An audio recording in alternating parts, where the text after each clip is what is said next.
Good morning, everybody, and welcome to the 2025 Tournament of Roses, Day 2. Today we've got Rapier, Sword and Buckler, and Ringen.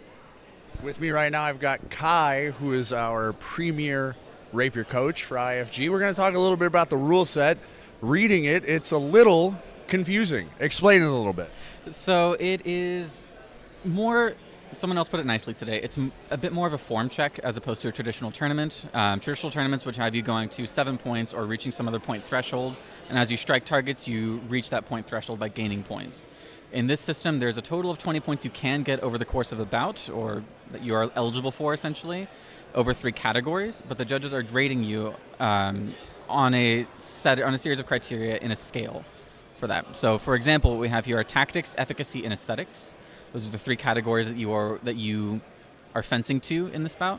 Each judge can give you a score of 0 to 8 in tactics and efficacy, and a score of 0 to 4 in aesthetics. For tactics and efficacy, I don't know how much you want me to keep going. Yeah. No, I mean, tactics makes sense. You want to have a plan going in. Efficacy is how you execute that plan. What are you looking for aesthetics? So that's the question of the hour, it seems. Aesthetics is much more of a subjective category. It, in a word, is artfulness for fencing. So we talk about, a lot of these books rather, mention there's the art and science of fencing. Aesthetics is only 4 points because it is each judge's perception of each fencer's execution of the art of fencing. So what are you looking for? Generally, I look for composed, graceful, balanced, and calm fencing. So if someone is running into the ring and they're just flailing or constantly off balance, 1, that's not good tactics or efficacy, even if they may be hitting their opponent most of the time. But 2, I don't think that's artful fencing. They're not demonstrating what fencing is truly capable of. Definitely. That makes sense. So what made you move to this style of judging as opposed to the more traditional tournament style?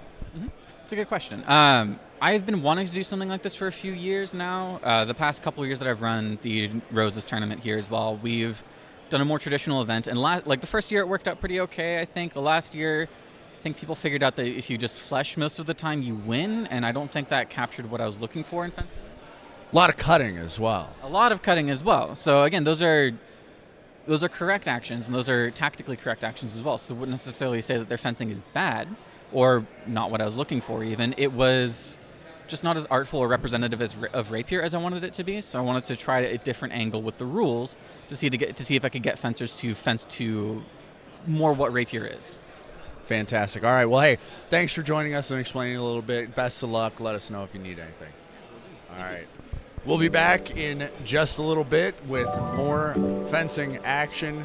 Make sure to stay tuned.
Good morning again, everybody, and welcome to day 2 of the 2025 Tournament of Roses hosted by Indes, Ferox, Gladio.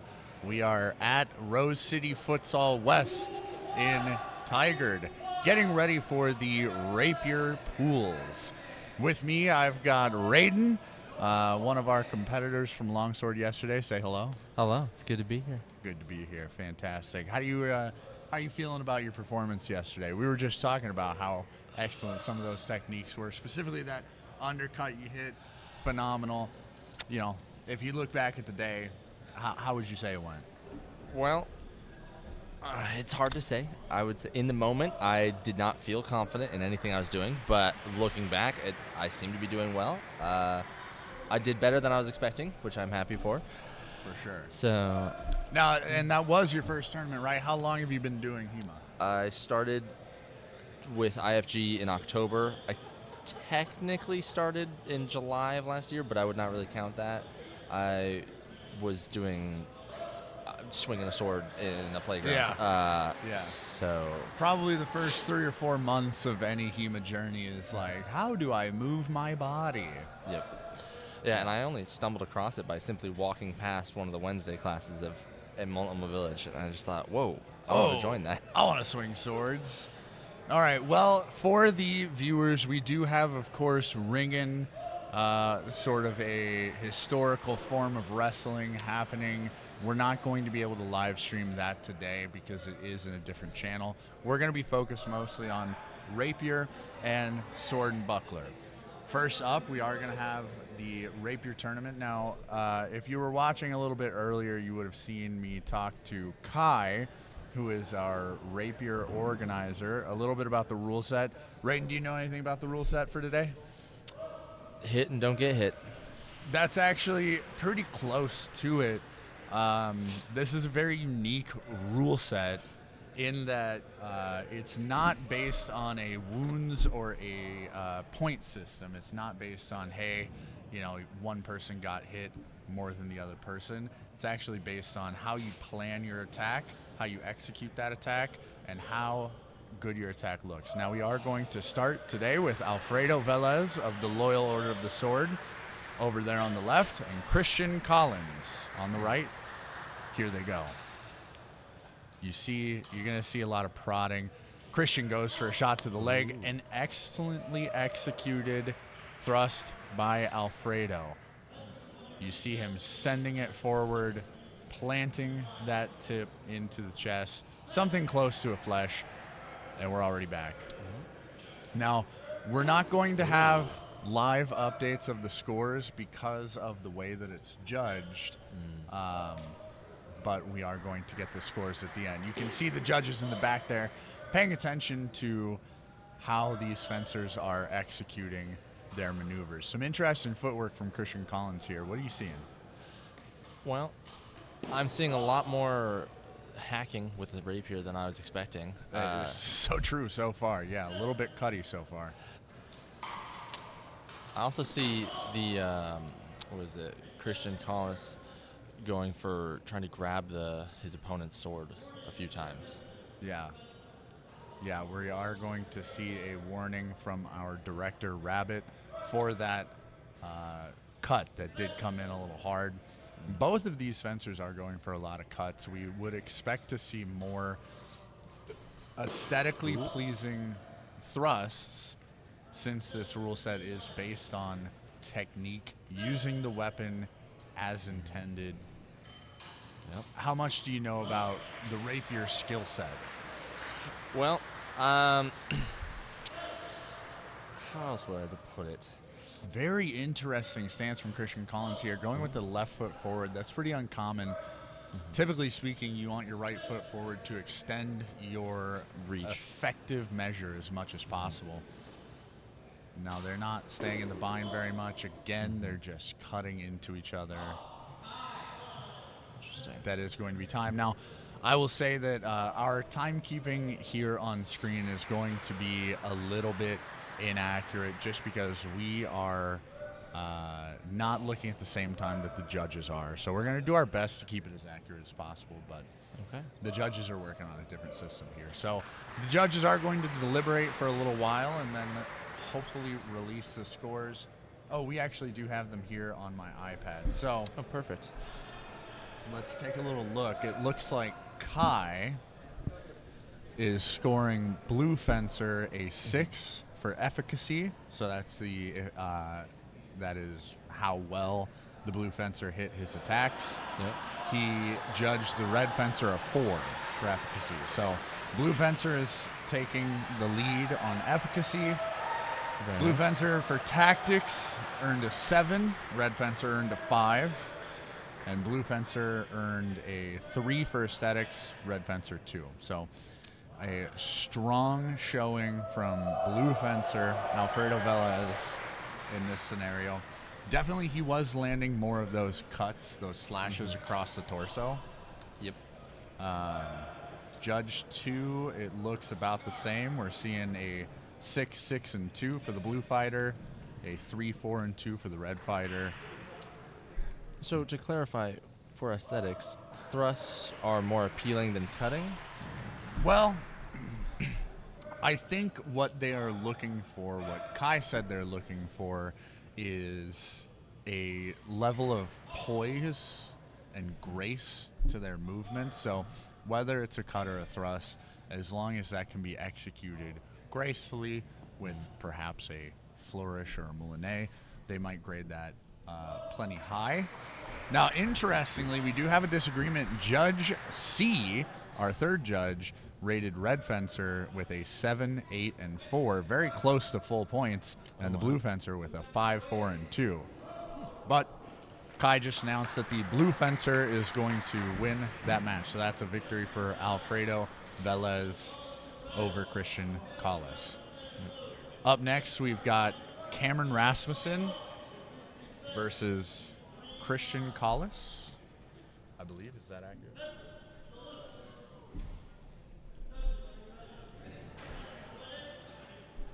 Now, Cameron Rasmussen is coming to us from California. We saw him in the longsword tournament yesterday. Let's see how he can translate those skills to rapier. We see a lot of that.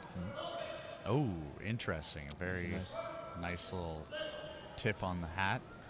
Ooh. A committed thrust from Cameron does not quite land. Yeah.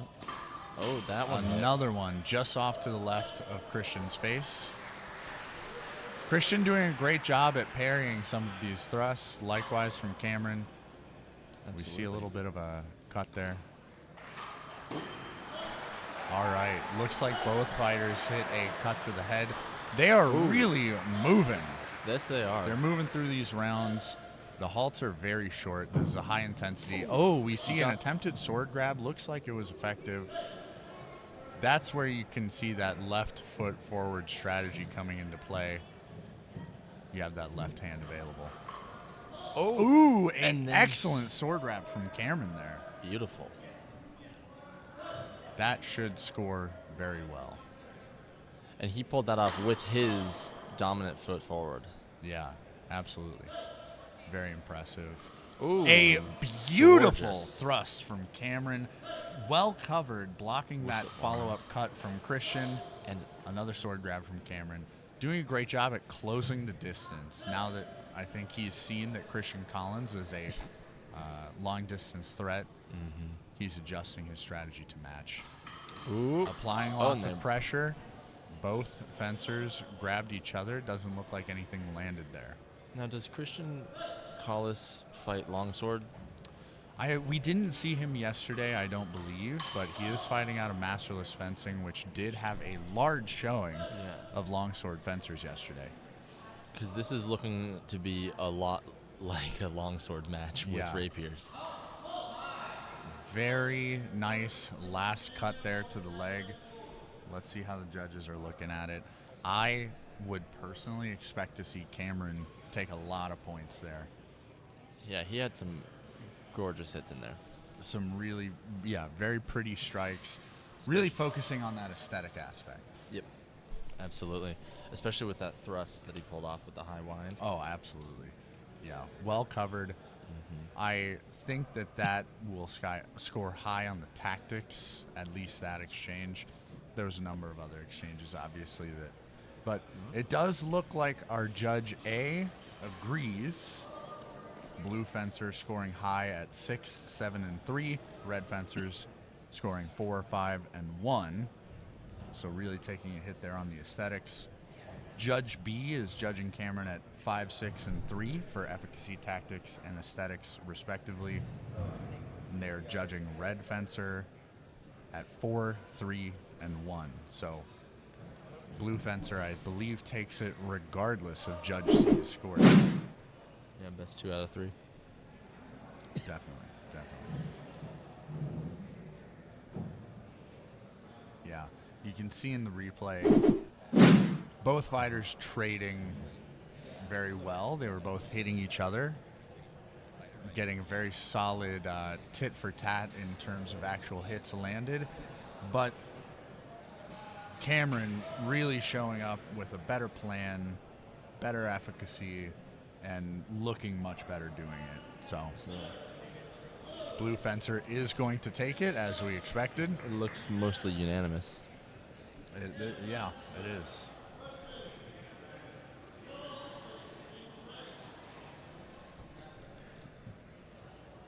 Up next, we're going to have Cameron Rasmussen again in the blue corner, going up against Noah Olson from Northwest Armatare. Oh. I'm excited to watch this fight. I believe I am going up against Noah Olson in Sword and Buckler later. Fantastic. Yeah, you're competing in Sword and Buckler. Are you excited for that? How have you been training? Well, I actually was doing some of the free spar yesterday with Sword and Buckler. I'm very excited. I do not have a whole lot of experience with Sword and Buckler, mostly saber and longsword, but I feel good. Good. What's your strategy going into the matches? I have found a few, I guess, how should I put it? Same way I like to fight with longsword is to try to be tricky and do fake outs.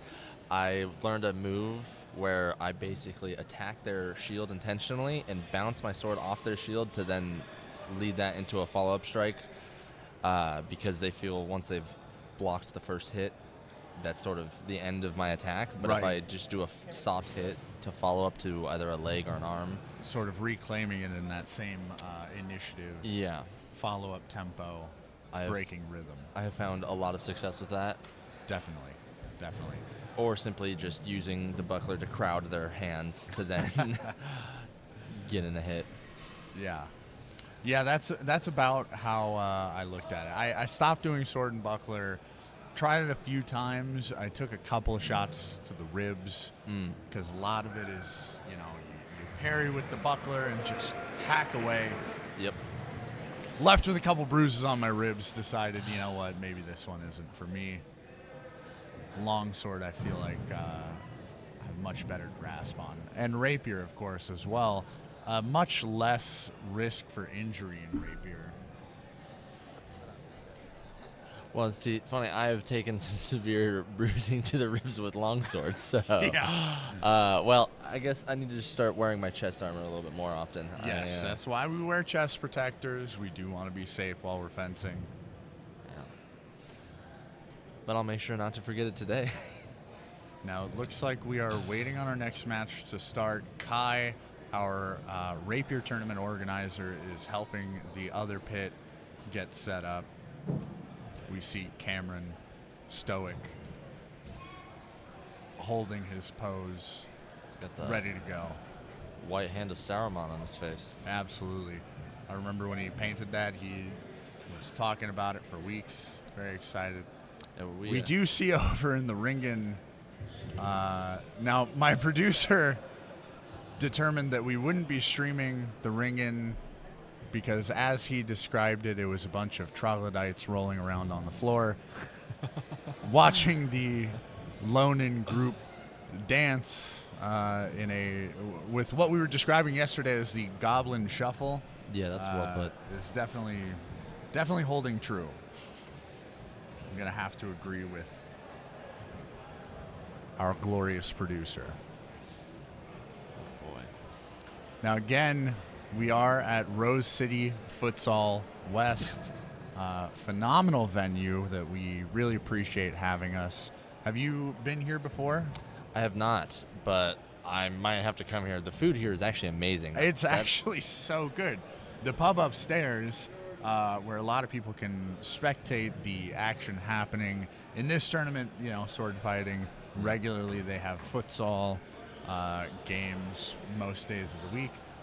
There's a pub upstairs with draft, great tater tots, great burgers. I had the carne asada tacos yesterday. Nice.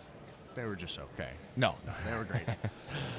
Yeah, I had the chicken tenders and the burger yesterday, and I stole a bite out of Joe's while he was looking at me. That was fun. Competition does make you hungry. Can't blame you for that. Now we are going to start this next match. Again, we have Cameron Rasmussen from F3 Sword Academy. Shout out to Sawyer, who has been helping Cameron train Rapier. And we have got Noah Olson from Northwest Armazari. Let's see how they do.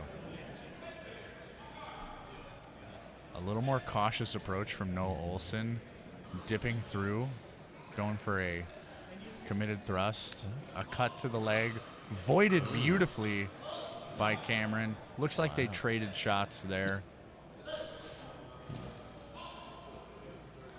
You see Cameron has that forward lunge while Noah is taking a much more balanced, centered stance. Absolutely. Landing that beautiful cut to the leg, very snappy. Good moulinet. A great parry from Cameron there on that prodding shot. Another void to the leg.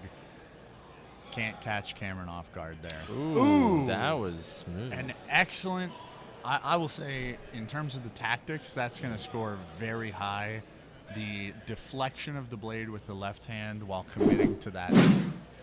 We're going to see it here in slow-mo. That slap away with the committed thrust, absolutely beautiful. Cameron feeling good, coming in with some swagger. Noah a little more cautious now, staying further range. Ooh, a great lunge. Ooh. A flesh. Oh, and another sword grab. I did think that I saw both of Noah's strikes land there. We'll see if the judges felt the same. A moulinet moving his head offline to dodge that incoming thrust. Really excellent work from Cameron. Another deflection with the left hand. Very common strategy. I believe that's Fiore. I see Noah is trying to do his best to keep just outside of the measure.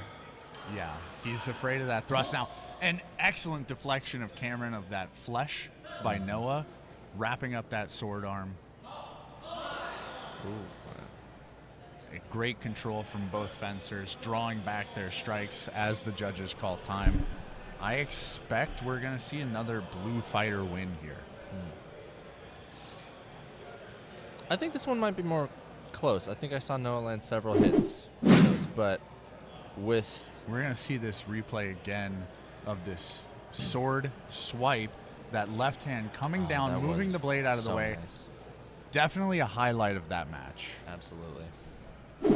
Now, looking at the judges' scoreboard so far, we've got Judge A giving Cameron a 7, 7, and 4. Very nearly full points, I have to agree. Red Fighter getting a 5, 7, and 2. Definitely less aesthetic and a little bit less effective, but they are judging his tactical planning at the same level, which I can't blame them for. Judge B is giving roughly the same score to Blue Fighter at 7, 7, and 3. And Red Fighter looks like they are giving a 4, 5, and 2. So again, looks like we're going to see that blue victory unless Judge C comes out with a really high score for Red Fighter, which I don't see happening. Nope. Yeah, this looks to be another blue win. Yeah. Yep. Judge C agrees, giving Cameron a 6, 6, and 2, and Noah a 4, 5, and 2. Excellent work by Cameron there. Doing a great job of coming in with a plan, executing it perfectly, looking great while doing it. That's all the judges are asking for. Cameron executed great. Let's see how Noah does in this next fight against Alfredo Velez.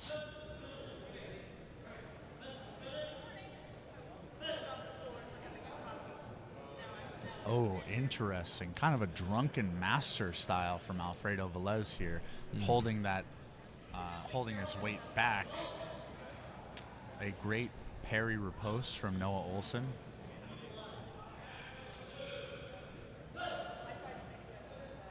You see both fighters have their hands out in front of them, their left hands. Now, it looks like they're ready for a grab. They're ready for a grab. It's interesting how Rapier style has evolved over the centuries. You know, you see in a lot of manuscripts, folks depicted with their bodies back, their hands behind their head, protecting it, basically as the guard of the rapier improved and evolved, so too did the stance to match. Now we're seeing some good work from both fighters. It looks like Noah Olson is really taking some of the sticking points of his last match and adjusting. Alfredo Velez going for those same sword grabs, not quite getting it. A great deflection to a cut. That's textbook Fiore. Interesting deflection attempt there from Alfredo. Ooh, that was an ugly couple of swings, I will say. That's not earning much points for aesthetics, but the efficacy is there. Ooh, a great stab. I wonder why the judges didn't call that. That did look like it landed to me. Yeah.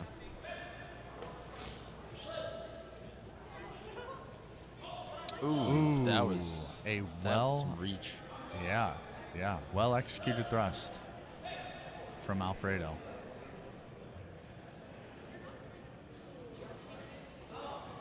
There we see an attempted left-hand deflection. It does look like we have the tip of Alfredo's rapier stuck in that arm guard. If you were to hazard a guess, who do you think took that one? I would probably say blue fencer, but it might be. I think this one might be up in the air. What about you? I don't know. A lot of blue fencers' attacks were, to me, a little bit ugly, but Noah seemed to be doing much better on defense there. We see in slow-mo, though, a highlight of that match in which Alfredo deflects the sword, taps the head. That's something you see a lot in long sword as well, that exact same technique. Absolutely. Now, we do have some judges' scores coming in. Judge A is rating the blue fencer a 7 in efficacy, 7 in tactics, and a 2 in aesthetics. Very understandable. That's a little higher rated than I would have expected for the efficacy and tactics. But Red Fighter is earning a 6, 5, and 2. So Blue Fighter winning Judge A. Judge B is much more in line with what I expected. We have a 4, 4, and 2 for the Blue Fighter and a 3, 3, and 2 for the Red Fighter. Neither of them earning many points for the aesthetics there. Yep. Judge C is rating Blue Fencer at 6, 4, and 2. Red at 4, 5, and 1. We have Rabbit announcing another blue side victory. I think that's all of the matches we've seen today. Blue side has won. Blue winner. It's a good side to be on. I wonder if the lighting is a little off. All right, we've got Cameron Rasmussen coming back up on the red side. Let's see if he can break the curse. Yeah. He'll be going up against Alfredo Velez. Alfredo's stance made it seem he was prepared for the grapple, and it looked like Cameron likes to go for Definitely those, a little more back-weighted. It'll be interesting to see how Cameron's more front-weighted, aggressive stance is going to match up with Alfredo's more reserved, rear-tilted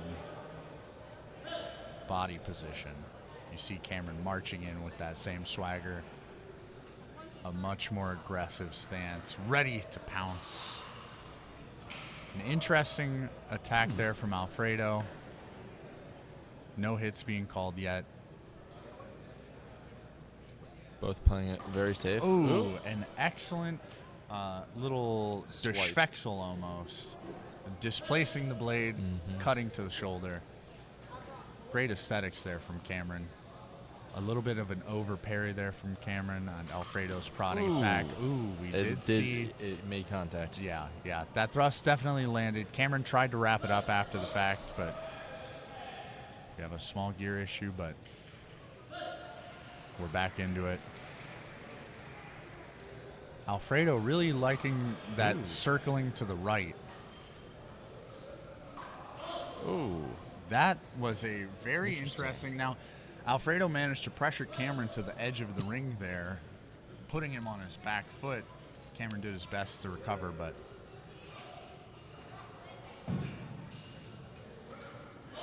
I believe that hit. Good flush from Alfredo. An attempt at catching it from Cameron. Looked like it was a little late. Oh, looks like the sword got bent from that. Yeah. That's how you know the thrust really landed. Although rapiers are a lot easier to take a set than long swords. Absolutely. Coming back in, let's see how. Oh, Cameron now aggressing both fighters, entering a grapple. I didn't see any contact made with the blade there. No, I don't believe they made it. Good deflection from Alfredo. Ooh, there you go. Great cut from Cameron there. Oh, I believe he Another properly flesh. deflect that one. From Alfredo, trying to wrap him up. I think Cameron needs to take on a more aggressive style here. Absolutely. Yeah, he keeps trying to catch that sword. Alfredo not letting him do it, getting an attack. The judge is going to issue a warning to Cameron for a strike after the halt. Very understandable. That looked very close. I do believe Blue Fencer has this one as well. Well, let's see if the judges agree. I am biased. Cameron Rasmussen, one of my good friends. Actually, the guy who got me into fencing. Oh, lovely. I would love to see him win, but I do understand that Alfredo did look great out there. Yes, he did. All right, we have judges' scores coming in. Judge A rating the blue fencer 5, 6, and 3. Red fencer 7, 6, and 3. A very narrow lead for the red fencer. Judge B is rating 6, 5, and 3 for blue. 7, 7, and 4 for the red fencer. Red fencer might take this one. Red fencer looks like they're going to take it. Judge C agrees. Very, very close. But red fencer is going to take it. That's 3 victories so far for Cameron. I am surprised. That was a very close match. Yes, it was. I'm not shocked at the result, but yeah, it was as close as we thought. The judges' scores reflecting that that much. I'm surprised that the failed grab attempts from Cameron didn't count more against his score. Yeah, that's what I was expecting. Because he pulled off 4 or 5, and I think only 2 were successful. Yeah. Now, notably, due to the way that the fighters were rotating, the judges were often looking at Alfredo's back, which I wonder if that had any influence on their score.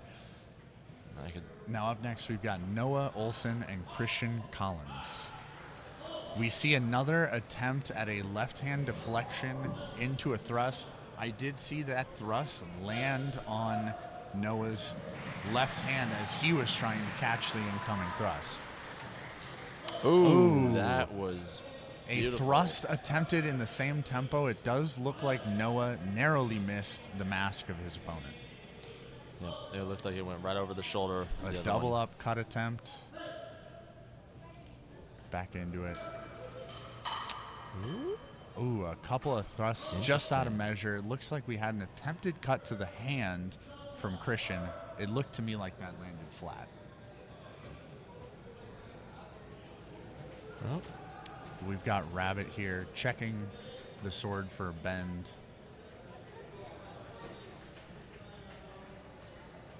Oh, the weapon was disqualified. It looks like the weapon is going to be disqualified for safety. I'm not sure what Rabbit saw that led to that. I believe what I heard him say was that there were repeated issues with that specific weapon, and he said to just find a replacement. Okay, all right. We'll see if the fighter on the red side can find a replacement rapier to fence with. Yeah, it is one of those things. Rapiers definitely take on signs of age quicker now. It looks like we have A replacement has been found. a replacement, a swept hilt rapier in this case. Now, swept hilts were a highly in fashion early in Italy, early in their introduction to the Italian fencing world. You'll most often in tournament settings see cup hilts because they offer better protection to the hand. Absolutely. We'll see if that comes into play here. I personally love fencing against swept hilts because I love just weaving the blade right through those bars into the fingers of my opponent. Ooh, No. we have a follow-up to the back. I wonder if the judge will call. No, That's no. a very bent sword. Got another set. I wonder if Rabbit is going to disqualify that weapon as well. Oh, boy. I think that might be the second time he said something to that weapon in particular. Yeah, it does look like a very similar sword to the one that he just disqualified for the red fighter. I wonder, can we see a close-up of Rabbit's deliberation?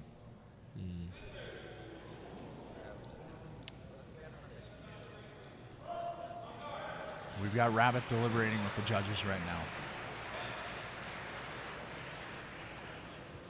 And we can see in the back the other pit happening, a fantastic cod piece. I believe that is Michael D. Simone, who fought in longsword yesterday out of Masterless Fencing.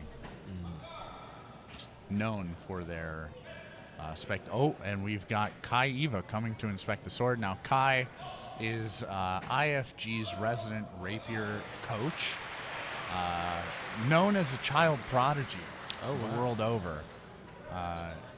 He decided that Olympic fencing was too easy, wanted to try his hand at historical European martial arts. Oh, he made a right choice. Yeah, and he is an excellent coach. All right, looks like the sword is being cleared to continue. So we're going to see them go at each other yet again.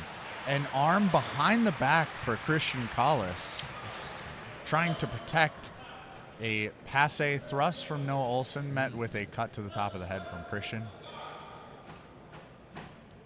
Kirstin abandoning that arm behind. Oh, a attempted Unterhau from Kirstin. More of a longsword technique. I did see the thrust land from Cameron. Yeah, much better. That is Noah Olson, I will say. No. But Noah Olson definitely had a very solid thrust to the chest there. I think that Kirstin will likely lose points for that Unterhau attempt. We do see Noah attempting to stab the hand there, potentially through the swept hilt. Kirstin landing an excellent thrust to the mast there. And we have it called for time.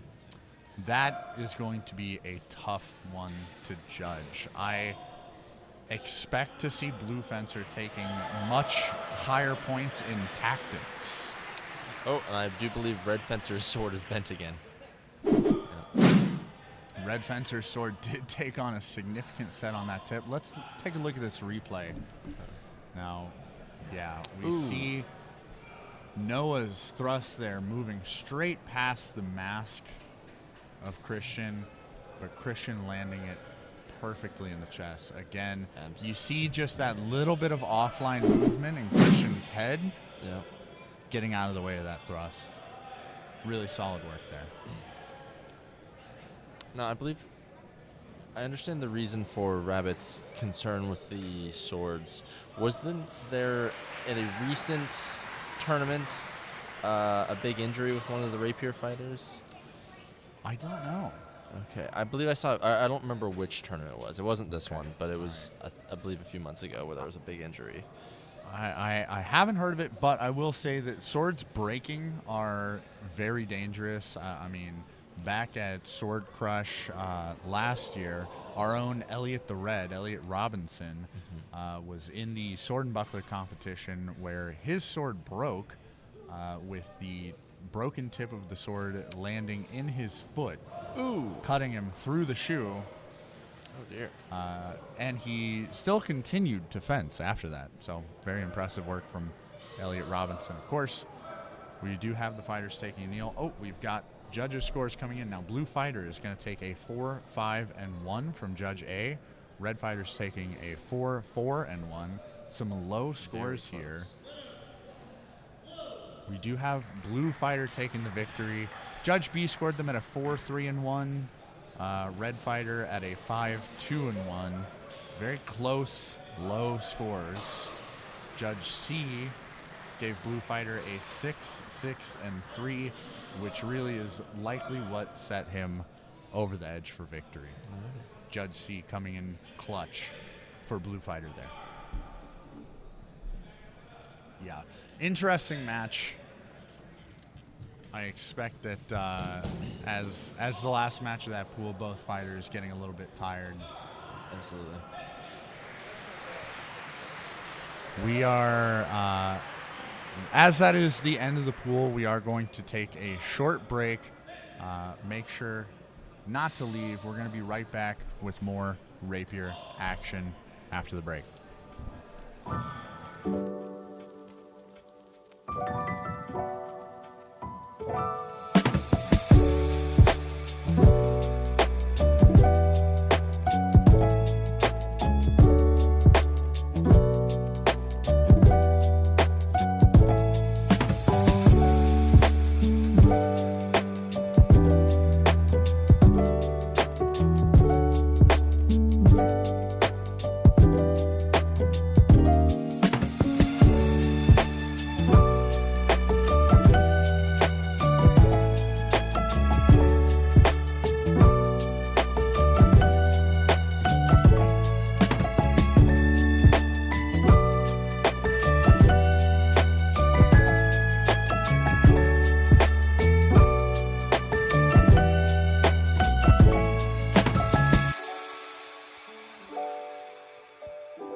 All right, welcome back, everybody. We're just about to get started for our next ring, and our commentator Elliot is coming on back.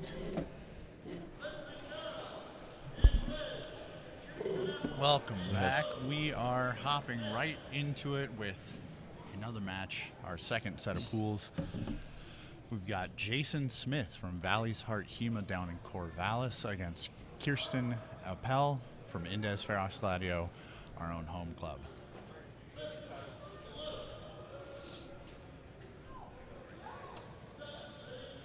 That is an interesting grip she has on her. Never mind. That's what's called a clamshell hilt. Oh, Jason, very interesting. Blade down as he approaches. An interesting stance. A lot of offline movement from Kirstin. A beautifully executed thrust from Jason to the mask. Remaining composed in the face of a very frenetic fencer. Ooh. Nice. A perfectly executed displacement and thrust from Jason again. Looks like a small cut to the leg that didn't get counted. Oh! After grab. a flurry of exchanges, lots of voiding and defending there. Great defense from both fighters, but eventually Jason Smith taking it. Interesting strategy from Kirstin there, jumping up to avoid the attack.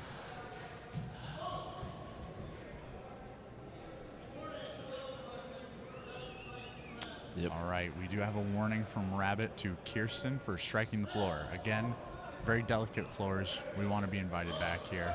Beautiful lunge from Jason. I didn't think that I saw that land. Ooh.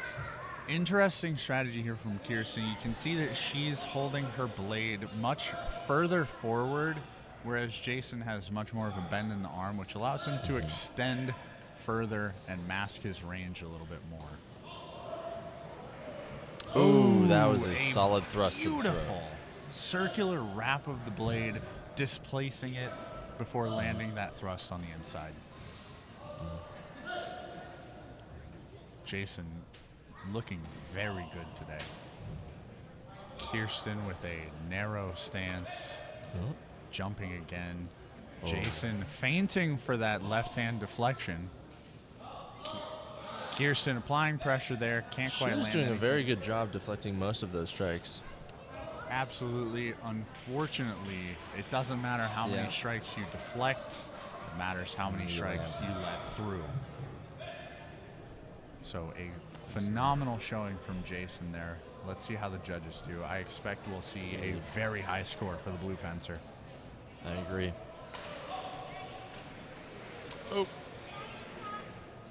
Now we can see in the back there, in the left side of the screen. Oh, we're going to see a replay actually real quick.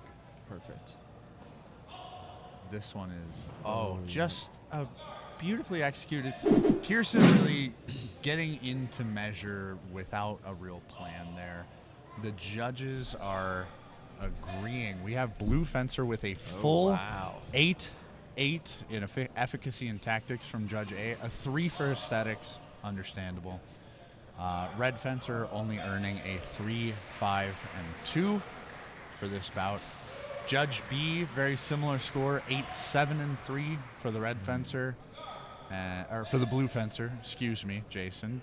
And for the red fencer, we have got, let's see as it updates. We are receiving these scores live from the judges as they're determined, so there is a small delay.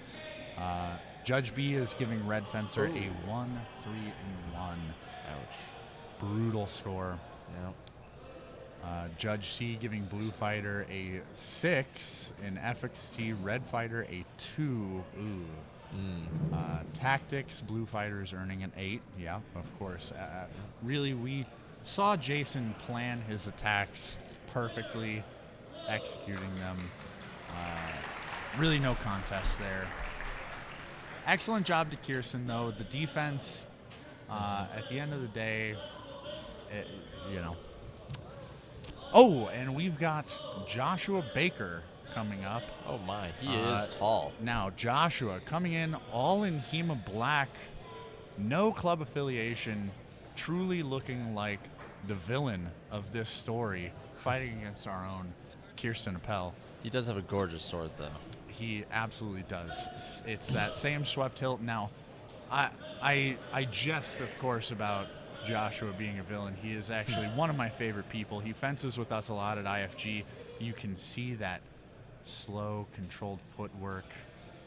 Ooh. And that swept hilt rapier is where I learned a lot of my hand sniping techniques. You can see he looks just straight out of a textbook. Ooh. His stance, his thrusts. He's going to earn high marks for aesthetics here. So he. Ooh, excellent a defense, nice one. weaving his blade in to stab the hip. It did look like Kirstin also landed there. Absolutely. Oh, and she got the sword as well. Yeah, a really great deflection, moving her blade offline and then grabbing it, making sure that she can't follow up that attack. Again, maintaining perfect control of Kirstin's blade. Joshua Baker. She got him in the throat, Kirstin but I with an think excellent parry and riposte in the same action. Again, textbook Fiore, making sure that they are combining those two actions, minimizing your downtime. We do have a small set in Kirstin's blade. We're going to see if we can get that fixed before we continue. I believe he just overcorrected in a second. Now, I got to say, in terms of aesthetics, Wow, that was a beautiful strike. And really flawless execution of that technique from Kirstin. Joshua definitely winning a lot of these engagements, but that particular engagement going to score high with the judges for sure. You don't get much better than a single action deflection and thrust. Let's see if Joshua can continue his apparent dominance. alrighty.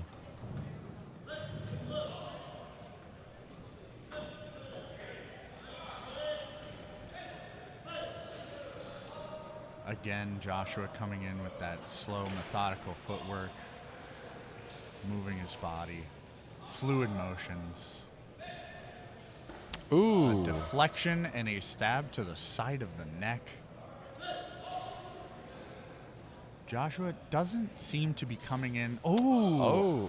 I was about to say Joshua doesn't seem to be coming in with a large offensive plan, and he proves me wrong right there. Yep. Oh, Both so fighters close. grabbing each other's blades. Now, I don't know if you can see quite on the stream, but you might notice that Joshua's blade is significantly shorter than Kirstin's. Yeah, I believe I noticed that. Now, that does have a small disadvantage in range, but you make up for that in the nimbleness of his blade. You can see that in how his tip is moving, very in control. I gotta say, I do think Blue Fighter is gonna take that one. I agree. Handily. Although I do believe Red Fencer will get a better score this match. Absolutely. She got in some amazing shots. A significant improvement from the last round, certainly. With that beautiful parry riposte. Unfortunately, the volume of the Blue Fighter's attacks that actually landed, along with a mostly impenetrable defense. And we are seeing from the judges, Judge A scoring Blue Fencer with a 6, 7, and 3. Judge A scoring Red Fencer with a 2, 5, and 2. Now again, that is a significant improvement from last round. Kirstin definitely making adjustments to her strategy. It is paying off some. Judge B is ranking Blue Fighter with a 6, 6, and 2, and Red Fighter with a 2, 4, and 1. Again, an improvement, not quite where we want to see that. Hopefully next round she'll continue that trend. Judge C is giving Blue Fighter an 8, 5, and 3. Judge C is giving Red Fighter a 3, 5, and 0 for aesthetics. Really? That a does 0? hurt. I wouldn't have given a 0 for aesthetics. I did think, even if you just counted that one highlight for Kirstin's game, should have earned at least a point. Now, no surprise there, Blue Fighter taking it. But excellent effort from Kirstin. Great improvement. We'll see if she can carry that through her next match. We are going to see Joshua Baker fighting again. Let's see who his opponent is. It's going to be Beau. Beau Glitschka fighting on the red side.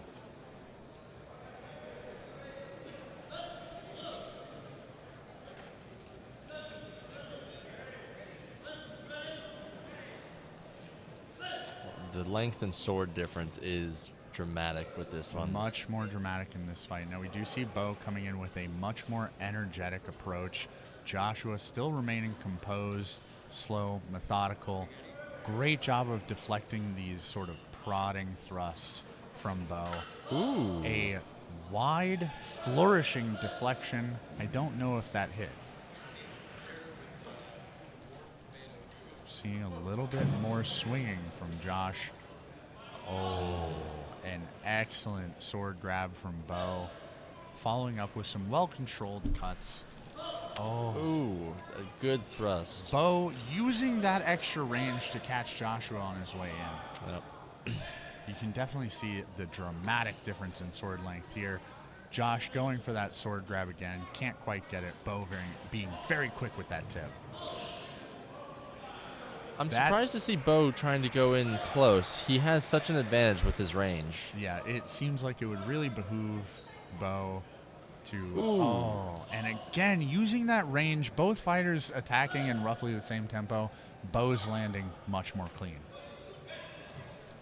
Josh adjusting his stance, trying to get a hold of that range advantage. Ooh. An excellent deflection there. Counter riposte. Counter riposte being, of course, a redundant term. A riposte is naturally counter. I don't think that thrust landed, but they are calling a halt and reset. We have a redoubling from Josh. Still doesn't quite make it. That range coming in yet again. Ooh, that looked like it hit. It did. It was a light touch, but his a measure touch all the is same. far bigger. This is. I cannot believe they did not call that a beautiful thrust from Josh, not quite landing. See, I don't think it actually hit. I didn't see it, but Well, maybe that's just me. Nobody asked you. All right, I do think we are going to see Red Fighter take this one. That range advantage, just too much to overcome for Josh today. Yep. Very rough. Now, you see that a lot, even historically speaking, the difference in lengths of swords and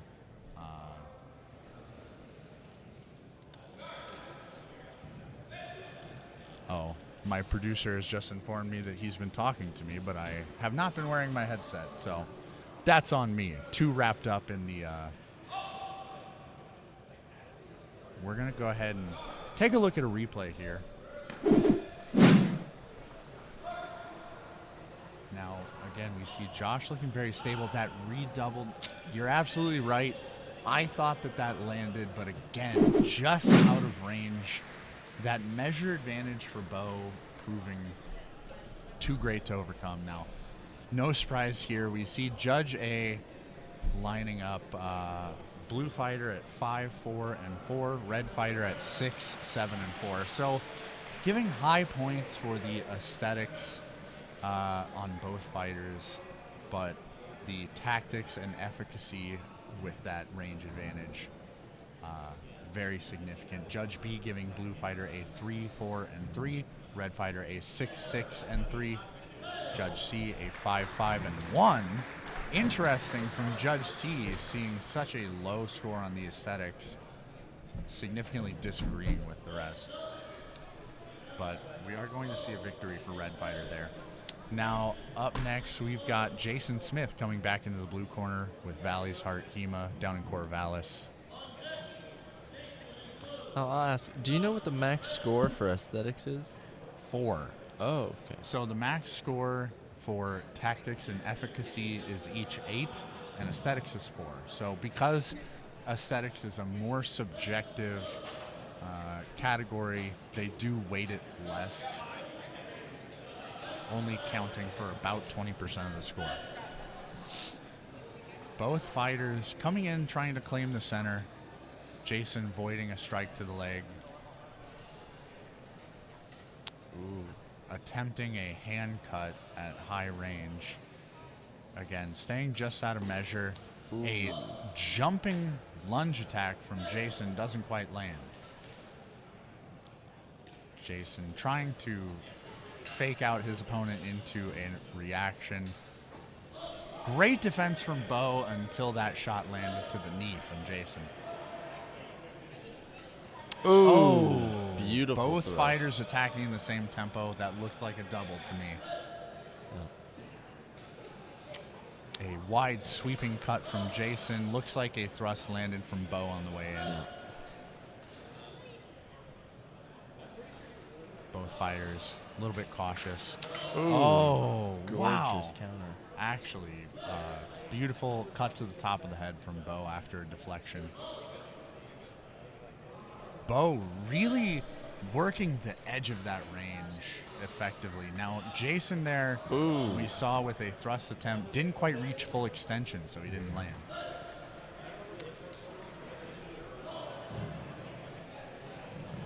Very cheeky out-of-tempo slash from Jason.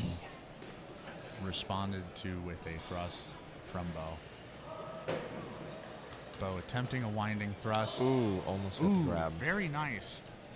Jason, of course, having his first attack deflected. Oh.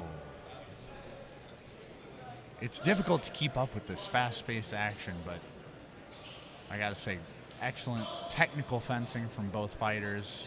Beau's defense crumbling under Jason's pressure. Oh, and again, Jason seeming to find his rhythm and his range.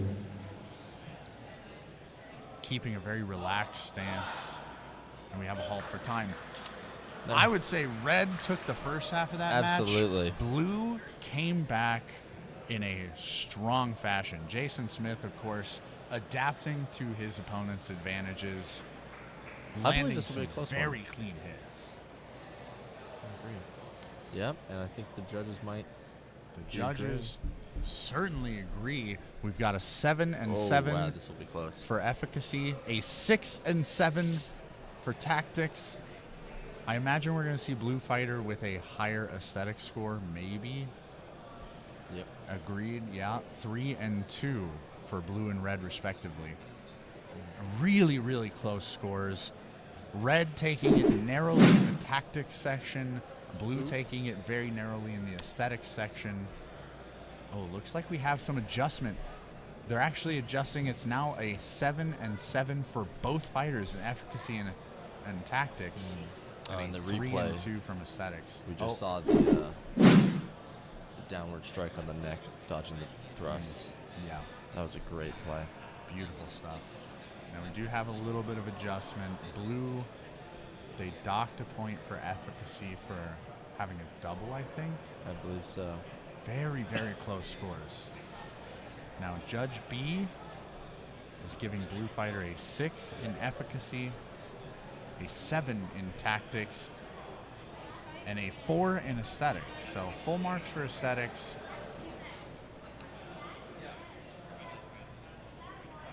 Judge B is giving red fighter a 3 in aesthetics, a 7 in tactics, and let's see what the score is, and a 7 for efficacy. So again, blue fighter losing out very narrowly on efficacy, claiming back those points in aesthetics. This is a very, very close score. It's going to come down to Judge C.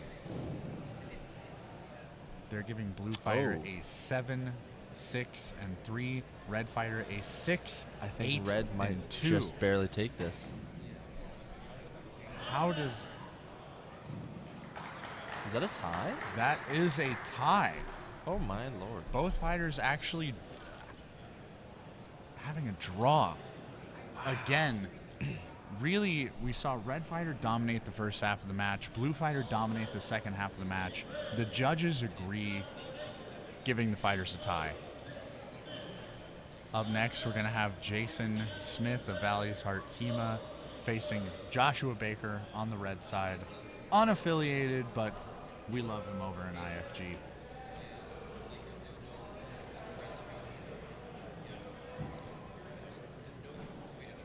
Of course, Joshua Baker and Jason Smith both looking very stylish in their respective doublets.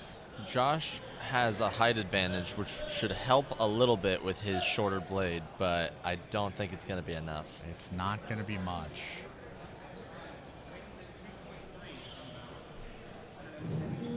Joshua coming in with a very textbook balanced stance, hand close to the chest. Jason a little more frenetic, trying to cut at the hand. Joshua taking some... Ooh. Jason doing an excellent job of deflecting Joshua's blade and then striking on the inside. A committed thrust from Joshua, looking very beautiful. Excellent lunge, landing straight to the belly. Oh. Joshua looks like he attempted a thrust on the way in. I don't know if it landed, but... Jason certainly landed his thrust. Jason definitely did land on that. Now, Joshua taking a lean back. Jason taking that opportunity to strike at the leg.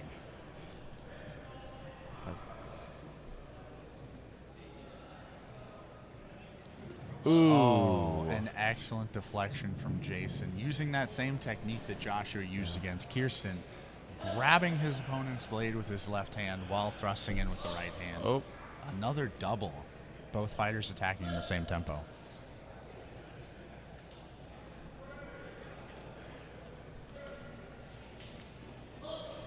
All right, a strike to the leg from Jason. Yeah. Joshua a little bit more tentative now. He needs to be a lot more careful of his measure. Yeah. He really or controlling needs to get control of Jason's blade before he can go in for an attack. Otherwise, he is going to get doubled. Oh, solid. A feint of a thrust, drawing out a large reaction from Joshua before a quick cut to the leg. Ooh. And another double, both attackers in the same tempo. I expect we're going to see a victory from blue side on that. Absolutely. Again, the range advantage that we're seeing from these fighters going against Josh. It's time for Josh to get a new sword. I will be telling Josh to buy a longer sword. Yeah. I do think his sword looks great, but it is We're going to see far a too replay short. real quick here. Now, Josh trying to get control of the sword here. You'll see Jason feint an attack. Josh overreacting to that attack, which leaves him out of place to defend that strike to the leg. Great tactics from Jason there, and we're going to see that score really high with the judges. Indeed, Judge A giving blue fighter an 8, 8, and 2, red fighter a 6, 7, and 4, giving Josh high marks for the aesthetics. Really textbook thrusts and attacks, not as effective as Jason, of course. Judge B is giving blue fighter a 7, 7, and 3. Red fighter is getting a 3, 5, and 4. Wow, both judges full marks on aesthetics for Red Fencer. I mean, again, we saw it during the match, but Josh's thrusts, his lunges, his parries, all very stylish, very close to what we see in the manuals. Great form. Unfortunately, wasn't able to land as many attacks due to that range disadvantage. Now, Judge C, similarly, blue fighters earning a 6, 8, and 2. Judge C gives red a 5, 6, and 1. An interesting score from Judge C on aesthetics there for Joshua. Yeah. Curious what they are using to judge. Next up, we're going to see Beau coming back in the blue and Kirstin Appel coming back on the red corner. Of course, Kirstin Appel fighting for Indes, Ferox, Gladio. Beau Glitschka. Let's see if I can find what club he is fighting at. It is Seize the Vor. Now, of course, Seize the Vor is actually who is running the Ringen tournament over in the other lane.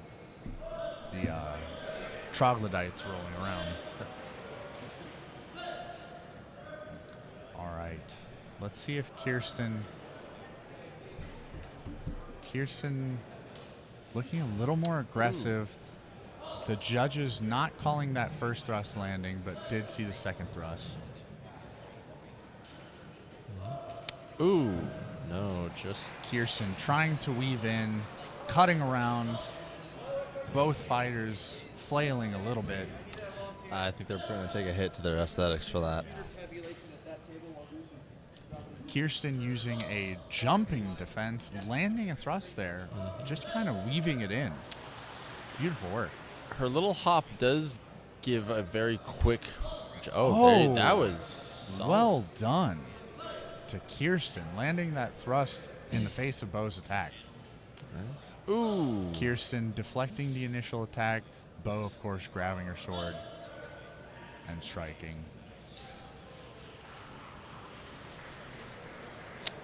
Kirstin deftly parrying the first attack, not able to grab the sword as she was intending to. Beau taking advantage.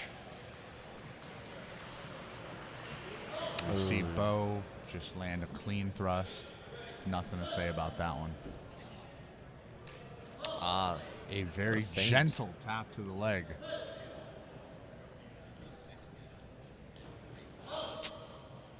Interesting. Beau holding Kirstin's sword offline while he thrusts to the head. We're going to see a high score in tactics for Beau. Again, very good work from Beau, working past Kirstin's point. Excellent defensive work from Beau there. And holding his point out, letting Kirstin run into it. A tactic often talked about. Although I do believe Kirstin got the thrust to the mask on that one as well. Really? Okay. Yeah, I saw him do the little tap to the chin. Yeah, didn't quite see that. Ariana Salazar says, "Go Morgan." I don't know who Morgan is. He's not in this pool. Oh, he might be in the pool behind. Oh. All right, we are going to see a replay of that last exchange. Let's see if we can catch Kirstin landing that thrust. It hit just the chin. So we see Beau go in initially, Kirstin deflecting, a little bit of waving. Kirstin, that didn't look to me like it landed. Beau caught her on the way in. Was that the last one? Or the last exchange? Yeah. Oh, interesting. I do think we're going to see very high marks for blue here. I agree. I'm not surprised. Their aesthetic scores are a bit on the low end. That got a bit messy. Aesthetics for both fighters low. There was a lot of sort of flailing going on. Yeah. But blue fighter getting a 7, 6, and 2 from Judge A. Red fighter getting a 3, 3, and 1. Judge B, 7, 6, and 2 for blue fighter, 2, 3, and 1 for red fighter. 6, 6, and 2 from Judge C for blue fighter. 4, 3, and 1 for red fighter, and that is a decisive victory for the blue fighter. They are going to take it. That is the end of the pool. So I believe we are going to go for another short break.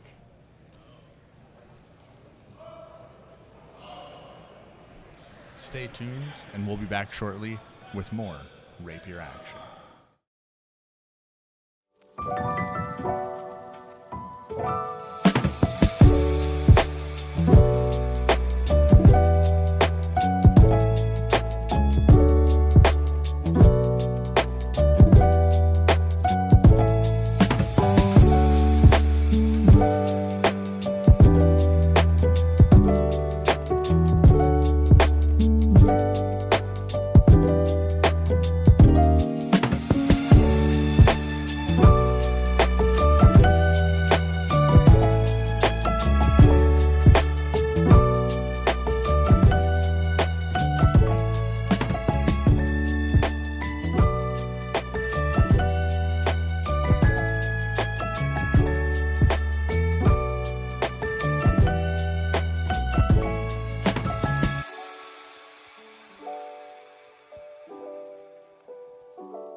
All right, folks, we just wanted to let you know we got an announcement from the directors of the tournament that we're going to have a 30-minute break while some of the other pools wrap up. So we'll be back in about a half an hour with the, I believe, elimination bracket.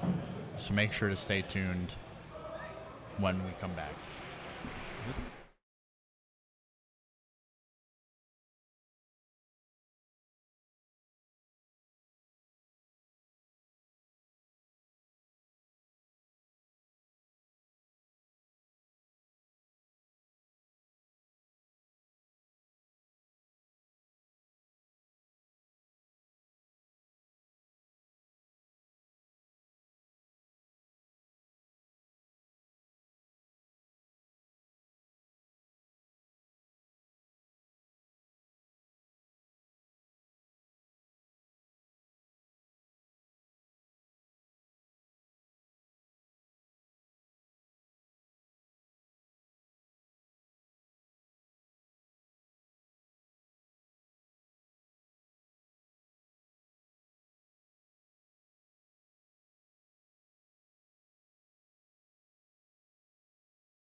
And welcome back to Spring Fling Tournament of Roses 2025, Day 2. We are starting the elimination pools for Rapier.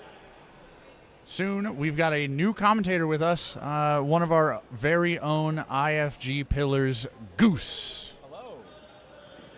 We've got our first match starting here with Errin Miller and Kirstin. Errin Miller and Tanner Larson. Now, Errin Miller is fighting out of our home club, Indes, Ferox, Gladio. Tanner Larson out of Rexburg, Hema Guild. Both fighters looking a little tentative so far. Tanner going for a flesh there, not quite making range. Tanner doing a great job of opening up space. Great cut to the head in that messy grapple. Probably A lot where once they get close, it's sort of going for a hug. yeah. A lot of that. We were seeing that a lot, indeed. Interesting attempt from Errin. Well deflected by Tanner. Great effort to displace that blade. Well done by Errin, sneaking in for the stab. Very, very patient fencer. Most of these fencers seem like they're very cautious. Yeah. Tanner with a great focus here on stable footwork, going in for a thrust. Well deflected on the afterblow. Gonna get high marks for that. You can see Tanner keeping his center of gravity low. Errin changing levels, going in for an exchange. A lot of Wow, that's a whole lot of interesting in attack and defense there. Probably going to lose a little bit for aesthetics on that. There was a cut to the chest. As we all know, cuts to the chest don't count. Interesting level change. Surprised we didn't see a halt there for Tanner's thrust. I've just been informed my mic was off the entire time. So, hello stream. Well, oh, great deflection from Tanner, followed up with a beautiful thrust. We're not seeing a lot of, we just actually saw a very classical lunge thrust from Errin. Errin, who's backed up against the edge of the ring there. Yeah, Tanner did a great job there of applying pressure, jumping in with that explosive lunge, planting the tip. I expect we're going to see high marks to the red fencer for superior defense and just a little bit better plan coming in, it seemed like. Yeah, it'll be interesting to see where the judges come in efficacy. It seems like they were very close there. Yeah, indeed. Judge A is giving us a 6 for the blue fencer in efficacy and a 7 for the red fencer. Same scores for tactics, 6 and 7 for red and blue respectively. Both fighters earning a 3 for aesthetics from Judge A. So far, very close. Very, very close. With red with a slight lead. But we only have one judge in, so that's... I don't expect that we're going to differ too much. Judge B is being a little harsher towards the blue fencer with 3, 4, and 2 for efficacy, tactics, and aesthetics. Judge B awarding red fencer a slightly higher score. Looks like red is taking the lead here. 6, 5, and 3 for the red fencer from Judge B, which should secure victory unless Judge C goes renegade. And that 0 is- doubles across the match. Yeah. Excellent, clean fencing on both sides. As expected, we're going to see a victory for Tanner. Now up next, we're going to have Alfredo Velez from Loyal Order of the Sword and Peter Lowry from Bridge City Blades, our sister club. Now we saw Alfredo in the first round of pools with a little bit of a hit and miss game here. We'll see if he can come up with something good with that swept hilt rapier. Beautiful blade.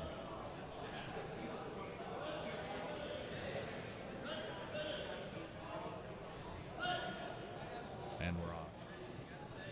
Got a little bit of sort of a black tiger technique on the left there from Alfredo. Yeah, that hand out flat, ready to deflect an incoming thrust. Deflecting with his sword there.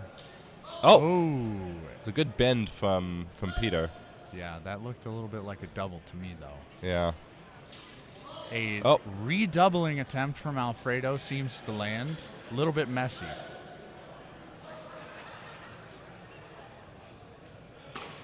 Oh, a strong slash from Alfredo. Met with the thrust from Peter. Another double. An attempt to pick at Alfredo's hand. Interesting. A touch at the very edge of measure. Rabbit calls the halt. Ooh. Oh. Alfredo's thrust moving straight past Peter's head. Peter landing with authority. Both fencers tending with having a tendency to engage at the same time is going to hurt for them in the doubles category. Yeah. You see it a lot in Rapier. I mean, historically speaking, Rapier is known as the weapon with most often both fighters leaving dead. Yeah, if not dead on the way back, dead in a few weeks from infection. Just like for a sure. knife fight. Oh, great deflection there from Alfredo with a quick slash to the head. Again, another double. In the same tempo. It did look like Alfredo's thrust was just off target, though. I think that's going to go to Peter. Alfredo's blade taking a little bit of a set.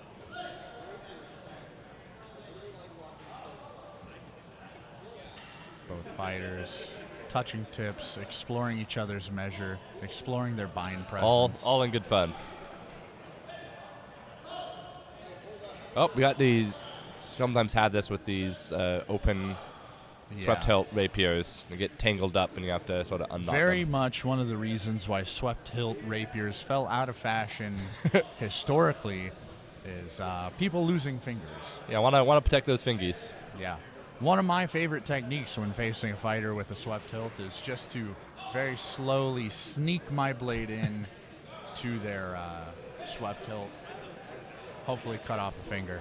I've nailed that technique against Joshua Baker, who we saw in the last set of pools more than once. Loved it every time. Now, that is the end of the match there. We're getting a few scores in. Very tight scores. Blue fighter earning a 6, 5, and 2. And red fighter earning a 5, 6, and 2. Even across the board so far. Luckily, Judge A is in with only one double in that match. Yeah, we saw a couple more than that. Now, another tight score set from Judge B. We're seeing a 6, 5, and 3 for Blue Fighter, a 5, 5, and 3 for Red Fighter. So Blue Fighter taking a small lead. It's like a much larger lead with Judge C. We've got a 7, 5, and 1 for Blue Fighter, and a 5, 6, and 1 for Red Fighter.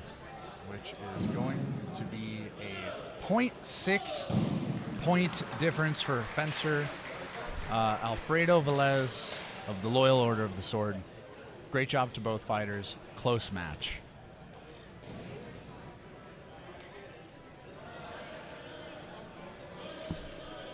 Up next, we're going to see Ryan Sherman in the red corner versus Errin Miller again in the blue corner. Ryan Sherman's coming out of Northwest Fencing Academy. And Errin Miller, of course, fighting out of Indes, Ferox, Gladio.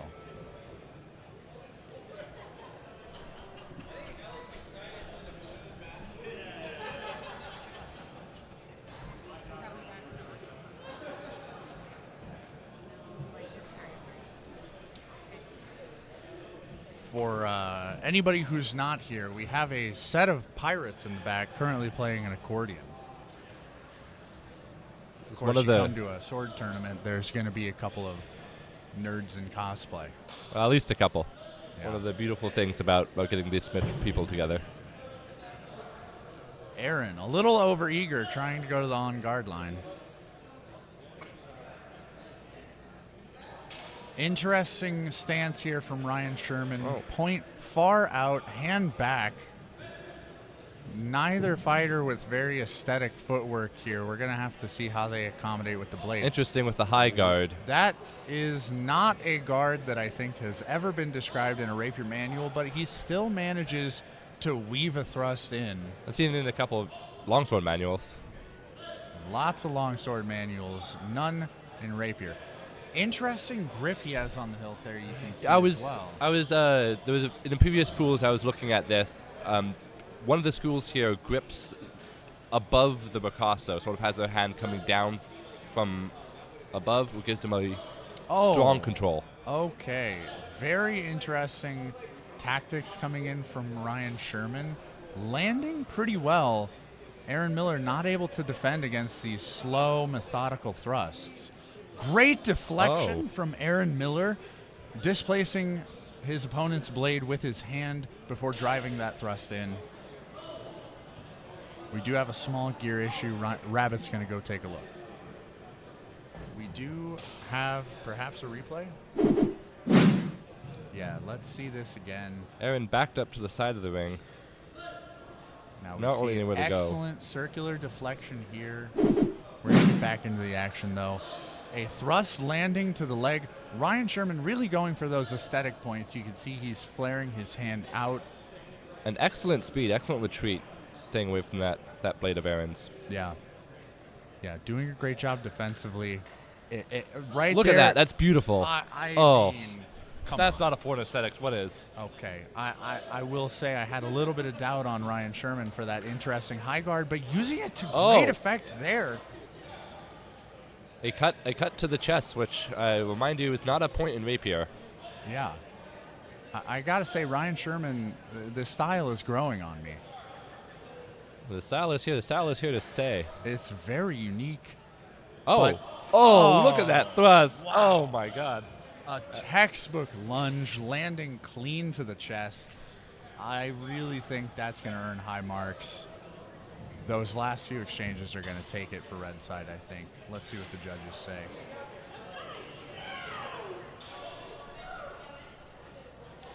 Already from Judge A, we're seeing a narrow lead for red, but a lead indeed. We've got a 5, 6, and 3 for the blue fighter. Sorry, a 5, 6, and 4 for the blue fighter. Very interesting. Red fighter earned a 6, 7, and 3. I would have expected him to take the aesthetic lead, but the efficacy and tactics. Oh, we got Judge B agreeing with me that red is a 4 in aesthetics. Yeah, absolutely. I mean, we'll see it in this replay here, but look at that thrust. Perfect oh measure. My God. Full extension on the thrust. We've got a 5, 4, and 2 for the blue fighter from Judge B, a 6, 7, and 4 for the red fighter, extending that lead. Unless Judge C was watching a different fight, I think the results are a foregone conclusion. Yeah. Another high score in aesthetics from Judge C. Total score for fighter in the red corner is 16. Fighter in the blue corner is 12.7, which does mean a victory for Peter Lowry from Bridge City Blades, making great use of that very interesting style. I've never seen that high guard in a Rapier match before, but when he used it to void that thrust from Errin, that was beautiful. He sold me. Up next, it looks like we've got Peter Lowry again versus Tanner Larson from Rexburg Hemagild.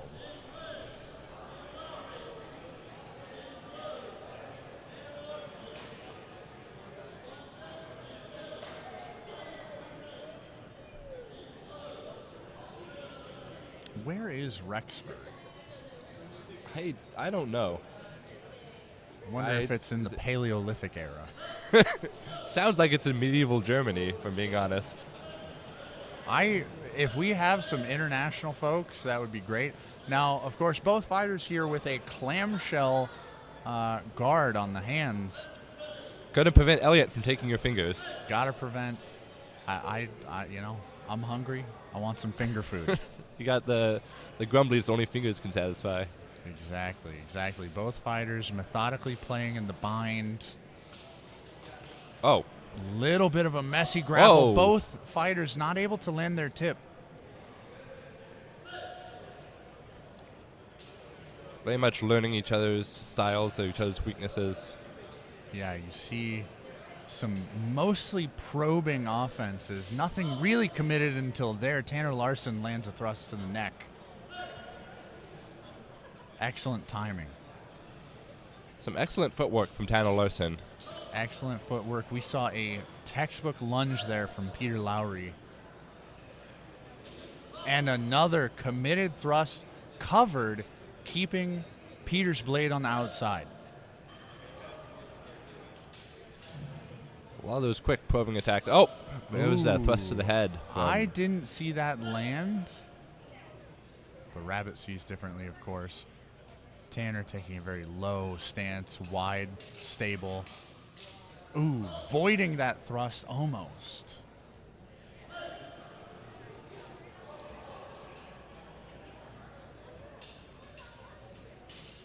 Peter Lowry messy. maintaining composure, staying calm, not wasting energy.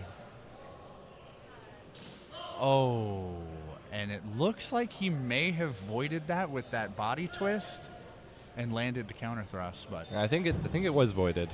It was a beautiful, beautiful technique there. Oh, good control. A beautiful turn of that sword, getting it point on line, not driving it in though. And just having that other hand on their cup hilt. Yeah, yeah.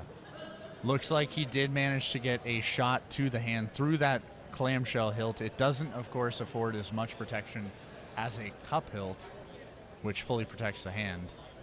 But a great match from both fighters. I expect this to be close.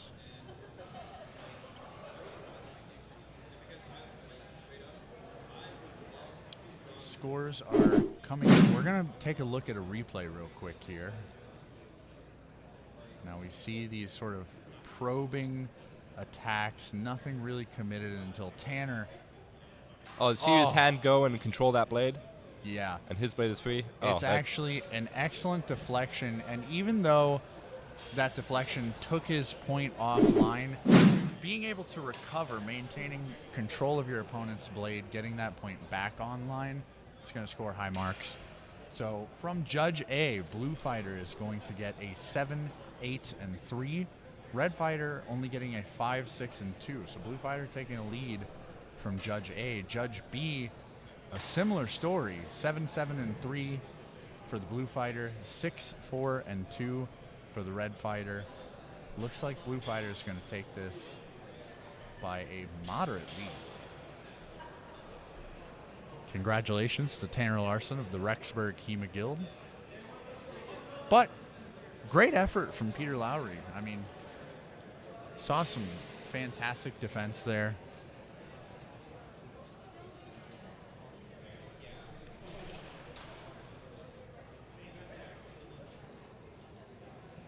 Goose, have you practiced any rapier? Yes, I'm getting more and more into rapier. It's definitely has the aesthetic over a lot of other weapons in HEMA. All those beautiful thrusts and deflections. As There we've seen here today. is something very graceful about a lot of the described movements in the manual. Well, specifically, that's why I'm getting into rapier, not so much rapier and dagger. Rapier and dagger, introducing a second weapon always makes things a little bit more messy. It turns into a mess. The way that I fight rapier and dagger is my dagger turns into a windshield, windshield wiper. Yeah. Somewhere in front of me. I just wiggle it around, hoping to catch a blade, and then, the rapier, you're just looking for any sort of strike you can get. All that to say, I'm not very good. Now, up next, we've got Alfredo Velez again in the blue corner and Ryan Sherman back in the red. Let's see if Ryan Sherman can take that unique style of his and make some use of it against Alfredo with his swept hilt.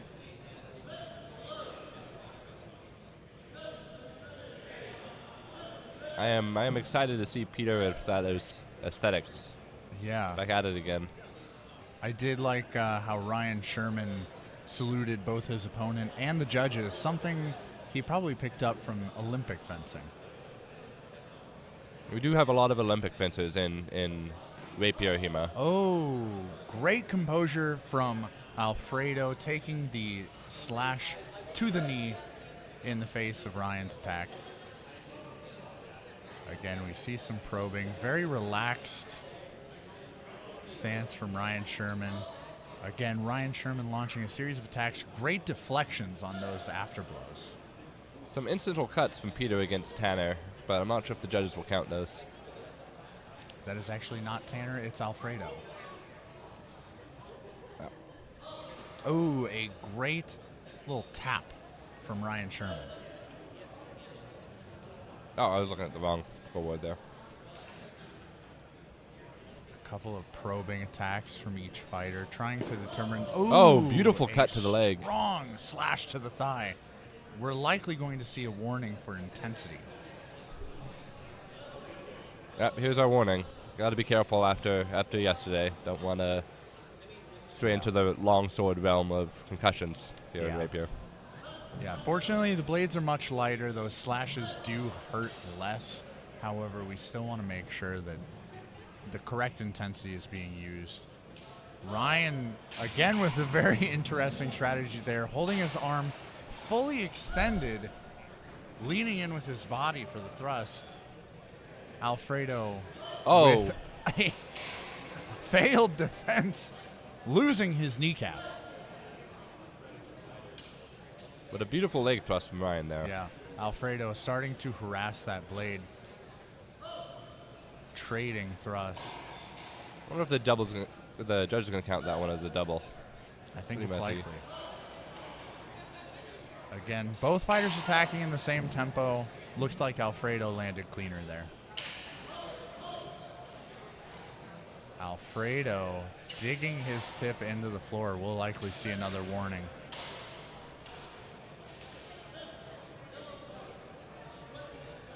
Yep, a yellow card for Alfredo there for Yeah. striking the floor. Very reasonable. Again, we want to respect this venue and their very precious floors. I expect we're going to see a blue victory here.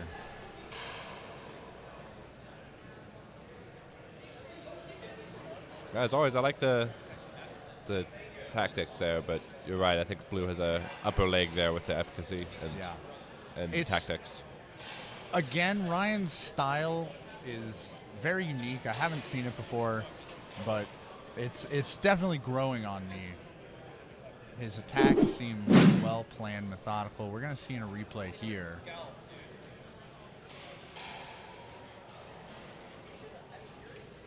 Yeah, I love his cross legs, fully extended arms, really going for those aesthetic points. Yeah, he's getting hit, but he's making it look pretty. Yeah, and it is reflected in the score. Red fighter getting 6, 7, and 4. Blue fighter actually only earning 5, 6, and 2. So Ryan taking an early lead from Judge A. Judge B seems to agree, giving red fighter a 7, 7, and 4, very high marks. Blue fighter only a 5, 4, and 2. So unless Judge C agrees very strongly with me, we're actually going to see a red fighter victory here. A red fighter getting a perfect 4 across all 3 judges for aesthetics. Yeah. And I will say he earned it. Very well earned. We're actually, if we look at the still from that replay, we can see that cross leg did void that thrust It's an from interesting Alfredo. technique. I can't say I've seen that technique before, but it seems Really to be effective. impressive. Up next, we've got Errin Miller from IFG versus Peter Lowry from Bridge City Blades. We've got a battle of Rose City, the two best Portland clubs up against each other.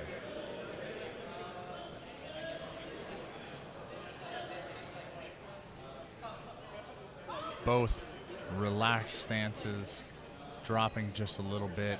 Errin being pressured to the very edge of the ring, going into a messy grapple. Peter Lowry coming out on top. Errin not quite able to maintain control of his opponent's blade. Well, I don't think I saw any strikes from the blade. Oh, that's a double. That is a double. Both fighters attacking in the same tempo. Errin back up to the edge of the ring again. Yeah, Peter doing a great job claiming the center of the ring. Errin coming out on top of that grappling exchange with a tap to the top of Peter's head.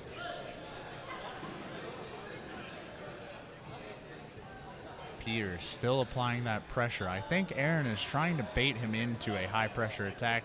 Doubling again, although they may call Aaron Miller's thrust passe.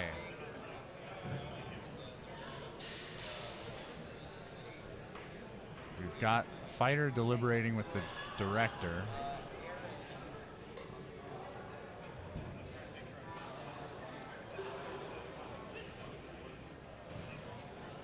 And we're getting back into it. Errin again retreating. Maybe hoping to bait Peter Lowry.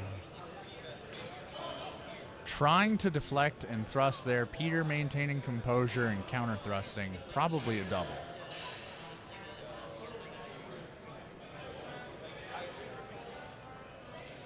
Same strategy going in. Peter with a much more effective grapple getting outside. That was very well composed from Peter.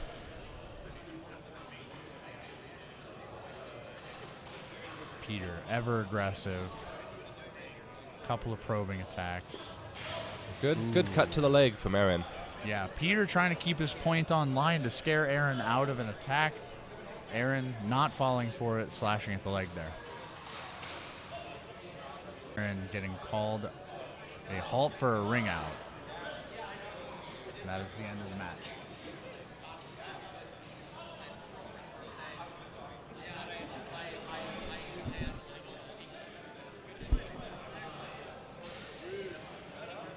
That is going to be a tough one to call.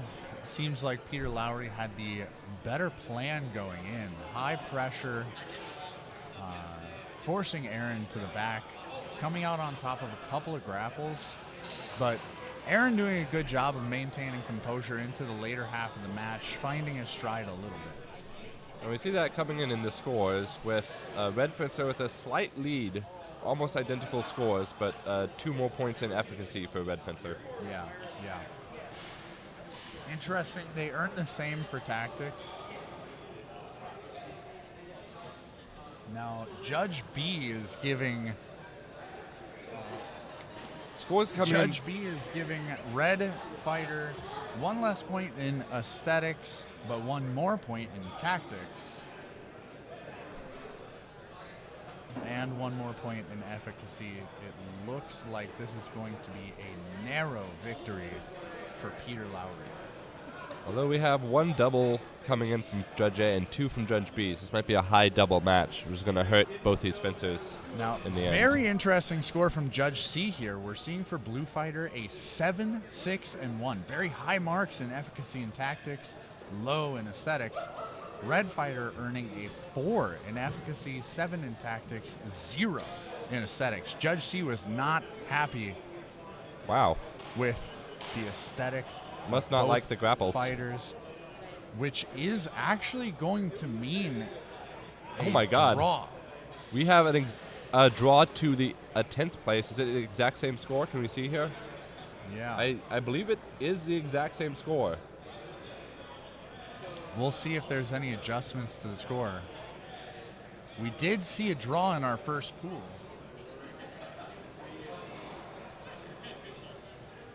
We have the judges deliberating with the director. The crowd waits with bated breath.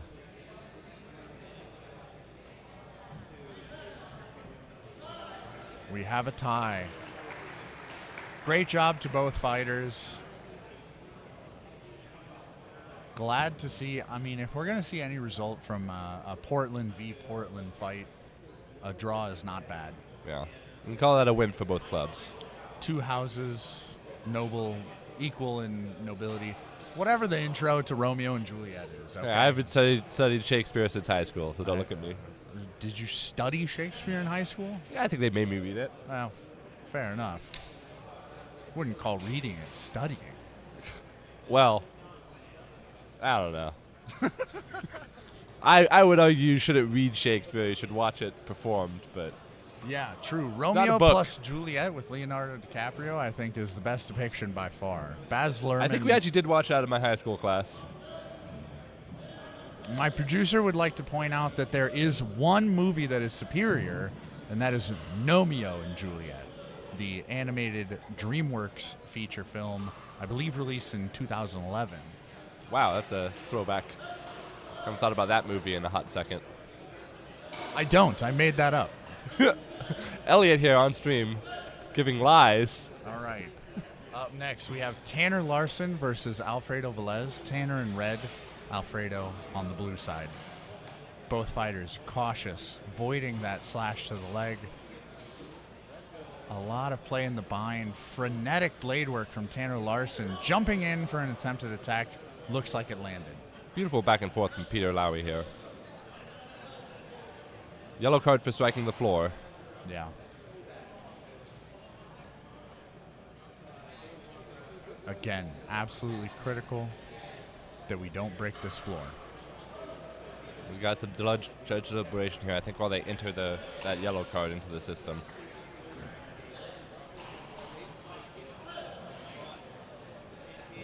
All right, again, we're seeing a much more efficient blade work from Alfredo, but that defense crumbles under Tanner's frenetic thrusts. And what I think is going to be a double.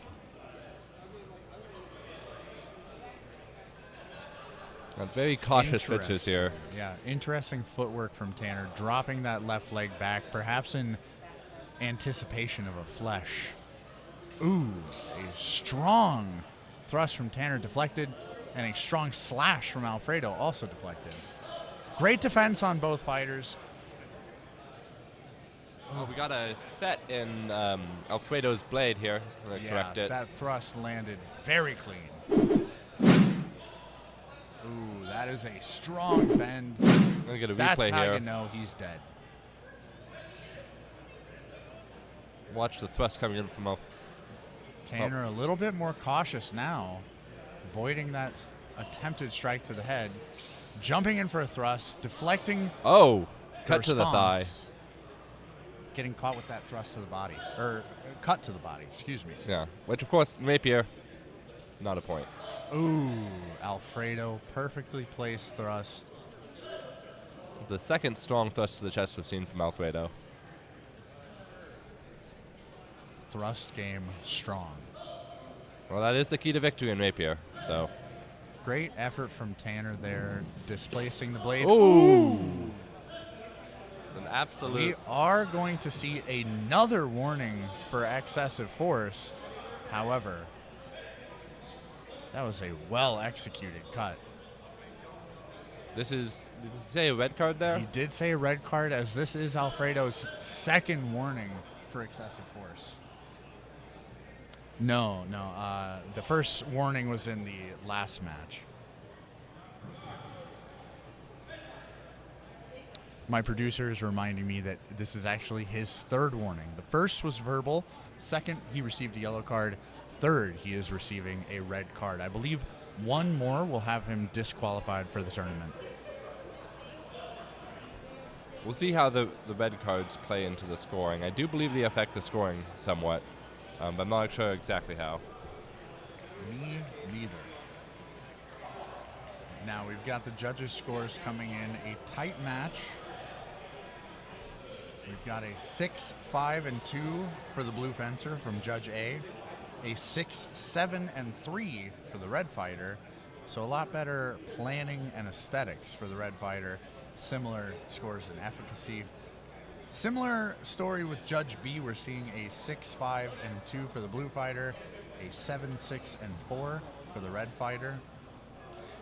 Judge C, as per usual, deviating a little bit, giving a 7 in efficacy to the blue fighter, but we are going to see a victory for the red fighter in spite of that strong slash at the end.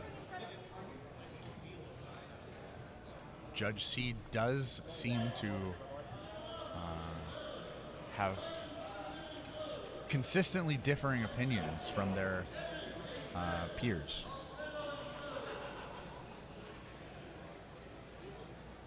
Up next, we're going to have Ryan Sherman again against Peter Lowry.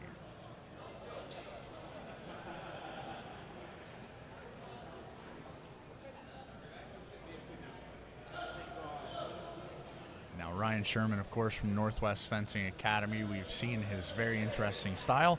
Peter Lowry from Bidge City Blades. Let's see if he can adjust. We've got Ryan Sherman, of course, coming in with that over the grip on his blade there. Oh, Peter Lowry, excellent finding that thrust there while deflecting Ryan's. Now, it looked to me like Ryan's blade did land in the thigh of Peter, but Peter responding with the thrust of his own. There we see that full extension. Landing again to the thigh, that full extension attack. Oh, beautiful control of his opponent's blade from Peter Lowry there. Excellent work from Peter Lowry controlling during the grapple. And we see Ryan Sherman getting his own grapple, coming out on top of that one.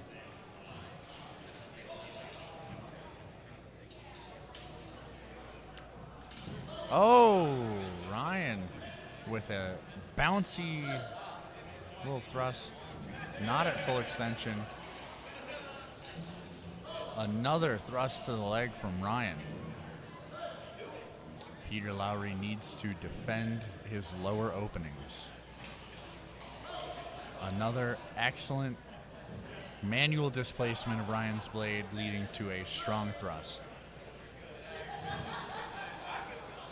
Peter seems to be relying on those closing in quick, but hey, if it works. An interesting high guard from Ryan here. Yeah. Again, seeing this very unique style still paying off. Proving very effective against the fencers today.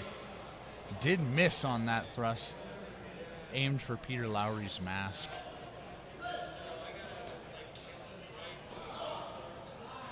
Trading blows in the grapple. That is time. Another very close match. Ryan Sherman proving once again that, an interesting style. I think a lot of these folks are being caught off guard by some of the techniques that they're not used to seeing. That's one of the joys of tournaments. You get all these different styles coming together. A lot of times as a fencer, you get caught off guard. And, don't quite know how to reply. We're going to take a look at this replay here where we can see, we can see Peter moving offline to Ryan's outside, voiding Ryan's thrust while landing his own. Very good stuff. Nice little replay screen there from our producer. Now, judges' scores are coming in. Looks like an early lead for the red fighter, Ryan Sherman, taking a few points off for efficacy. We're seeing blue fighter earn 4, 6, and 3 from Judge A, while red fighter is getting 7, 6, and 4. Taking a significant lead from Judge A. Judge B, much more narrow, 6, 7, and 3 for the blue fighter, 7, 6, and 2 for the red fighter. Although Judge B giving 2 doubles to that match. Yeah. I don't think will be counted since we're taking the median doubles. But we'll see how this pans out. Judge C, again, deviating a bit from their compatriots with a 5, 5, and 0 for the blue fighter, and a 7, 7, and 2 for the red fighter, which is going to secure the victory for red fighter. 0 in aesthetics, that's pretty harsh. That is extremely harsh, especially considering we were just talking about how pretty Ryan's fencing is.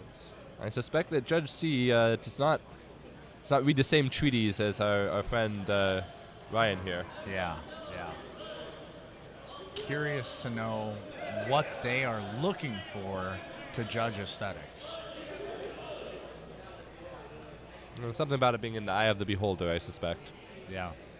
Up next, we've got Alfredo Velez from Loyal Order of the Sword versus Errin Miller from our own Indes Ferox Gladio. Errin taking a moment with his mask off.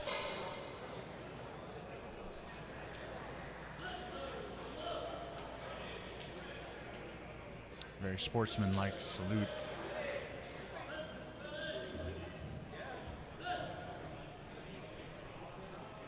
Both fighters slowly approaching to the edge of measure.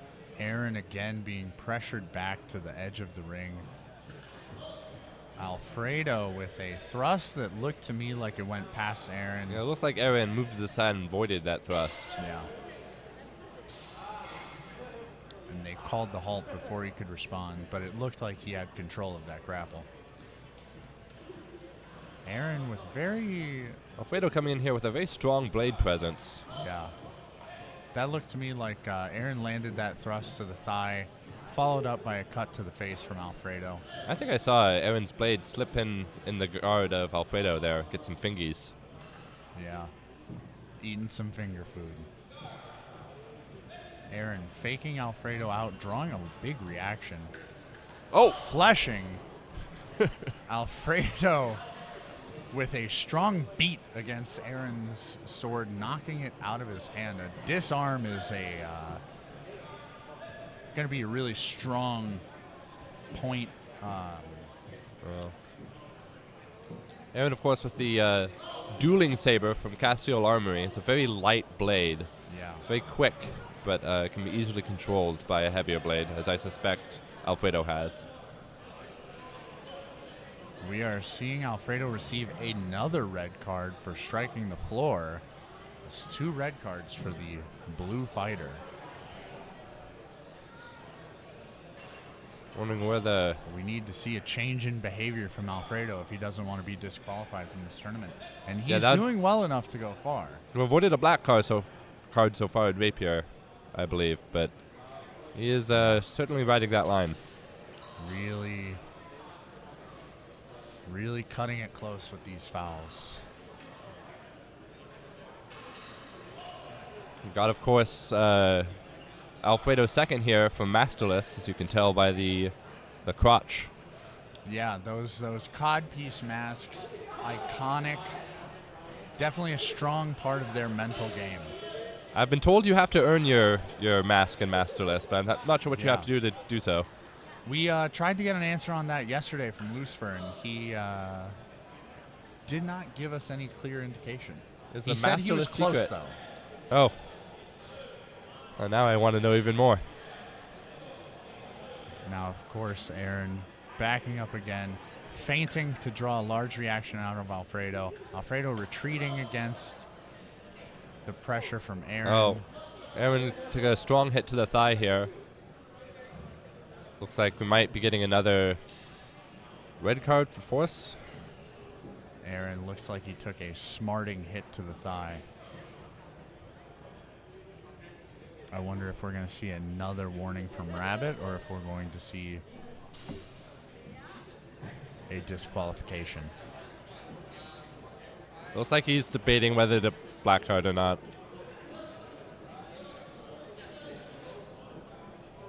Yellow card for excessive force. That is... Despite the previous yellow cards. 2 yellow cards, 2 red cards, and a verbal warning for Alfredo. It's almost a full house. Almost. Got a 2 pair for sure.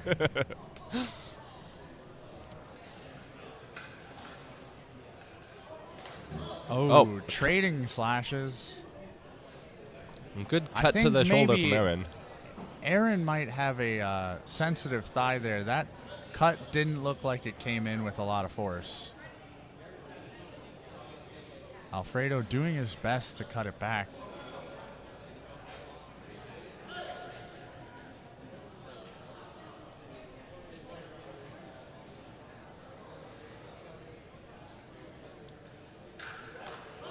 Oh, another cut to the knee from Errin. This is going to be a medic call. Yeah, medic's coming in with some ice packs. I don't think that was excessive force. I think that Errin has been hit about 18 times on that thigh, and the cumulative effect is finally catching up to him. I think there's definitely some attrition happening here with Errin's thigh. Yeah, that's tough. We're going to give Errin a moment to recover, make sure he's okay. We got the medic crossing the screen there to give him a cold pack. Do you know how we were doing on time for that match? We got is that the last exchange? I got a producer saying it should have been last exchange. We do have judges' scores coming in, so that will be last exchange. Blue fighter receiving a 7-6-1 with a red card and a double. And red fighter earning 4-5-1. Now, of course, Alfredo really showing excellent efficacy and tactics there. Really quite a lot of fouls for force. Yeah, I don't quite remember the total there of cards Alfredo has gotten this tournament, but it's not more than I can count on my fingers. From Judge B, blue fighters receiving a 7-7-3. Looking like we have some information here. Red cards give a -3 to the total, so blue will be getting a -3 to their score from each judge, for a total of -9. 7-7-3 from the blue fighter for Judge B. 3-3-2 for the red fighter. Judge C awarding blue fighter a 6-4-1. Red fighter a 4-2-2. Blue does take it in spite of the red card. And we see great sportsmanship from both fencers. Of course, no bad blood. It is a combat sport after all. Sometimes your leg gets whacked. Up next, we've got Ryan Sherman coming back in versus Tanner Larson. Excuse the breaking voice. A lot of talking yesterday. It's one of the difficult things about running one of these tournaments. Just sort of a sad grinder to your throat, unfortunately. Looks like we have our final bout of the pool here. Ryan Sherman versus Tanner Larson. Just received a text that my cat won't come back inside. So, best of luck to my girlfriend dealing with that.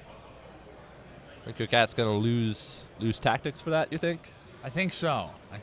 That's at least a yellow card for failing to follow director instructions. I have seen your cat though, and definitely a 4 in aesthetics.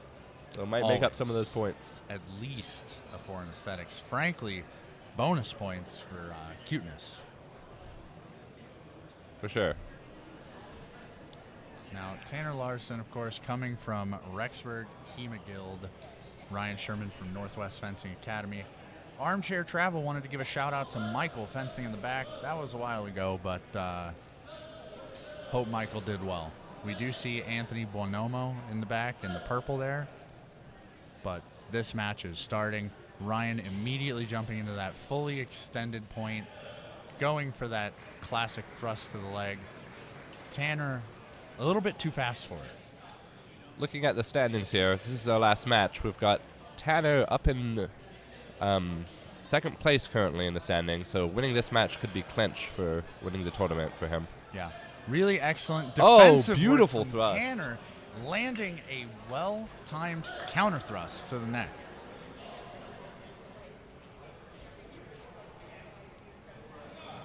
Tanner showing a lot of presence in the bind, not letting Ryan break through his defenses. Beautiful thrust from Ryan there. He extending his back arm, getting those aesthetics points after the thrust landed. That was a very pretty series of actions from Tanner. Did not land in that series, but a lot of flourish.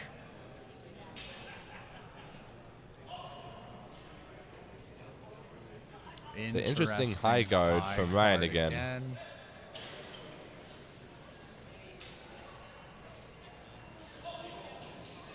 Both fighters exchanging blows. Great defense from Lots of both hand sides. deflection. Could not even comment. That is one of the things about Rapier. The action happens so fast. It's really tough to judge. Oh, we got a touch to the ground there from Red Fencer. Yeah, just a verbal warning this time.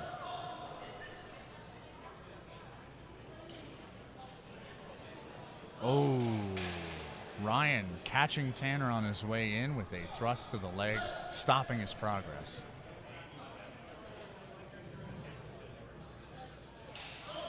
Ryan again, very slow and methodical. Tanner a little more frenetic, landing that cut to the head.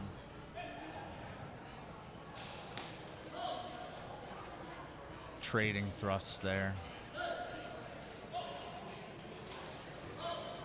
Oh, looks like we got a little bit of bend in Tanner's blade from contact with his hand. Great void and riposte by Tanner. That was textbook. I'm getting a lot of points for that. And that's time. Great fencing from both fighters. Very interesting strategy from Tanner. You saw twice he went for that displacement Moulinet thrust. Neither quite landed, but very pretty. I'm still thinking about that void and thrust he did at the end there. That was beautifully executed. Yeah, we're going to get to see a replay here in just a second. Yeah, here it is. Here we might get to see that Moulinet that I was talking about. You see, he gets contact in the bind, defends. Plus in. Oh, yeah, cuts around. Very much a longsword or a saber technique used to great effect here. It's always interesting to see what people cross-train in and how that affects their techniques. Yeah, there Usually- is definitely a lot of bleed over. Usually using a longsword technique in Rapier is a bad sign, but it was executed beautifully there. All right, we've got some very interesting scores coming in. Judge A giving Blue Fighter a 6 in efficacy, 8 in tactics, 4 in aesthetics. They really liked Ryan Sherman's plan and his the grace. Now, Red Fighter, they gave a 7, 7, and 3.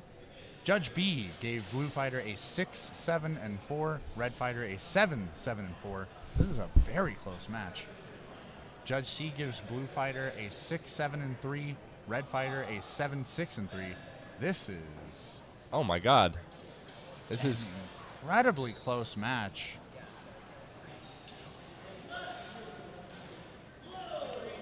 The match goes to Ryan Sherman by 0.3 points. Is that the closest match we've had so far? That Well, hasn't we been did a tie. have a draw earlier. We have a draw, that's correct. That is about as close as you can get. Yeah. I 0.3 suppose that is true. as close as you can get without being a tie, though. Great work from both fighters. We're going to be preparing shortly here for the sword and buckler pools. We've got fighters warming up on the right side. Stay tuned, and we'll be right back.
Hey, we're here with Ryan Sherman, who's currently, I believe, P3 in the standings, although not all of our matches are concluded. We're really enjoying seeing your fencing with high scores in aesthetics and some interesting techniques that I at least have not seen before. We had that high guard up there. Can you explain a little bit more about that? Yeah, so my primary source is Beau, and he has an action where you come in from this high position and drop the quillins of the sword on top of your opponent's sword and kind of glide in with just a narrow gap between yourself and their point. The thrust itself is called an imbricata, the estacada, because it's directly on line. Whereas the imbricata would be when you're sort of off to the side and angling back in. Yeah, that was. I saw that to great effect. I think it was like 2 or 3 times where you had exactly as you described, the blade come through the chest. I was also noticing an interesting, actually a lot of fencers here, the grip sort of over the keons instead of through.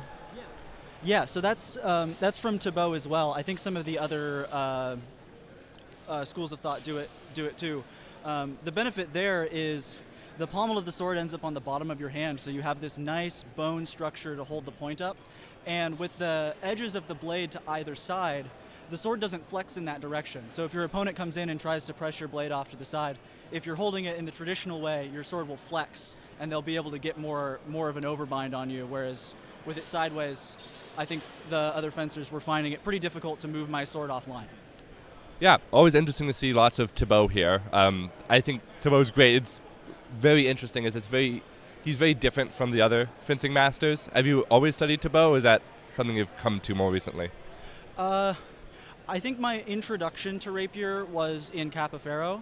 I've only been studying Rapier really for about 4 months. But at Northwest Fencing Academy, I think a lot of our longsword interpretation is kind of Rapier inspired. So I have a much longer history of the kind of realm of technique, even if I've only been using this weapon in particular for a short time. Yeah, thank you for taking some time to talk with us. It's great to see you fence. Hopefully you'll see more of me. Yep, I'll see more of you later.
Welcome back, everybody, to day 2 of the Spring Fling Tournament of Roses 2025. Right now, we're going to announce the winners of the Ringen tournament. Now, this is a new event that we introduced this year. It's essentially historical wrestling. Is that about accurate?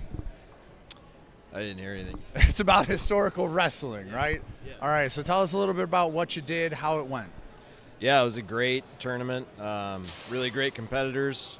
I came in with a wrestling background, but I did have a chance to learn some Ringen with Moses at Seize the Vor, and I have nothing but great things to say about everyone I wrestled. And yeah, we do want to thank Seize the Vor for running that tournament on the side while we had the Rapier pools going. Unfortunately, we weren't able to get the stream on there, but I was able to watch a little bit, saw a lot of good stuff, saw some great judo-style throws from you. What was your strategy for training coming into this, being able to land those?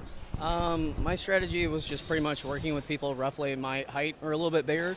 I'm usually the smallest person anyway, so a lot of wrestling background. And the judo was, they gave me a straight arm, it's a leverage point, and you take what they give you. Absolutely, definitely. And of course, we have Justin Reimer over here from Lone and League, a strong competitor in longsword and clearly a strong competitor in wrestling. How do you feel like the event went? I think it was a fabulously run event. I had a great time, got a lot of fun matches in, and I think all my competitors did a great job. Yeah, fantastic. Well, thank you guys for coming up. We're going to announce y'all shortly, give you all the prizes, and we'll have that, of course, streamed here. So thanks for coming, and we'll see you shortly. All right.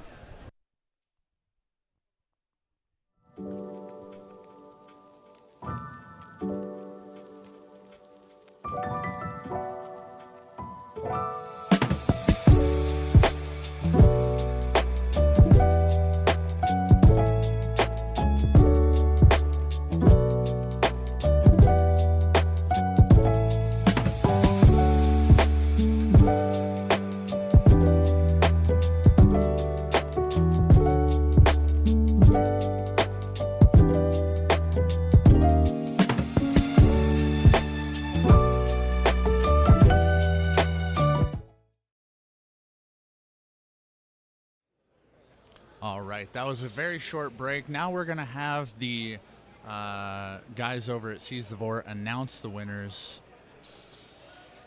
and hand out the prizes.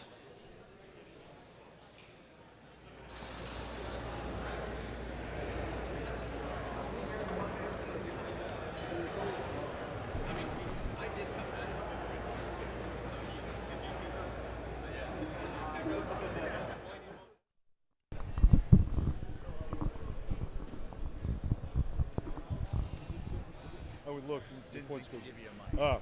So thank goodness you guys all had different point totals. So it's a tiebreaker. Can I see what they were? Oh, I'm going to announce them. You ready?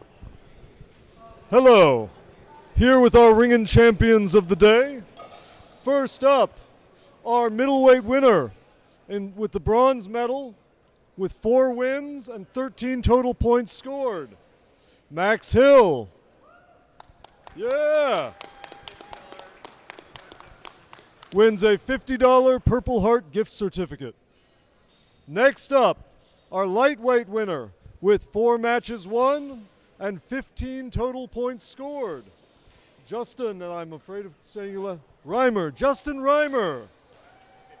Another $50 Purple Heart gift certificate. And finally, our heavyweight Ringen champion with 4 matches won and a total of 19 total points scored, Matt Fogg. And Matt, you get a free admission to the next tournament next year. All right. Thank you guys for coming out. You did great work. Thank you. Fantastic. We want to thank Seize the Vor for running that tournament and congratulate all of our winners today. Excellent work to everybody involved. Thanks for watching. Stay tuned for Sword and Buckler coming up next.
We're back with the sword and buckler tournament. So experimental format where we're doing sword and buckler or just messer over the course of 5 rounds. We'll be starting shortly here. Currently having the fencer briefing. I'm Goose and I have with me Patrick. Hey everyone out there, this is going to be a fun little tournament. So the fencers are restricted to simple cruciformed one-handed swords and a small shield called a buckler that will be fought across various rounds. Sometimes symmetric battles where both fencers have their sword and shield. Other asymmetric battles where only one of the fencers has a shield. And finally, a match where they must start with their sword sheathed on a club-provided belt to keep things symmetric.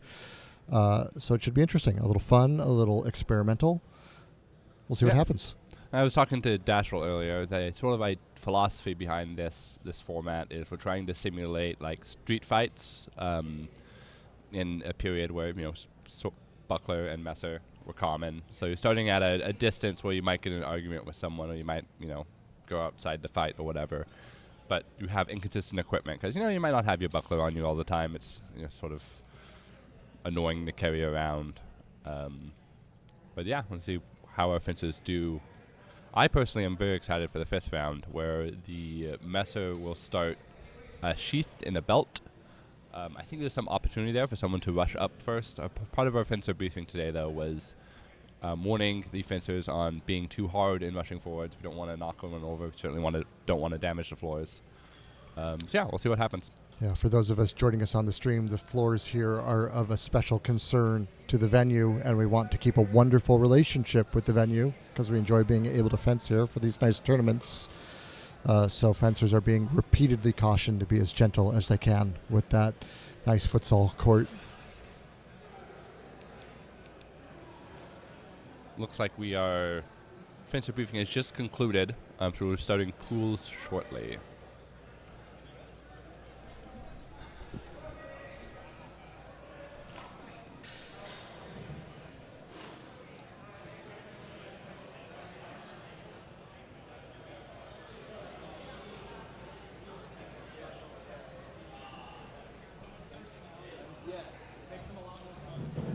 We've got, a bronze medal. This is Catherine, just walked out of the camera, but bronze medal in WMBT with the gorgeous vine pattern on her gear. I've Really seen one a of the- lot of big smiles on yesterday's medalists walking around, returning to the venue today. And it's always fun to see all the medalists going around in what may not be their primary field of study, but a lot of fun formats nonetheless. We got a fencer here with a gorgeous hat. If this were the Rapier competition, I would be judging that 4 in aesthetics. I'm getting that might be Doug Majowski. Excellent drip. As we all know, is very important for him. I've seen some great costuming today. People have sort of busted out their more fun looks for this second and slightly more casual day of the tournament. I'm seeing a couple pieces of attire that I know were purchased at the recent Oregon Renaissance Fair that is happening this month. Just, of course, providing all of us HEMA nerds with excellent pieces of apparel, although maybe not combat pieces of apparel.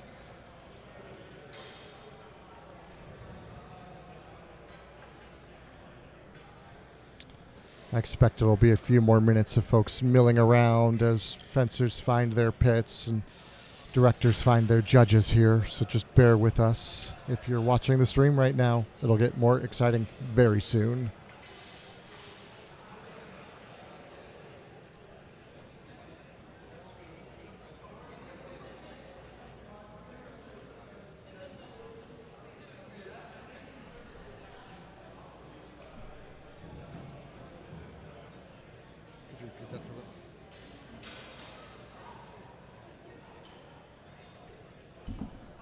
You gave me a pronoun tip. I didn't catch it.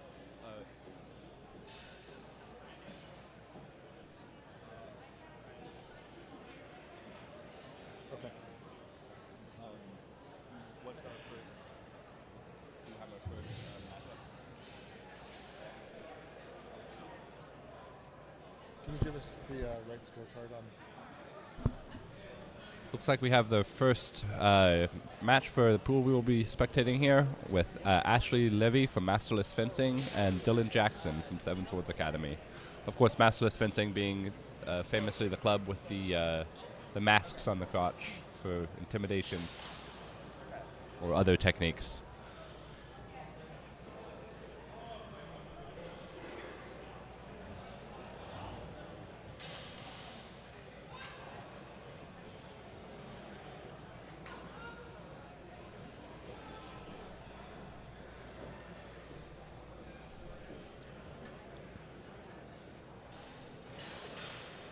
In the center of the camera, we have our own Damien from IFG with the very fancy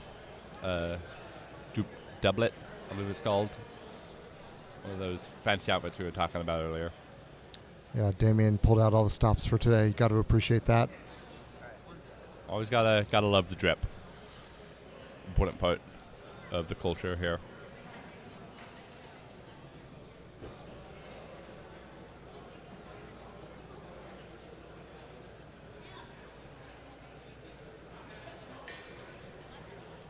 Friendly little wave from my pal Marcel there.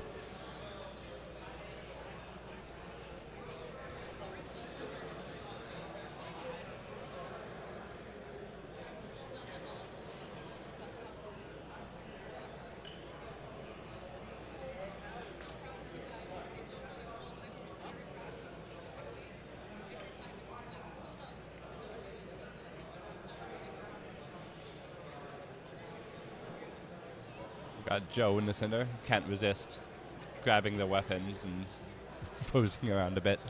I will say after one day of volunteering here, the itch to pick up a sword, it gets pretty strong by the end of the day. We had, I think, well into the after party, at least until like 9 p.m. we had people in the pre-spar pits going at it with boffers. Oh yeah, the staff did basically turn out the lights on us to get us to leave and stop fencing last night. you gotta pull us out with those shepherd's hooks. Only way to get us to stop fencing. We're slow to take a hint, but once we figured out what was required, we moved pretty quick, I think.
We got a good view of Damien and his fancy doublet that I pointed out earlier. Almost. If we could just get Damien to step 3 steps to his Let's right. see if I can shout that here from the commentary booth. Hey Damien, can you take steps that way? Get into the camera view. Get into the camera view. Fancy outfit. We want to show off your outfit on screen. Let me switch to camera 3. All right, here we got Damien with his fancy outfit. Oh, Winning yeah. style points for sure. Give it to me, baby, just like that. Give me another. Oh, fierce. Oh, Perfect. strut.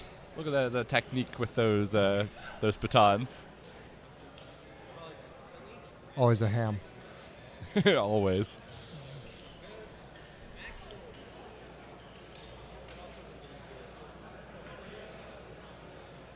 As a reminder, in this format we are having 5 rounds. Each round is 1 exchange, and that means you can only earn 1 point per round. So our maximum points for each fencer is 5.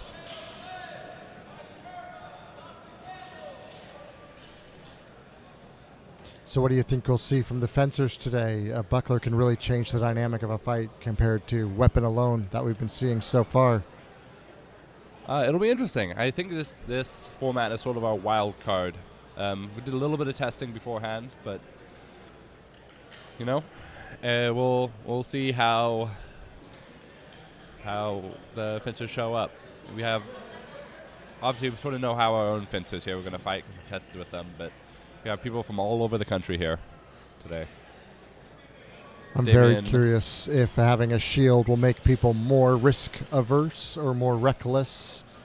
I know a lot of folks have entered into the tournament without a lot of prior training, specifically in this combination. Yeah, you do get a lot of that in HEMA, where someone will just enter a tournament because, hey, they're there already. Might as well have some fun with other weapons. Absolutely demonstrating a lot of courage, grit, determination to improve. Yes.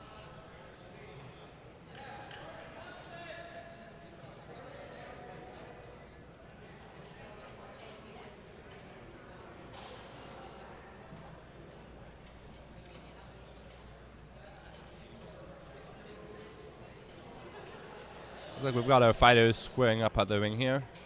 Of course, we have...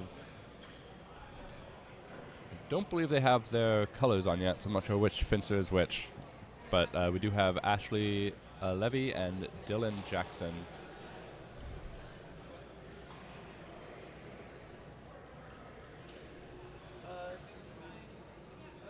I think it's fine. If you want to give red fighter.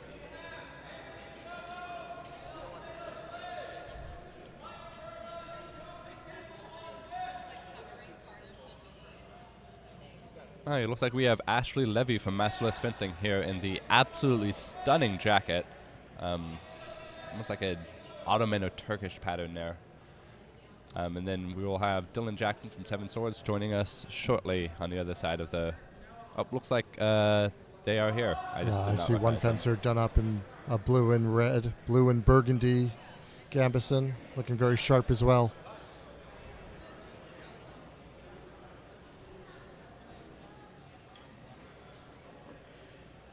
Very excited here. First round of the first pool of this format. I'm not 100% sure what to expect, but it's going to be interesting. You'll notice these fighters are beginning with a single-handed sword alone. No shields allowed yet. And here we go. We're off. Approaching in cautiously. Got Ashley and two cuts back and forth from each fencer. Yep. I don't see think I saw a clean hit, and the judges seem to agree. Confused. That's going to happen sometimes as swords get smaller and fencers can whip around quicker and quicker. All right, we're moving on to our second round here. So one of the fencers will get a buckler. In this case, that is Dillon Jackson from Seven Swords.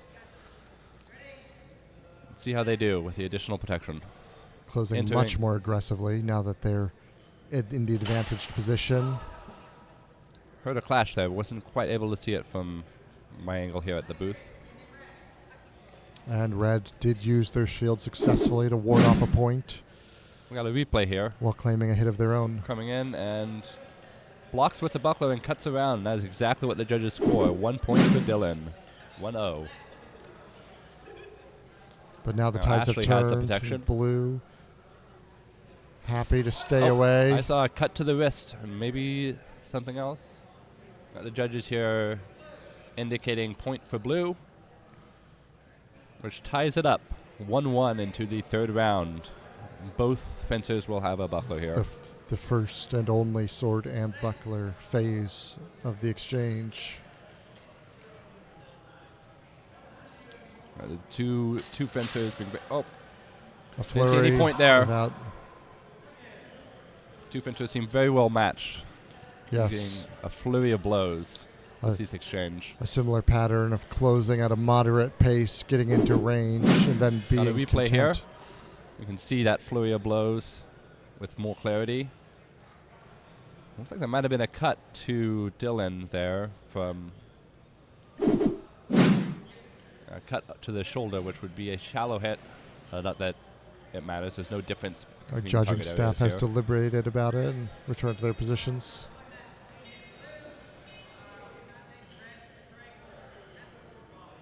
Judge is saying red strike was after tempo, so that means after the hold was called. So that would be a point for blue, I believe. A point for blue. 2-1 with one double. And now the fencers need to go through the trouble of stowing their swords. Yes, as this is they the must begin with them sheathed. the final round where we start with short swords sheathed. Buckler is optional this round. We have one fencer, Ashley, going with the buckler, and the other fencer going without. Here we go, swords Both out. fencers able to draw, and Ashley coming in with a cut to the chest. We'll see if that landed. See that in the replay. Oh, cut right there. And that was another point for blue, meaning Ashley's the winner. Quick, aggressive fencing from both fencers. Congratulations to them. That's excellent fencing, a close match. Both very quick fencers. Fast in their hands. Next up, we have Frank Torkel and Raiden Westerman in blue. Raiden, of course, from our own Indes vs. Gladio, and Frank from Masterless Fencing. We've got our pirate contingent seconding for Raiden in the corner there. First round, only messers. Both fencers trying to figure each other out. This is one exchange, so no reason to rush it. And initially a parry, and then a cut, looks like from Frank to Raiden. Yeah, quick, aggressive close there. Looks like Flurry that of is going to cuts. be one double. Inconclusive. Second round. Buckler for Frank. Frank confident there with the... Oh, wow. Ooh, an impressive showing from Frank. Really working the parry riposte pattern there, both of them. Strike, ward, repeat. That's the formula. See a replay of that series of attacks. Initiation from Raiden, and Frank closes aggressively. Raiden keeps the heat off him pretty well. That with was high some good parries. fencing. I don't know if I saw any blows land, though.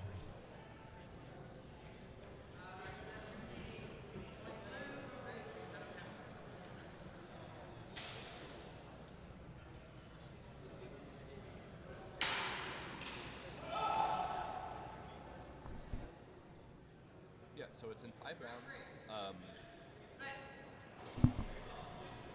All right, just a reminder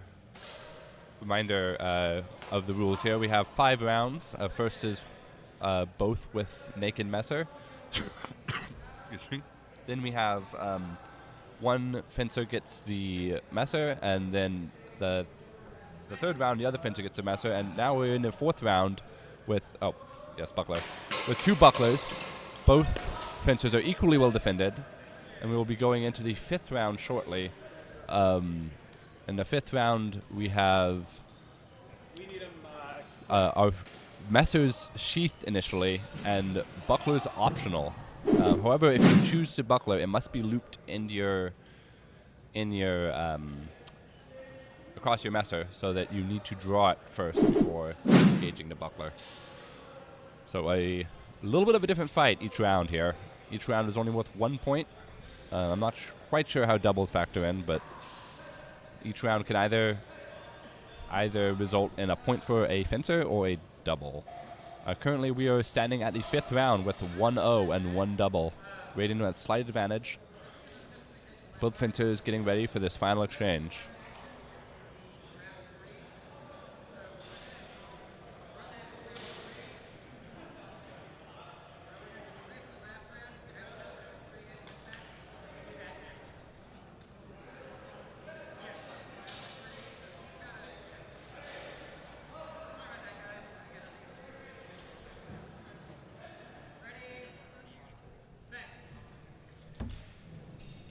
Got a high guard from Frank. Oh, and the level change. Wow, yeah. Big, deep lunge there, attempting to land a thrust from red to blue. I couldn't see if it sunk. When these athletic fencers really let themselves go, the action can be very quick, especially difficult for a layperson to follow. My apologies. This is round 4 now. This is... Both fencers have buckler. Both are... Oh! I saw a cut there from Raiden. A real back and forth.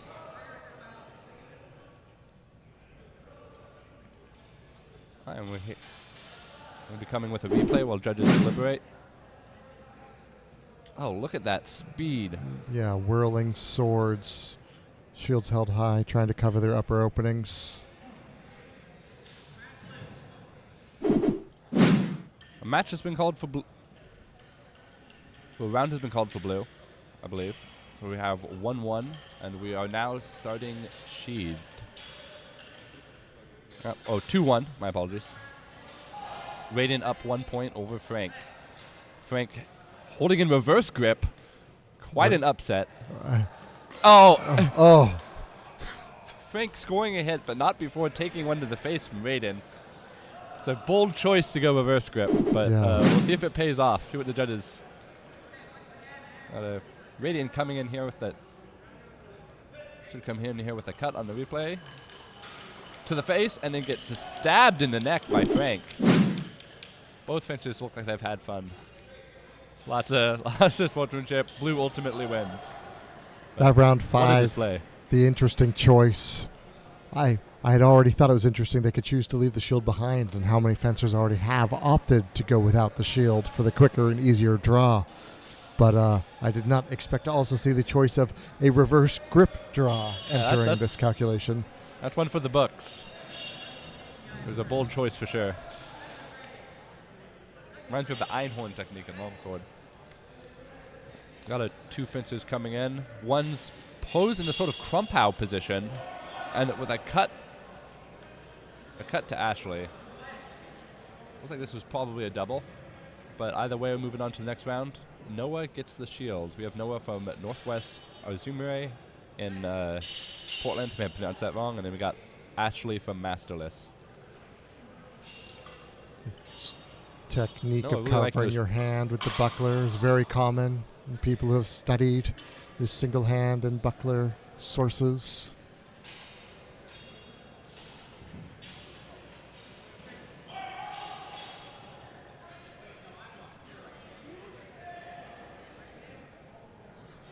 Alright. Looks like the judge is confused here. It's very quick action. Seeing a cut there with the buckler protecting Noah.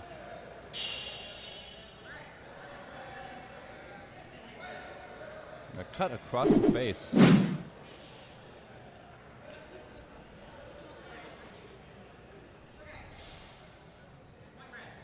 Alright, point red.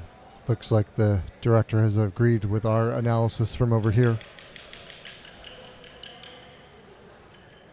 Possibly with some assistance from the fencer in blue, who I believe might have suggested the correct answer there. Heading into round 3, actually with a little bit more confidence now that they have the buckler.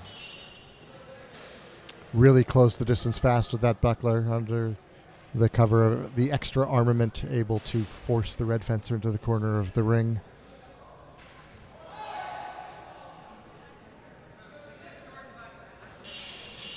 Fencers well know, but for any lay people in our audience, having room to retreat is really important. Hey, even on points into the fourth round, both fencers are evenly matched. Looks like I saw a cut from Red to the chest with a return from Ashley. Looks like the judges have included point Red. So Noah is up 1 point headed into the final round.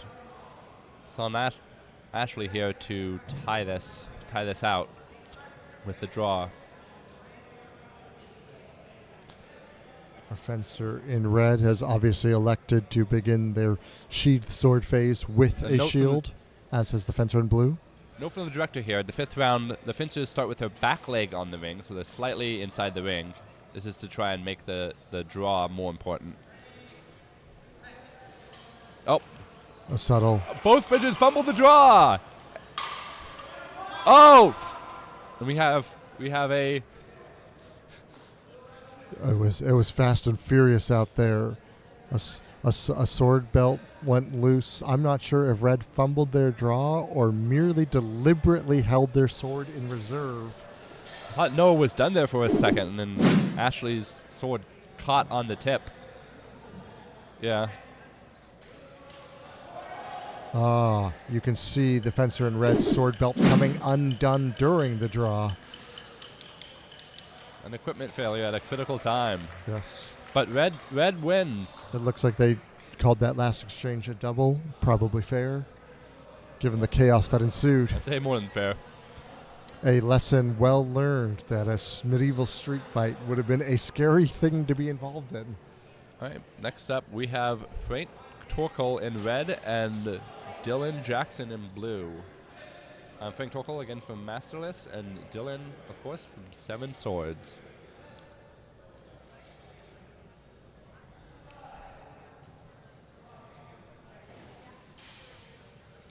As fencers begin to come through this pool a second time, I think we'll begin to see more confidence with the rule set, that they know what they're doing, that they understand what's about to happen.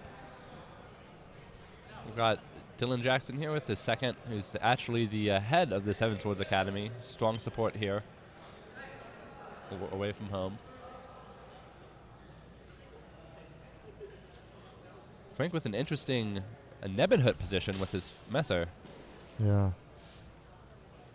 The fencer in red is using a slightly longer sword with a more slim profile, trying to win a little more zippy, snappy parrier post game. The fencer in blue is elected for a conventional Messer, a little more bulky, a little more authoritative in those cuts, trying to power through the center. Now we saw those two of those transfers cuts from Frank. I don't think the first one landed, but I think he might get a point for the second one, and he does. 1 point to Red, 1-0 into the second round. Red has the shield. Dillon adopting a half sorting technique. I haven't seen this used before in Sword and Buckler. Oh.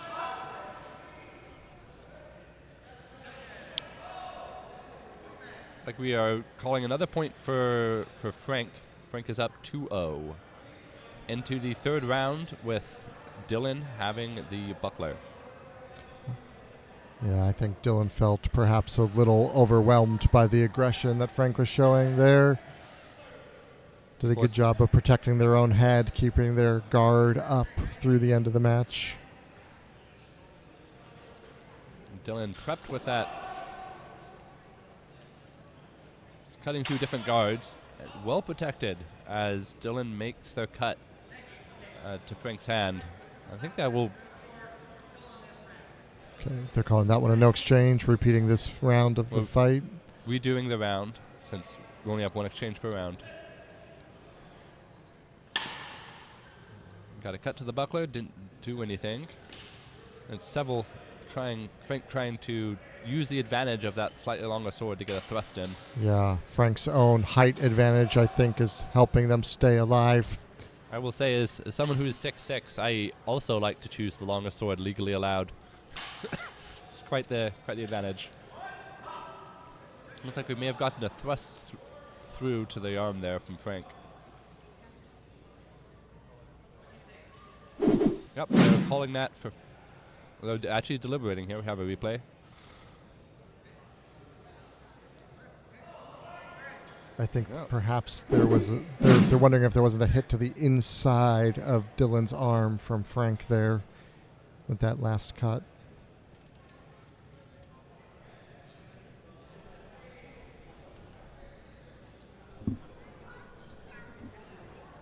Okay, we have 3-0. Have elected to award Frank the point. Into the fourth round, both finches have bucklers. Both finches are being cautious here. Frank has the upper hand, but every point matters. Oh, looks like Dillon is self-calling. Good honor. Would have been hard for a judge to spot that cut, but fencers well know sometimes cuts that look simple from the outside or small from the outside could feel just absolutely stinging. Well, some deliberation from the judges. I'm not sure for what, but we are heading into the fifth round. Looks like both fencers are electing not to have their bucklers. I guess for the simpler draw. We'll see. Frank is possibly already gearing up for the reverse grip. Yeah. While Dillon is adopting the more typical front grip. Frank, they've both gone to half sword.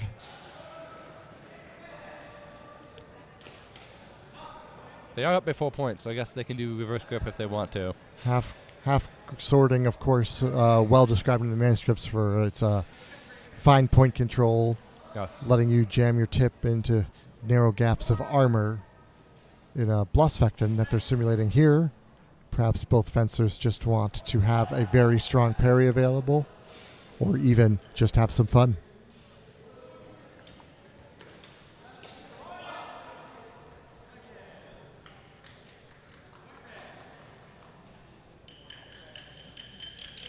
All right, point red. We have 4-0 Frank. Good showing. 5-0 fencers. Although the score was very dominant in favor of one fencer, it was an excellent fight from both competitors. Never was it an easy point for one. Sometimes you just get those fights where it's five close exchanges, and that reflects as 5-0. Yep. But it was a lot closer than the score would reflect.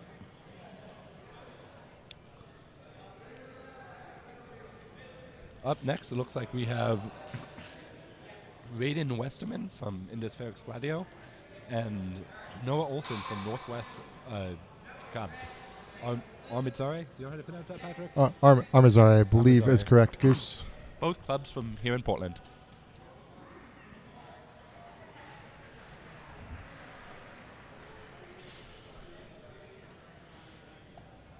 Raiden, relatively new on the scene. I believe this is his first tournament, perhaps his first 6 months in the hobby. Interesting messer here from Noah. Has a little bit of a thicker tip, of course, to provide more of a cutting action. It provides an interesting profile you don't see often here, where feathers are so common. Raiden, on the other hand, is using a very light and slim messer simulator.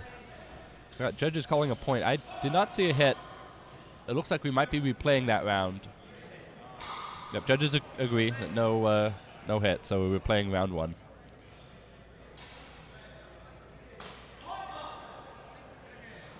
Got a cut to the hand. I'm not sure who cut who there, but... I liked Kai's analysis. Kai, a director on the left, indicating a hit from blue to red. And that's what we get. 1 point blue. 1-0 into the second round. You see Raiden fighting a very counter-puncher style here, wanting to hang back, pressure with distance alone, force his opponent, or at least invite his opponent to cut, and then counter-cut in the moment. So far, Noah seems to be content to initiate first and play into Raiden's preferred style there. We'll see if it continues to work for Raiden. Judges mark 1 point blue. That brings us to 2-0 into the third round here. A strong position from Raiden. Very forward-heavy stance from Raiden, looking to cut. You notice there Noah was fighting with both their left hand behind their back, but their right hand well retracted. I think that's a very sane tactical decision to make when you are outreached and out-armored like Got you a are. replay here.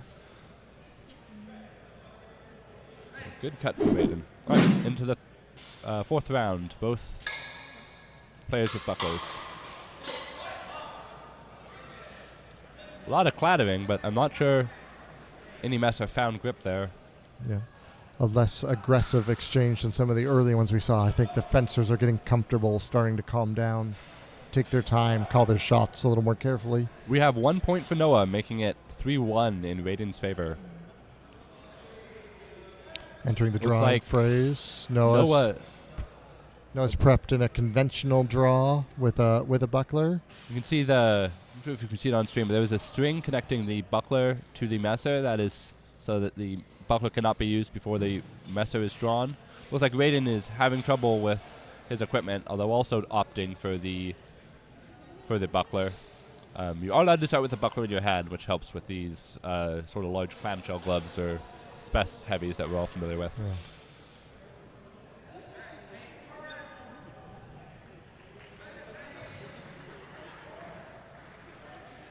Looks like the director's about ready to kick this off. Both fencers poised to engage. Of course, if you can draw faster, it makes sense to close quick, but A clean draw really helps, and both fencers successfully got their swords in hand without difficulty. Now the fight begins in earnest. Raiden pressuring this time. Big attacks. Noah being forced out of the ring a little bit. Noah hangs in there, closing in aggressively, shielding their upper left opening with their buckler as they tried to land a cut on their strong line. So a reminder, unlike our other formats here, for messer and buckler requires 2 feet out of the ring, so I do not believe that is a ring out, but just barely. Yeah.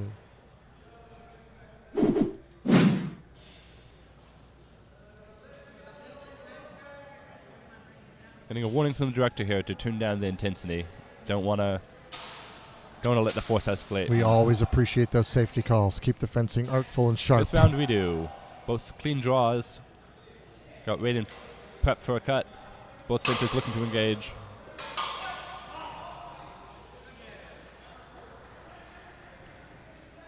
We've got a Looks quick like a hit gear. from red.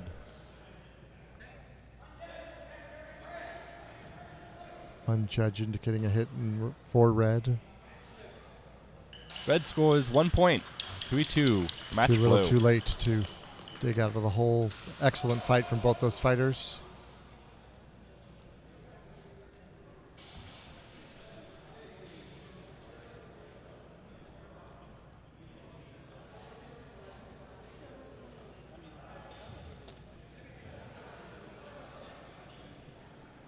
That fight was closer to what I expected to see from this pool. Fighters closing moderately aggressively, sort of hovering at the edge of range, some harassing strikes as they creep into Krieg proper, and trying to cover the line with the shield as they attack to an opening.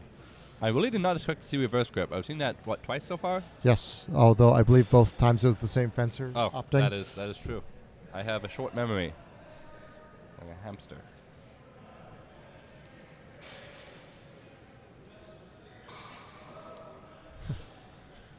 Got Damien, the judge, on our right, and C to continue the matches. A little bit of a jig.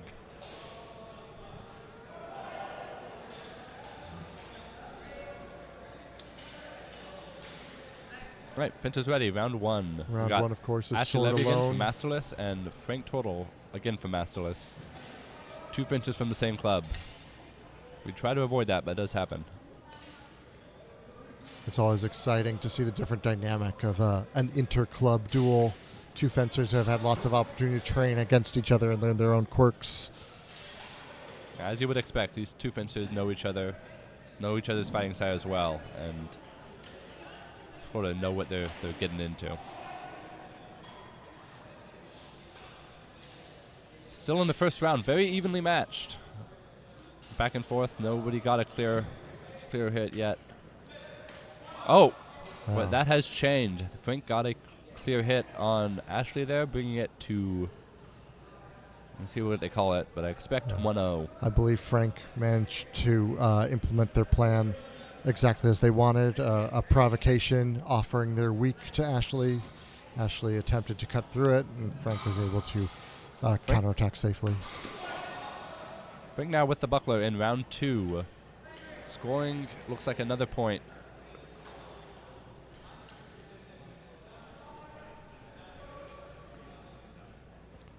But now Frank needs to go in. Oh, that was scored as a double, bringing us into our 3rd round with 1 double, 1-0 in Frank's favor. Oh.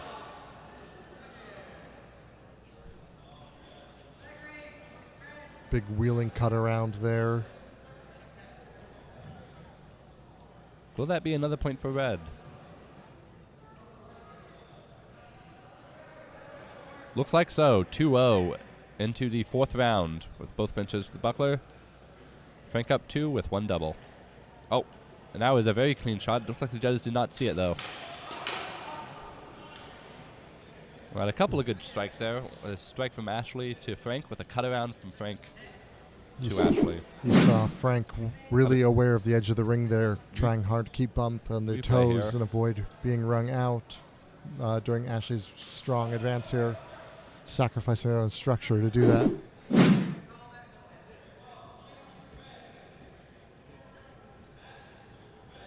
Looks like the match has been called for red. Still getting the final score in here, but looks like the last round was called as a double. 2-0, 2 doubles, with Frank victorious. Very close match. Very, very skilled fencers. Obviously 2 fencers that know each other and know what to watch out for when facing each other.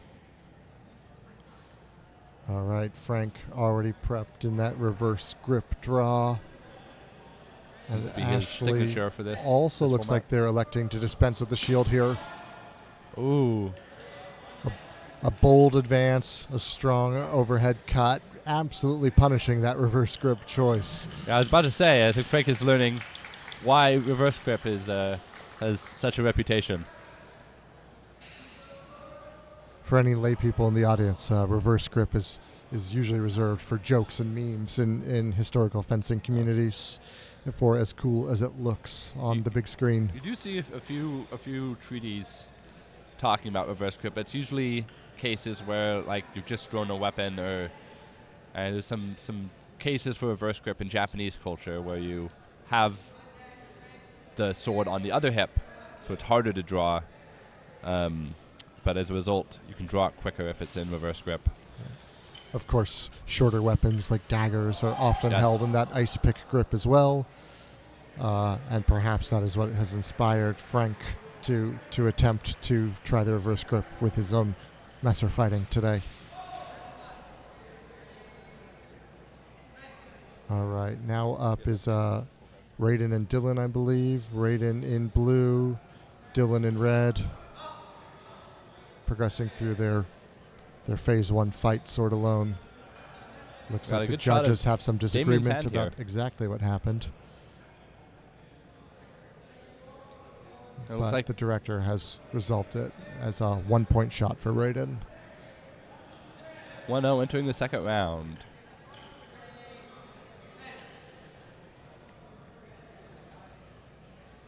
Two fencers cautious. Testing each other out, not engaging fully. Dillon pushing that range closed. Raiden Yeah. sort of backing up, not engaging fully. Really an excellent depiction of the advantages a shield can give you. They were able to close very aggressively under the cover of that buckler. Very much shutting down all of Raiden's counterattacks. We have Point Bread bringing it even into the 4th round, looks like. 3rd, I believe. third This round, one will be yes. Raiden with the buckler and Dillon without, giving Dillon a chance to keep up or catch up. We got a half sorting technique from Dillon here. Unfortunately, that often leaves your offhand much closer to your opponent. as Raiden spotted and was able to attack to a relatively open and juicy target there, scoring themselves a Good a 1 tactical point. decision by Raiden.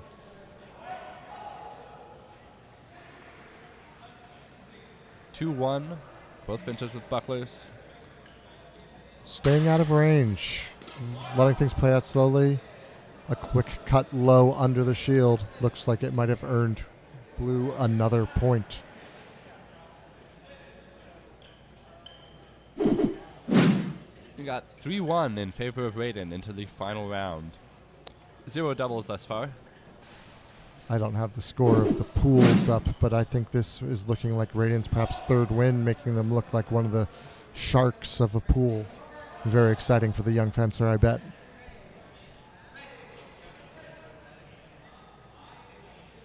Dillon dropping that half sorting.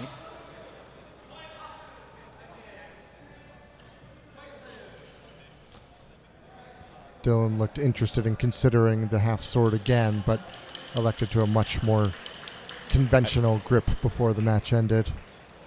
Excellent match, 4-1 in favor of Raiden. Exciting to watch. Excellent performance from both fencers. You'll love to see it.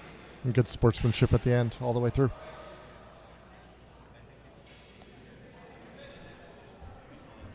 Okay, we have up next Noah Olson in blue and Frank Torkel in red.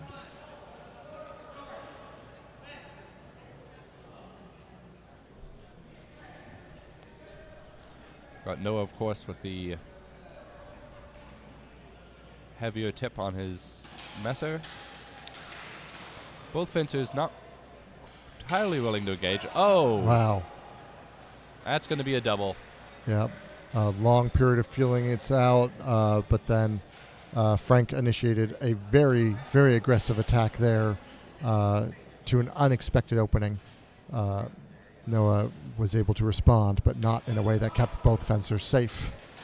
It's like Noah suffered a thrust there from, Frank suffered a thrust there from Noah, which I believe will make it 1-0 with one double going into our third round.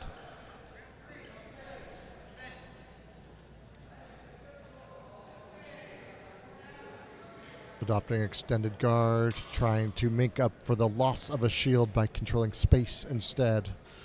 Frank's got to be very careful here. Down 1 point and without a buckler.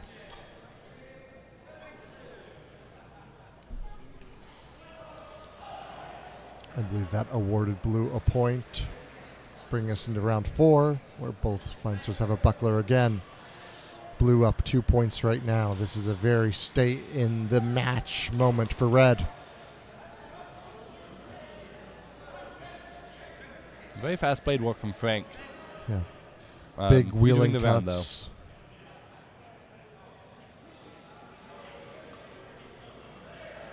Both fencers changing guards, not quite sure how to attack. Blue darting in. I think I saw 2 hits from Noah there. I think Frank might have landed one as well, but either way, onto the 5th round. It's like Noah is opting to use the buckler, and so needs the buckler looped into their belt along with the messer. We have a short break here while that is set up. By the second, very own Errin Miller here, who you saw in Rapier. A replay here of that last exchange. Initiation from Frank as they close in. Excellent use of the buckler from both fencers. You see those bucklers just in the right spot. Suspect both these fencers are rather experienced with sword and buckler.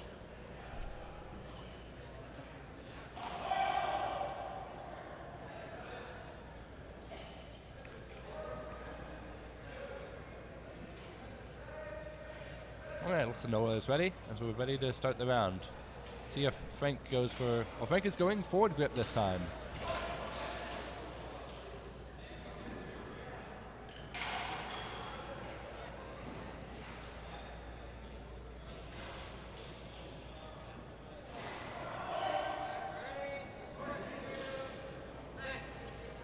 Here we go. Good 2 draws. clean draws. And Noah has a little bit of advantage now having the buckler. Still staying cautiously out of range despite the advantage of that buckler. Feeling out their opponents. Oh, Frank with the level change. And takes a thrust from Noah. Oh, Yeah. belts fell off. I hope all the fences are Watching the replay learning. here of that quick exchange. I believe we're going to see Frank engage, initiate a couple of attacks to try re-engage. to retreat after their attack fails. Looks like that thrust Noah just barely landed on the throat. See I, if the judges call that as a point. I agree, Linda. It looks like they did.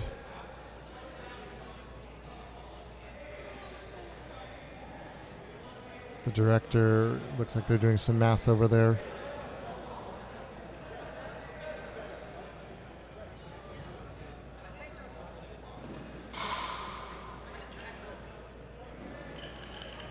And that's going to conclude that match, giving the point to the blue fencer, Noah.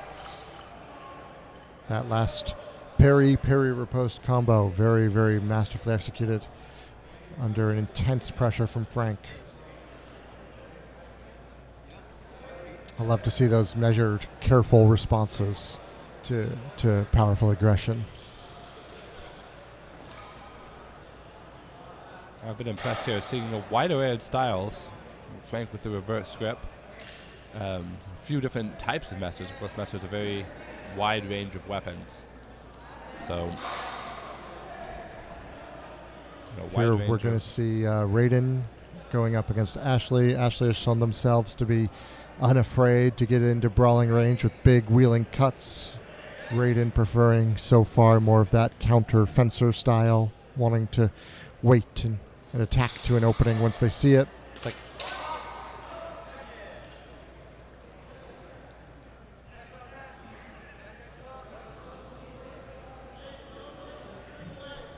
we got 1 point for Raiden. Heading into the second round, Ashley has the buckler.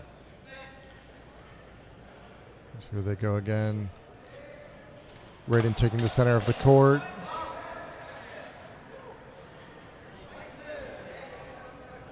We got another point for Raiden. Raiden was unafraid to initiate there, perhaps feeling emboldened by their height advantage. Bringing this 2-0 into the third round.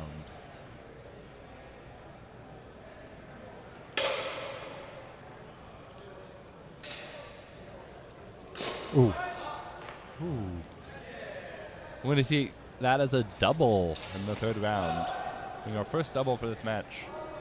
Oh, judges deliberating? It looks like the director has some questions with that low strike from the red fencer, Ashley. Might be You'll see here on the deliberating on a replay. force strike penalty. We'll see here in a second. I've also seen in the past Dash be interested if a cut was of sufficient One quality. double And it looks like they decided it into was. the fourth round. Both benches equally armed. Well, I think we saw a great cut from Ashley there, just below Raiden's buckler.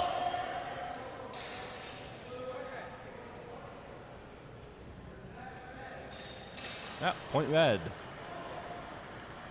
Now we're headed into our final and most strange round. Ashley is opting not to have the buckler and using their own belt, which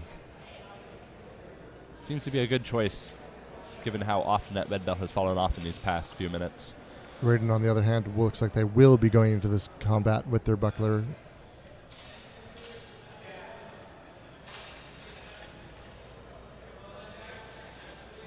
Oh, Ashley is taking up the buckler, although it's not being looped in.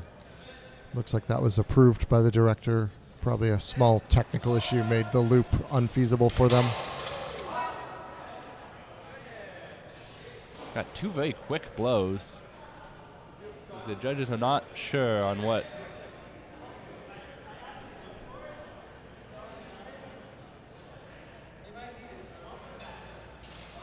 Looks like Another that point for is blue. match for blue. Congratulations to our fencers. A real clash of styles there, producing some interesting bouts. Raiden yet undefeated in these pools. Okay, we have the final match in the pool now. Dillon Jackson in red and Noah Olson in blue. Dillon's had a good little breather there, hopefully feeling refreshed but not cold.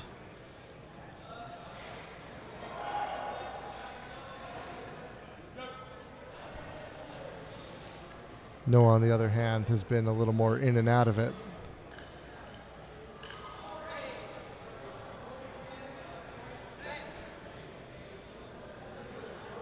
Dillon unafraid to take center despite a significant height disadvantage. Taking center is a smart strategy if you're shorter. Prevents your opponent from getting as much range. For any lay people in the audience, a height is a disadvantage for a couple of reasons in fencing. One, you just have a naturally lower reach, but two, taller fencers can cut over your sword, suppressing it out of the way, keeping themselves safe and having access to more targets more easily.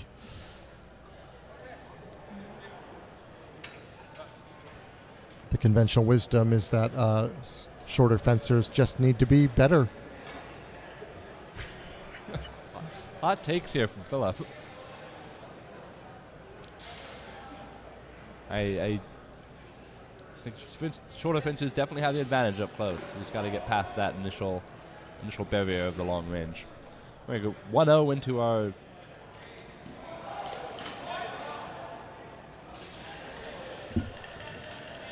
furious little exchange there. I'll be curious to see if the judges can unsnarl the action.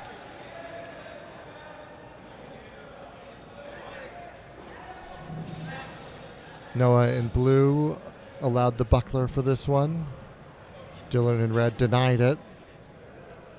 Once again, considering the half sword out of measure here, Dillon is parrying a strike from Noah before taking a shot to the hand, it looks like. Looks like that's going to be a point for blue.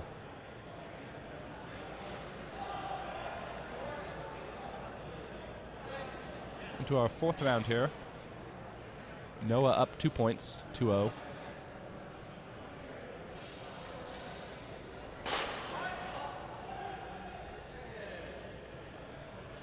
Like a clash from the bucklers. And that'll be a point for red, bringing it up to 2-1. Bringing us with the up possibility to of a tie here in the fifth round. A tie generating round 5 potentially. Very interesting. Dillon denying themselves the shield, going in the sword alone. Noah sticking with it.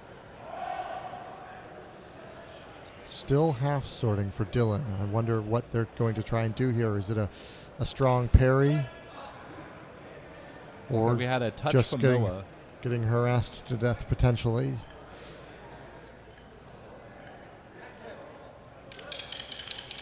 Noah taking advantage. Hey, of match those Noah. shallow targets. Congratulations to both fencers there. Yes, very well good played. showing. And that is our first pool done. Very interesting to watch. I like this format. It's fun. It's exciting. It's a little bit different. It's cool to see the fencers having to figure things out in real time.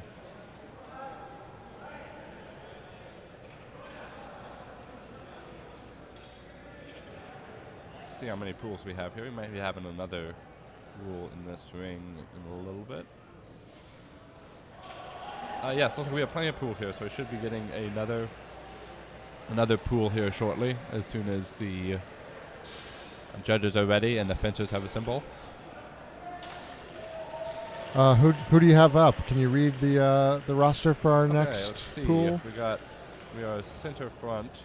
So for our next pool, we will have Jonah Parley, Peter Lowry, Morgan Cinco, and Justin Reimer. Justin Reimer from Lonenling. We got Peter from Bridge City Blades, and a couple other club abbreviations I don't recognize, but we'll read out their club when they come up to fight. Very exciting stuff. For those of you that are following along on HEMA scorecard, that's going to be Pool 5. Pool 5 is the next one on stream.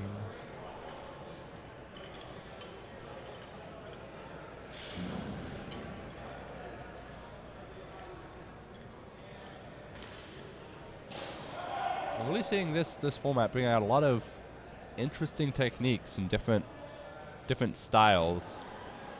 Yeah, people are definitely trying stuff out, experimenting with it, having fun with it, which is good to see as well. Yeah, sort of the point of the experimental format. Good to see people having fun here on a Sunday afternoon. Now, I guess. Yeah, a nice mix of deliberate fencing, aggressive fencing, and dare I say, goofy fencing every once in a while. So, you will occasionally see people half sword in other formats, such as longsword, but usually it's when two people know each other and just want to do something a little bit different. Absolutely. Similarly with the reverse grip work that we've seen. Always room for silliness here in HEMA. Some of the cheeky low opening attacks, I think, too, might have been done as much out of jest as a serious effort to earn points. They say sword fighting is a language. You're having a conversation with each other. Yes. And you really know the language when you can tell a joke in it. Yes. I think I saw two longsword fencers who were clearly good friends yesterday, fighting like they were in episode 3 of Star Wars. That's excellent. Not hitting the floor, thankfully, but making a great display of their match.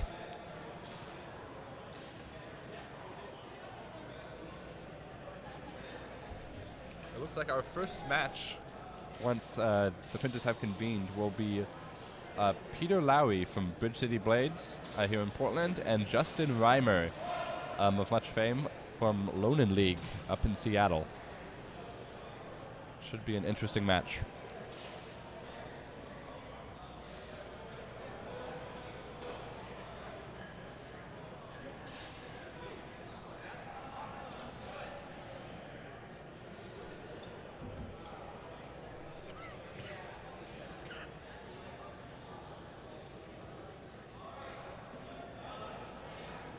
I'm glad to see that fencers were able to work out how to draw their swords safely and effectively so far in this format. I was a little worried we'd see them go flying during a dedicated charge under pressure. Yeah, I will say that is had a few moments in testing where a drawn sword kept flying, and I'm glad we have not seen that yet for the sake of the floors. And here we have Justin Reimer getting ready for his match. This is from Lonan League up in Seattle. Justin Reimer is an accomplished longsworder and has scored very well in all sorts of categories across the West Coast. It's quite the difficult fencer to fence.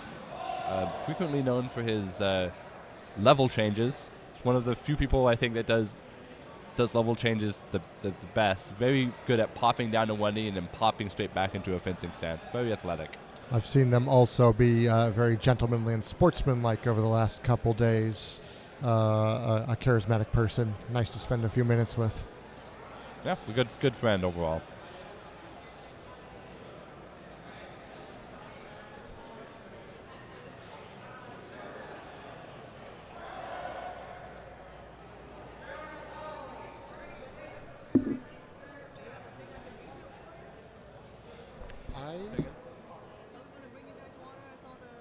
Oh, yeah, the water. I have a water bottle in that backpack, right?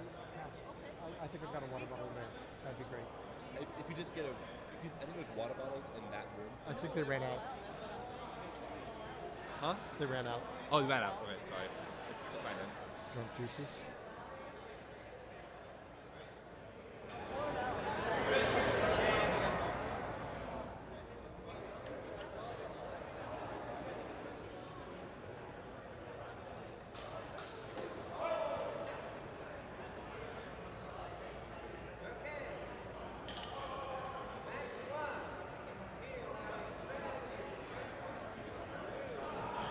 We have some volunteers over here, including one of our medics. Of course, we were very grateful for our medics who've done some great work this weekend, and very grateful to have 3 of them on staff here today. The person in the bandana, if you don't see them on stream right now, is Kai, a Rapier coach at IFG. They've also been responsible for running the Rapier tournament, designing its rule set from earlier this morning. And an accomplished rapier and longsword fencer themselves. Though they would say, if you ask them, they don't fence longsword. They will occasionally fence rapier with a longsword.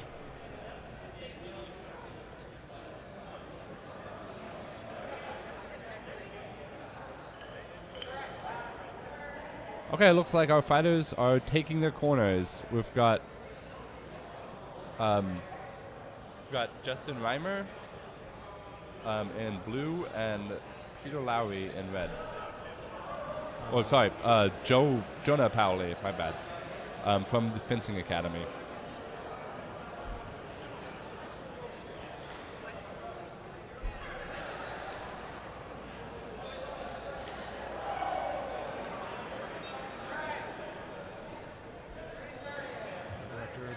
Harrison.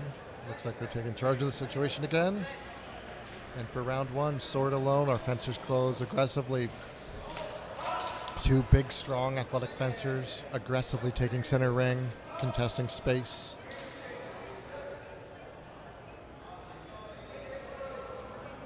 Neither looking to take any guff from the other one. Jonah, our fencer in red, armed with a shield this time. Correction, we have Jonah Pauli from Northwest Fencing Academy in red. Oh, sorry, Peter Lowry from Bridge City Blades in red. A little bit of a snafu with our scoreboard here.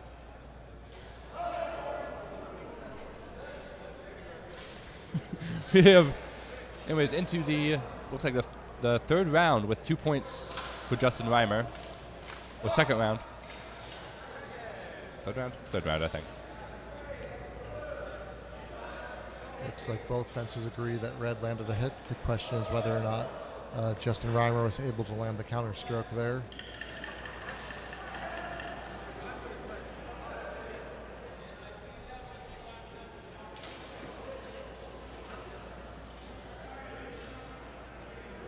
It looks like we have Reimer with a new sword.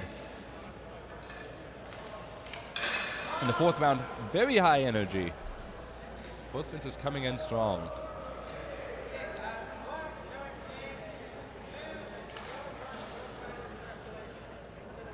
Like the judges have, I don't think any agreement from the judges here.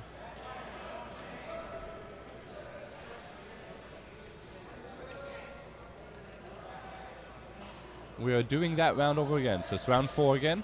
Justin Reimer is up 2 points, 2-0 with 1 double on the books. Round 4, of course, is the phase where both fencers are armed with their sword and shield alike. Both fencers are ready to, knowing it's going to be high energy, getting ready to run into that ring. Definitely expecting both fencers to clash hard mid-ring, not wanting to give up an inch of space.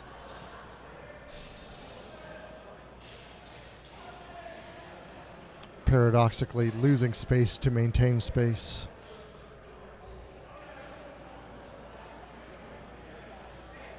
Justin Reimer receiving a yellow card. Looks like a yellow card for control. Both fencers have received one. That's probably for the last round in such high energy. Coming a little bit more subdued this time, with some strong cuts. Looks like that yellow card had its desired effect. Both fencers dialing back their level of aggression.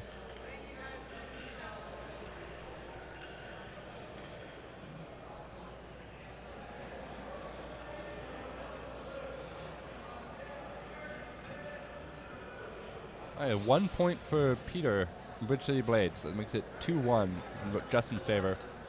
Keeping their hopes alive for at least a tie here. 2-1 in Blue's favor. Justin Reimer in the lead.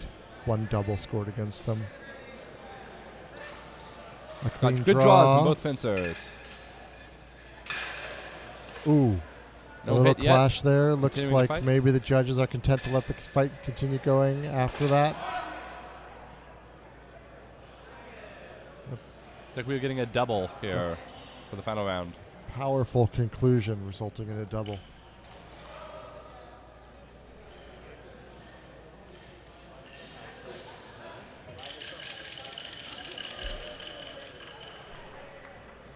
Two big, athletic, competitive fencers, very interested in taking the win there.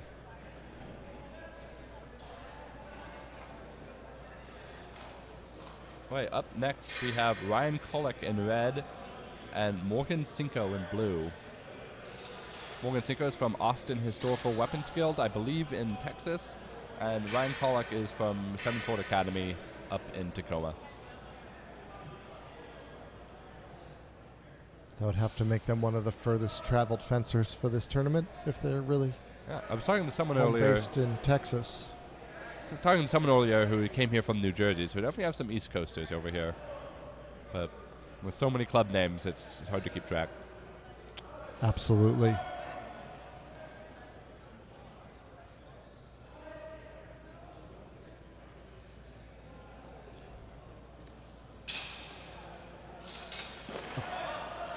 Looks like red was definitely able to land a blue there, a fight on blue there. Oh, but the judges might disagree. Judges deliberating here.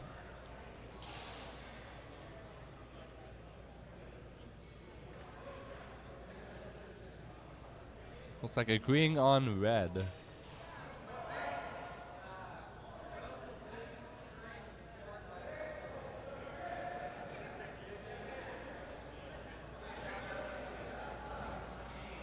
Director giving, looks like a point to red, but looks like red is self-calling a point on themselves. Good honor from our fencers here today. We'd like to see people willing to put their competitive spirit behind in favor of fair play. One double on the books into round 2. Fitzer creeping in with a couple of good honor from our fencers. Looks like we had a couple cuts coming from Ryan. The first was blocked. The second was taken to the Interesting little bout there.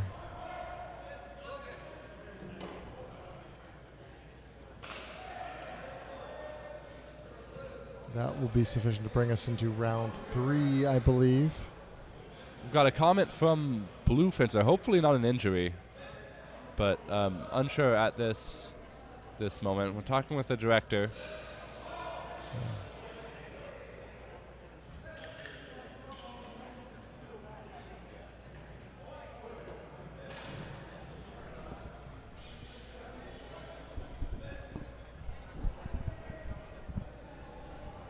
A lot of people involved. Got the other fencer checking to make sure the other fencer's okay. That's what I like to see. But Looks like everyone's all well.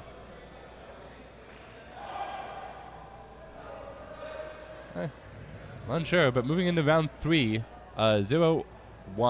Both fencers Ryan's looking advantage. happy and healthy.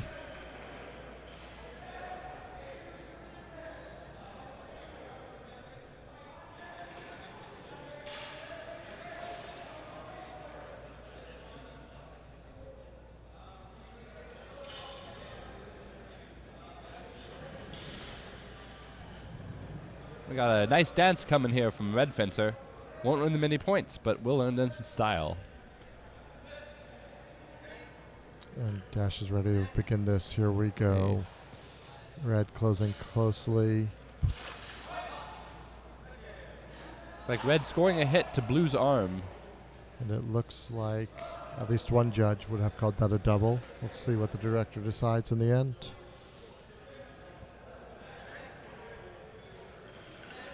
Into the 4th round. Ryan up by 1 point. 2 doubles on the book.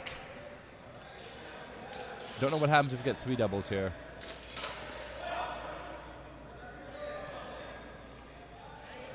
A close series of cuts from both fencers. See what the judges score that as. Oh, 1 point for Morgan. Tied into the final round. We have 1-1 and 2 doubles. Definitely going to have like something interesting begin here. Both like fencers electing to bring their buckler into the competition. Looks like Ryan has his own sheath here. Could give him a little bit of advantage on the draw. Morgan is opting for the red belt of much fame. Is having some trouble getting their weapon. Confirming they will be able to draw. I'm glad they're running that test beforehand. Right, both fencers ready. And here they go. And 2 clean draws, if a little bit slow. Got 2 cuts blocked by Morgan, and Ryan took Morgan's cut. I think that's going to be a point for Morgan. Yep. 2-1. Morgan wins the match for Blue from the Austin Historical Weapons Guild. Some quick, brutal exchanges there. Both fencers putting a lot into their cuts.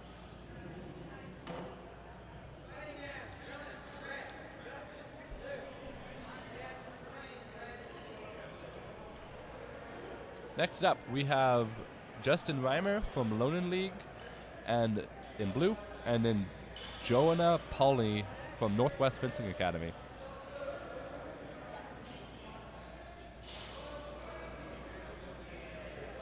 Fencers hugging before the match. Love to see the displays of camaraderie, sportsmanship. Of course, raise one. Both fencers begin with sword alone. Justin coming in with his signature low cut with level change. Didn't serve him well this time, but it's an excellent display.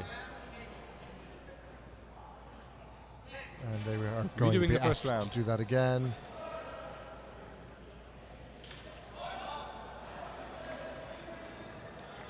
The fencers opting to play a very positional game there, trying to stay right at the edge of distance.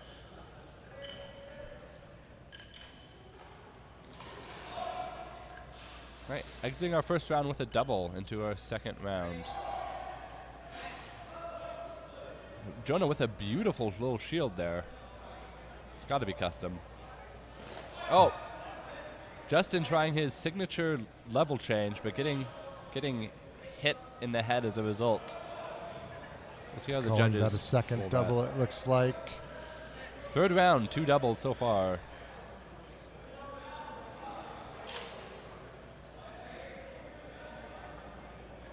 Will someone be able to manufacture a clean hit here? Looks like Justin's first hit was blocked, then it did quick cut around, which hits, but not scored by the judges. Like red scored a point. This is 1-0 going into the fourth round here. Both fencers with bucklers. Sometimes when a fencer starts doubling, it can be hard to break out of that trend. Good to see red able to manufacture a clean hit after a couple of doubles there. Yeah, well, it's good to see Justin pull off this leg cut. See that? Very well done. After trying it a few times earlier in the match and having less luck. We were getting Justin's sword retaped here by one of the judges. Of course, we don't want to scratch the floor, so we must keep the sword tips taped well at all times. Like both fencers going with a forward grip. Justin with a buckler, I think. I believe Justin has elected to bring their buckler out, but Jonah has denied themselves the shield, opting for the simpler draw, the lower mental load of fighting with both hands at once. Like Jonah might have, with that quick deflection and cut to the leg. It's easy to be impressed by these fencers' quick hand speed, foot speed. They're definitely athletes. Going in. Yeah, block and then cut to the leg. I think that's a pretty clean point for Jonah there. It's one of those very simple but always useful techniques with any single-handed weapon. Bait an attack, parry that, and then cut to the closest target. Yes. A little more of the Saber style parry or post game coming out now. Yeah, I was going to say that's very, very Saber like of him. I wonder if he cross trains in that.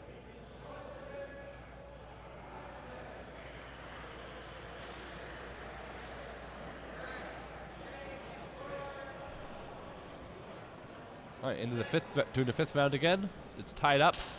Anyone's game. Oh, got a thrust from Jonah, hitting Justin in the face.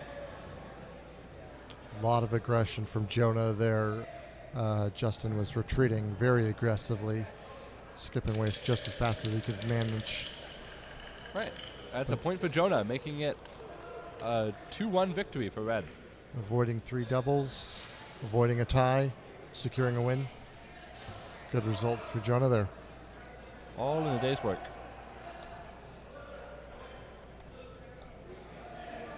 All right, next up we have Peter Lowry from Bridge City Blades and Ryan Collick from Seven Swords Academy. Ryan Collick in red, Peter Lowry in blue. for round one. They'll be fighting sword alone again. Expecting careful blade work to keep them safe while at the same time securing a hit.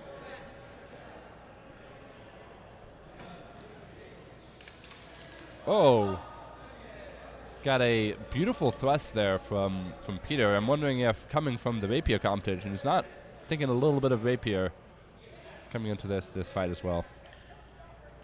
That'll be 1 point for Peter. Ryan 1-0. attempted a sword grab on the way out there, but it didn't look successful to me. But now Ryan has the shield superpower. Let's see if they can use it.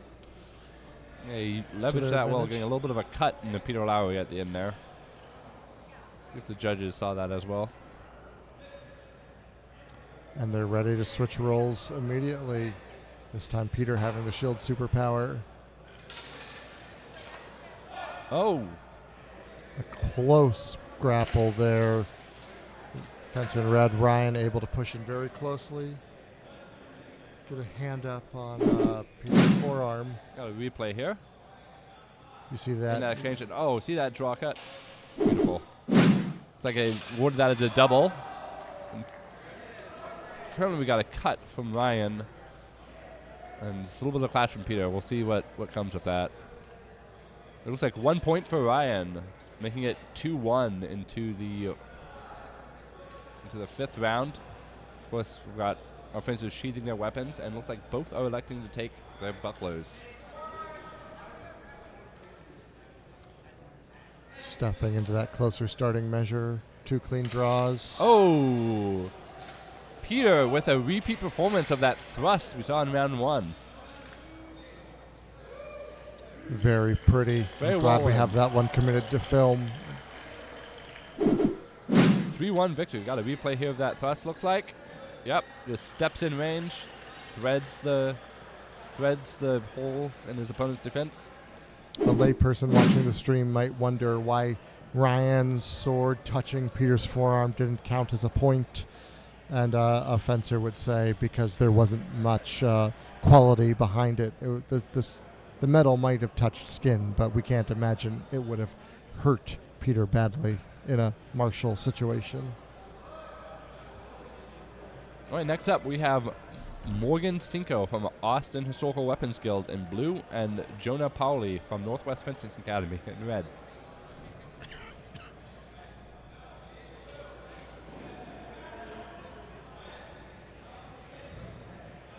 Both fences squaring up here, saluting each other, and into round 1.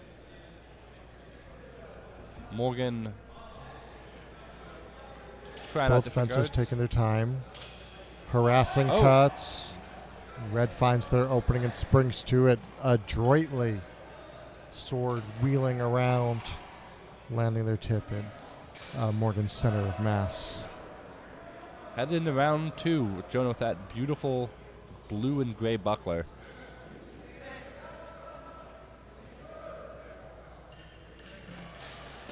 Oh! A strike from Morgan to Jonah's leg. Morgan uninterested in being bullied around. Wanted to take point for point, taking that risky low opening with authority.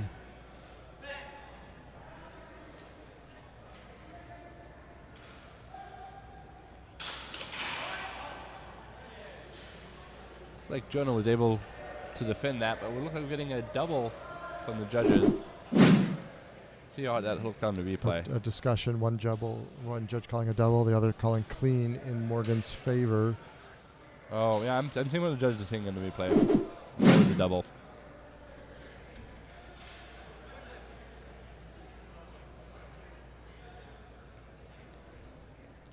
I'm thinking after deliberation they might have gone with the clean hit for blue interpretation, bringing it up to 2-1 and no doubles on the scorecard.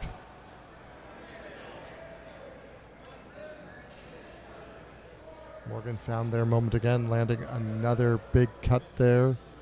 All right, 3-1 in Morgan's favor, heading into the 5th round. Looks like Morgan's string broke on their buckler. The buckler, of course, which has to be attached to their sheathed sword. That's where the string comes in.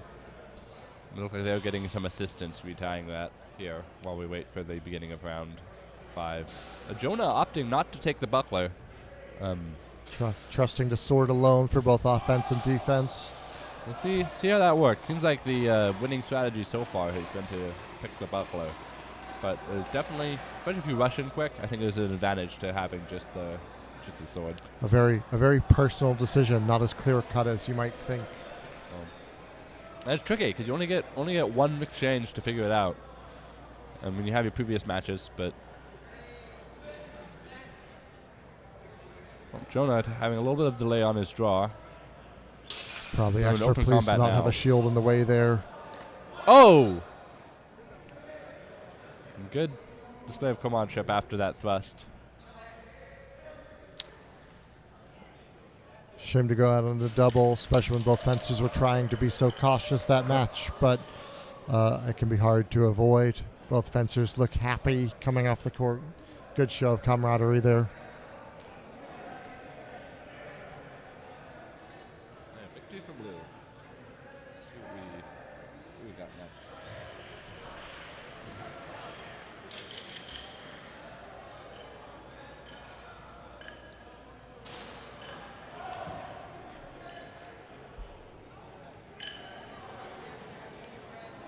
Incoming fencers look eager, ready, on guard.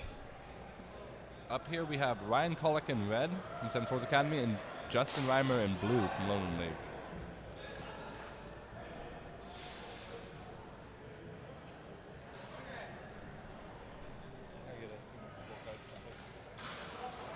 Giving a point to red there, if I heard correctly.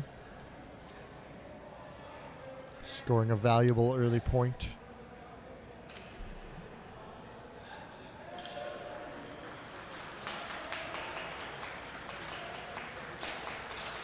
Ooh. A vicious back and forth here. Both fences seem to be fairly evenly matched. Yes. I'm noticing that the fencers with the shield are loath to retreat out of measure once they're there, preferring to stay in fighting measure and trusting to the shield to ward off strikes. I think I've cracked the code on Justin Reimer's sword strategy here. Justin Reimer appears to have two messers. One messer for use with the buckler and a messer for use without the buckler. Of course, the messer without the buckler has the nail on it instead of protecting the hand, but the other one does not. The other one is just an arming sword.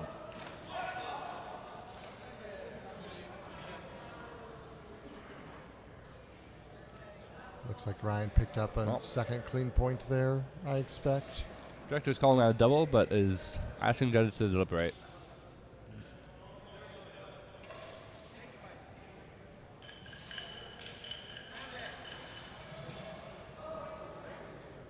Gives Ryan a nice commanding lead to begin this off with, but is denied their shield for this third phase. That's another point for Ryan, making it 2-0 into the Excellent third round opportunity here. for Justin to try and keep up.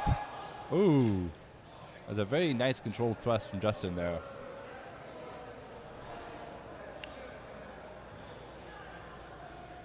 The addition of the buckler is proving to paradoxically make these bouts shorter and more aggressive for having an extra defensive tool.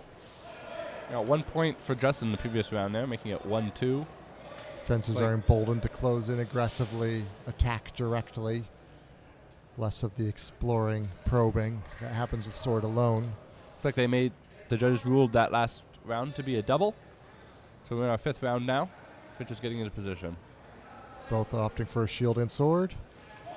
Oh! Excellent level change from Justin Reimer. His signature technique. Red cut down hard onto Blue's head at that And match. it is a draw. Justin Reimer getting the last point there. A 2-2 with one double. But the director ruled it out of tempo. The afterblow was too late after the halt to count.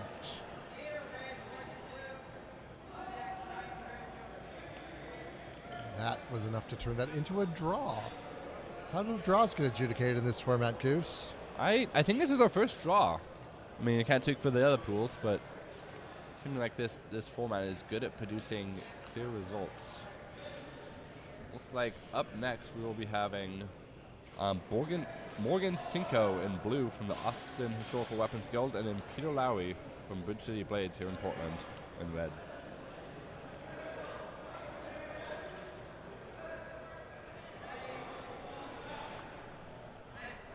the sword alone, closing at a moderate pace, staying at a nice healthy distance. Big sweeping cuts, trying to clear and cover the line.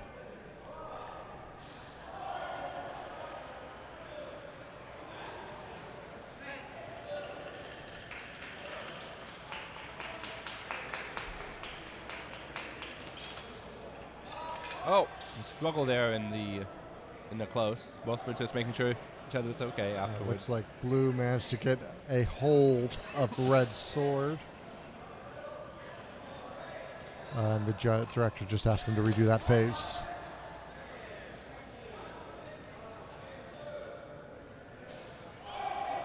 Looks like Morgan is self-calling. Yep, very, very interested in fair play. Morgan is proving to be aggressively calling out points against themselves. Right. Into the third round. 1 point up for Morgan and 1 double.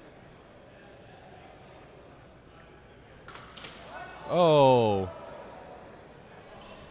Looks like Peter may have tried to sheath his sword on his opponent's and has cut his opponent's belt. Morgan being a good sport about it, getting taken care of by his second. Gonna get a replay of that. See that thrust straight into the belt.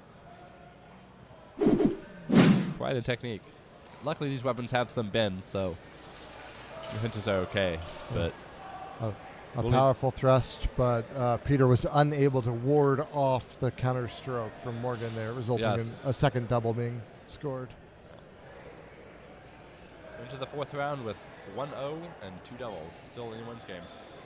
Seconds are proving to have a bigger job than normal in this format, having to tend to their fencers' equipment, hand them swords and shields and help them sheath them and unsheath them. You gotta have your squire well trained. I'm personally in the squire championship that we aren't holding. I like Justin Squire with the 2 swords. Always want my squires with as many weapons as possible.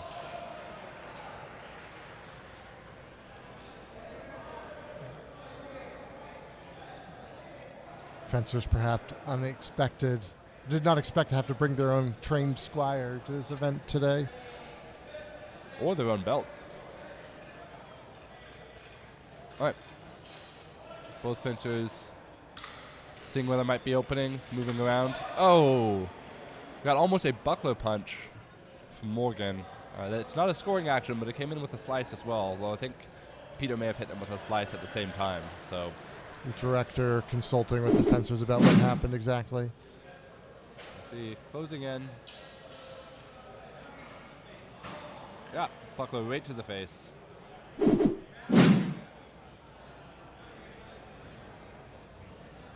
And perhaps Still redoing that round.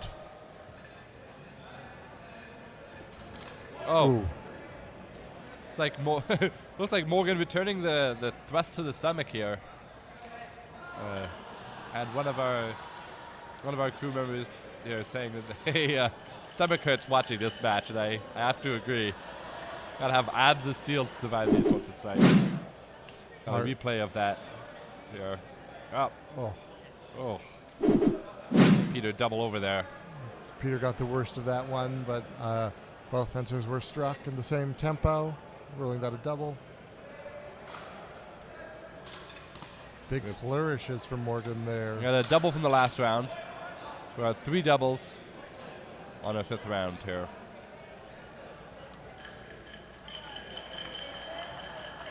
And that will be Morgan that scores, count. Morgan scores the final point, clinching the match. 2-0 for blue. Hotly contested battle. Neither fencer made any giant, obvious single mistake, but it was difficult for them to score clean hits, with the buckler complicating things defensively.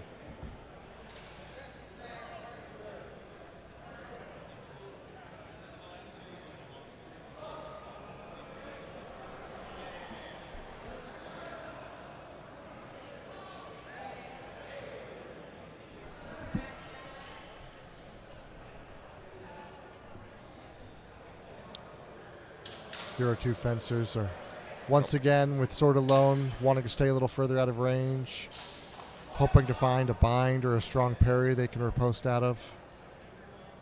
Though these shorter swords are difficult to bind with. And we've got Ryan Collick in red here, and Jonah Powley in blue. Ryan from Seven Swords Academy, and Jonah from Northwest Fencing Academy. Jonah up with 1 point in the first round.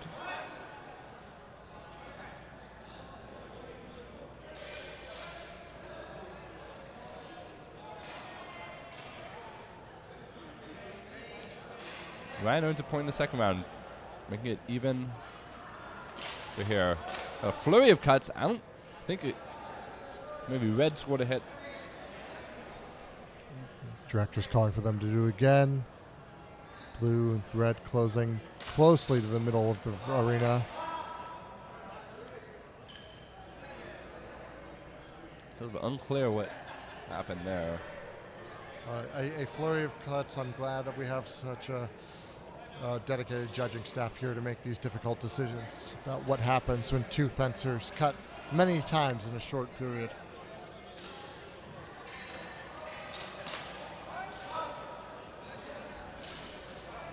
As I said before, Sword and Buckler is one of the hardest formats to judge, and this is why. A lot of cuts in a short amount of time. Very hard for the eye to follow. The shield covering even more of your vision of whether or not a point actually makes it home to any particular target. It's like Ryan has scored another point, making it 1-2 in Ryan's favor. A quick melee there. Ryan giving a couple of pats on the head there. This is Buckler. And that is a double. And We are sufficient to move us 1-2 on with to the one fifth. double. Ooh. Okay, I saw a cut from Ryan to the leg there. Yeah, this is another one where the score, I think, doesn't perhaps reflect how close each match was. Yes. Razor thin margins on some of those hits and parries. But ultimately a victory for Ryan, 1-3 with one double.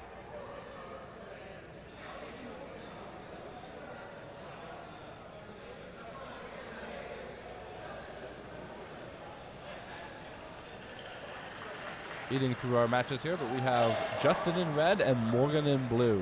Justin, of course, from London League, and Morgan from Austin Historical Weapons Guild. I believe this is our second to last match in this pool. Is that Yes. right, Goose? Penultimate match.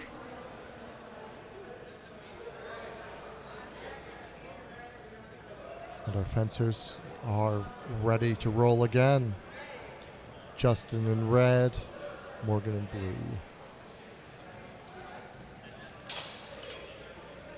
Oh! Whoa. I think Justin being awarded the point for that level change and quick cut to the leg. We're going to replay here, see what that looks like. Oh, just voided the cut by ducking under it. That was my read Quick in the fencing. moment. Neo moment.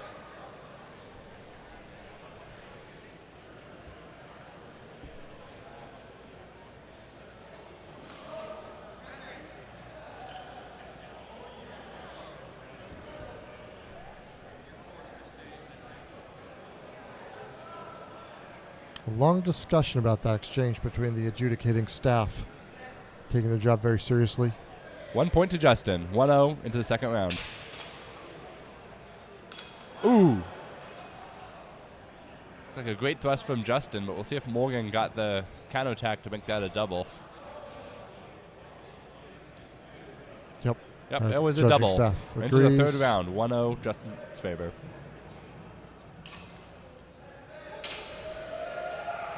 Oh! Pretty doubly, but I think might have been enough of a tempo difference to make it not a double. We'll see. The judge is ruling it was indeed a double. Into the next round, still 1-0. Extremely defensible decision. Oh! That was I believe that was hit, followed by a hit, followed by a hit. yeah. It's an exchange of hits. That first thrust though, that was clean. Just didn't defend themselves afterwards. See here from Justin. thrust to the gut, then a cut to the head, Almost- and then a almost cut. parries, misses the parry, and keeps the attack going. Seeming like the result of our experiment here of street fights is both fencers end up dead most of the time. The winner dies in the ambulance, I believe they say. Winner is the person that is less dead. But we got into 5th round here, 2-0 and 2 doubles. It's like a thrust from Reimer with a counter cut from Morgan. We'll see if the judges call out a double or a hit for Justin. Either way, it's insufficient to change the final result, which is Justin taking that win. Well fought from Morgan as well, but congratulations to Justin.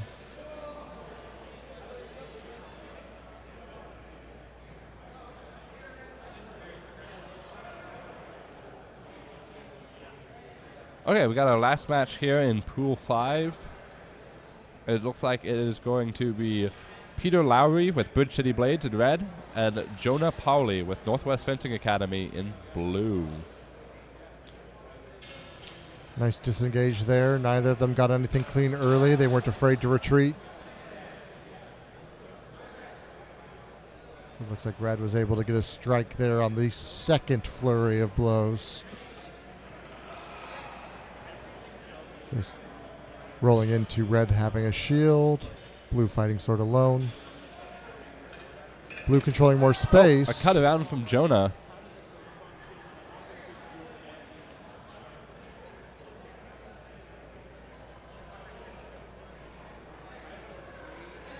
And tying it up with that cut to the outside wrist. 3rd round, anyone's game.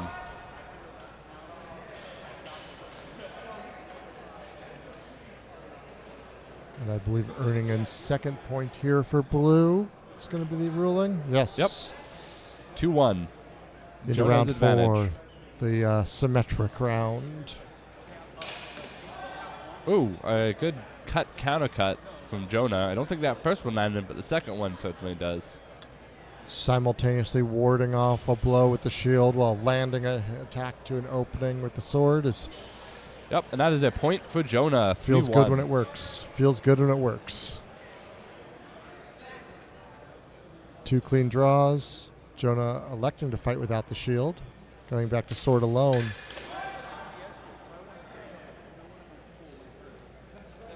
Oh, some of these exchanges, I'm not entirely sure what I saw. Valid hits from both fencers. It's just a matter of timing. Here, the judges awarded Blue this, so we have 3-1.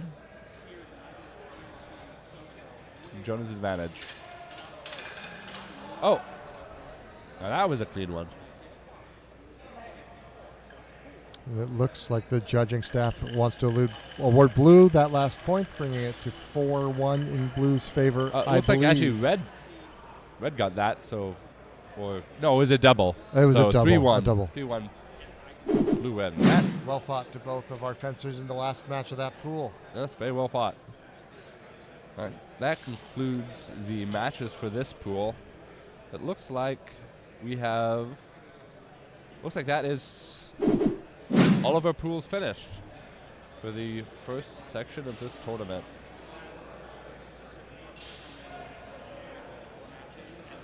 All right, we're going to go on break for a while. We'll be back shortly with more fencing. Thanks for taking us out, Goose. See y'all shortly.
Okay, we're back with our sword and or messer and buckler finals bracket. We'll be starting in a moment here. We'll have Scott Nyquist from Northwest Fencing Academy in blue, and Jeffrey Campbell from Lonan League up in Seattle in red. Yep, stream is going. Mics are on. Not getting to hear.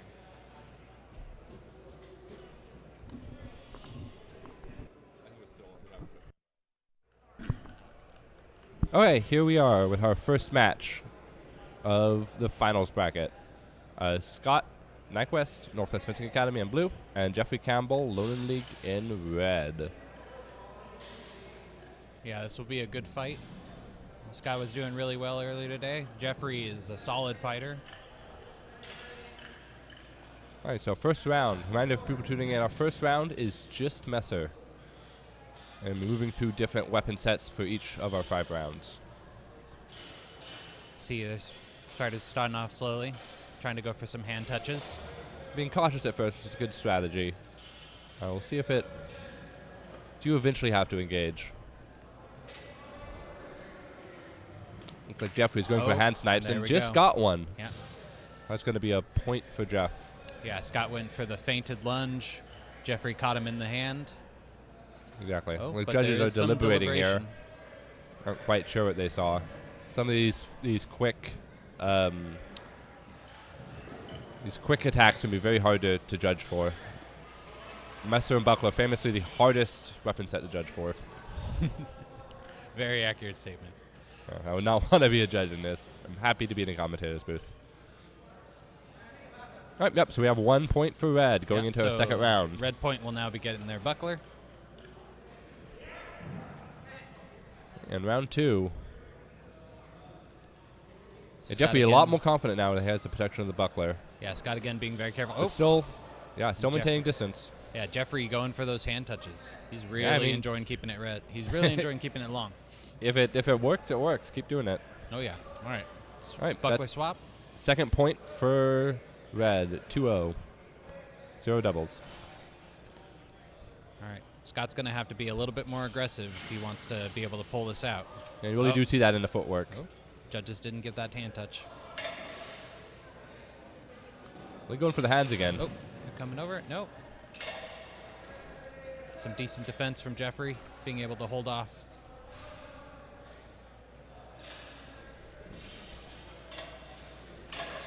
Ah, there we go. Okay. Good touch from Scott. Nice. Block high with the buckler, strike to the leg. And we have had a change of commentators, I've got to say it. This is Errin in the mic with me, and I am once again Goose. Yep, and this is Errin. You would have seen me in the fencing bouts earlier today. We got a replay here. Oh. The orange coming through with the cut, and yep, we're there back was. in our back live. The action. Oh, both very close grapple.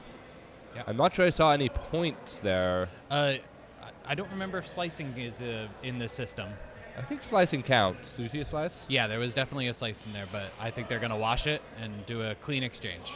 Okay, that's good.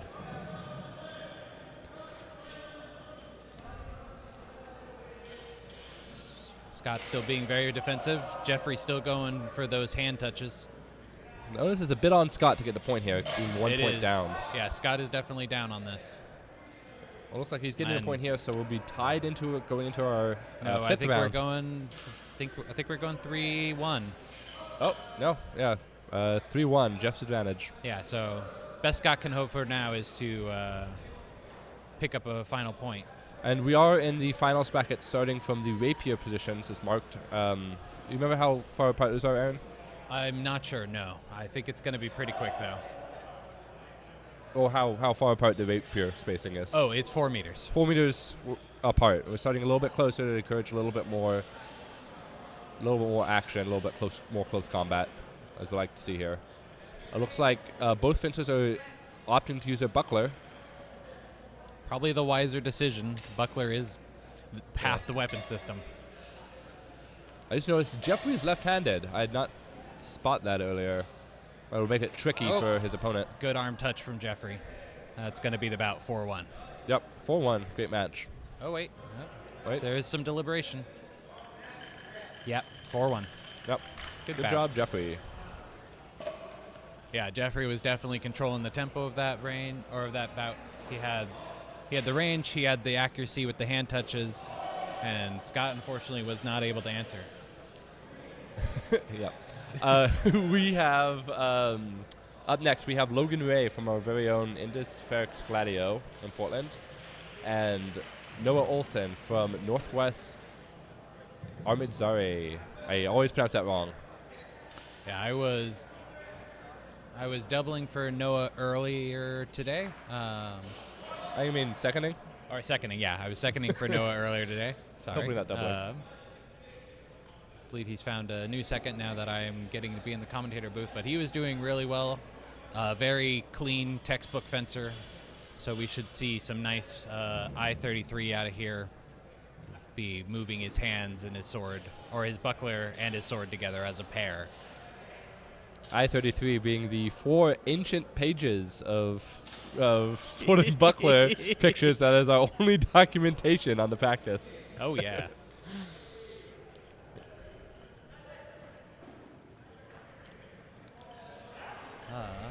We got Logan here in the Shark outfit. Logan is colloquially known as Shark at our home club here. I do not see Logan getting ready. Does he know he's up? Something's happening. Yeah. The director has walked away from the pit, so we are holding on something.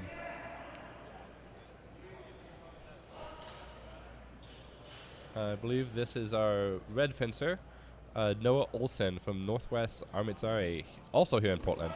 One of the Logan needed a belt. Ah. So. Yes, one of these belts that we've been having a little bit of difficulty with, but I think ultimately will work okay.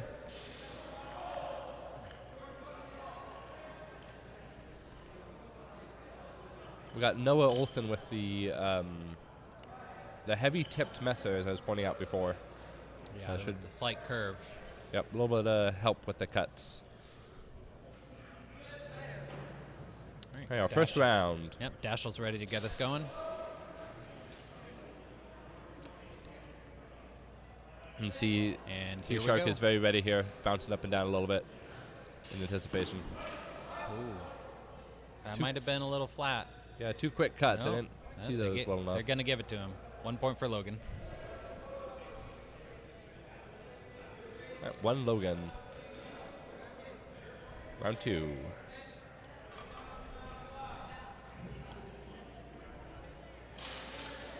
Yeah, Logan being a little bit more cautious now that Noah has the... Logan is a bigger guy, but he's got really good hand speed. Yeah, he is maybe one of the faster fencers I know as far as just raw speed. And then we got a replay here. We're going to be able to see Logan coming in. And back to the live action. That was another point for Logan, so Logan is 2-0 in this round. Noah's very much on the defense here. Got Noah in this interesting, almost Krumpau position with the messer, looking to take the back edge of the messer, using that to deflect Logan's messer as it comes in, as I imagine the strategy he's using here. Yeah, but he's probably waiting. He's going to maybe cut around, bring the tip down, cut around, go for a heads cut. See him just searching for an opening there. Oh, no, they're going to give it to the hand.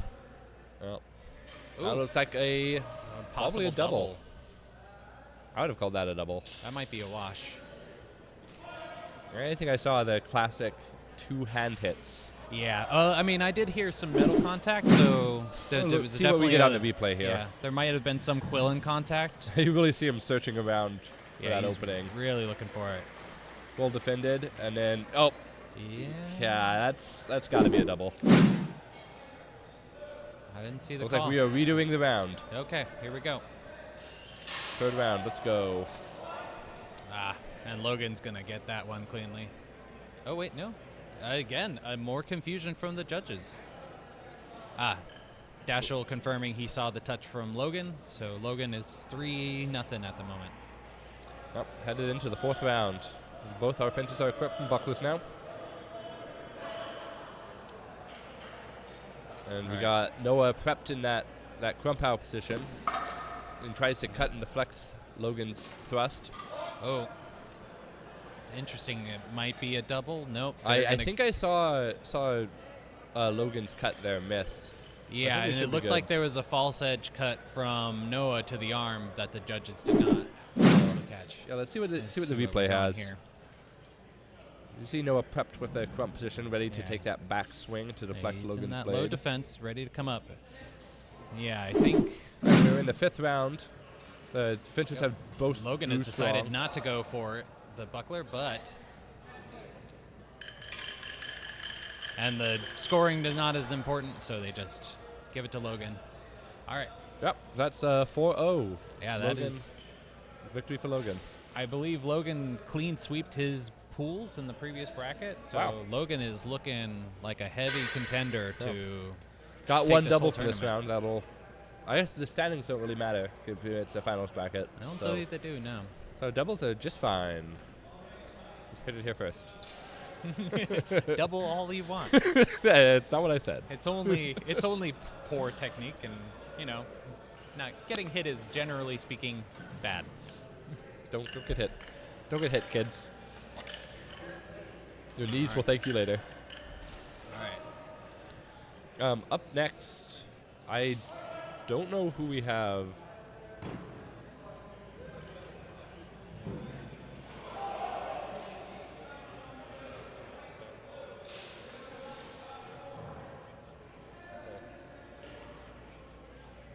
We're unsure who's in the ring next. We might have a short break here while we're waiting to Yeah, we get had a, looks like fighters we might ready. have had a bye.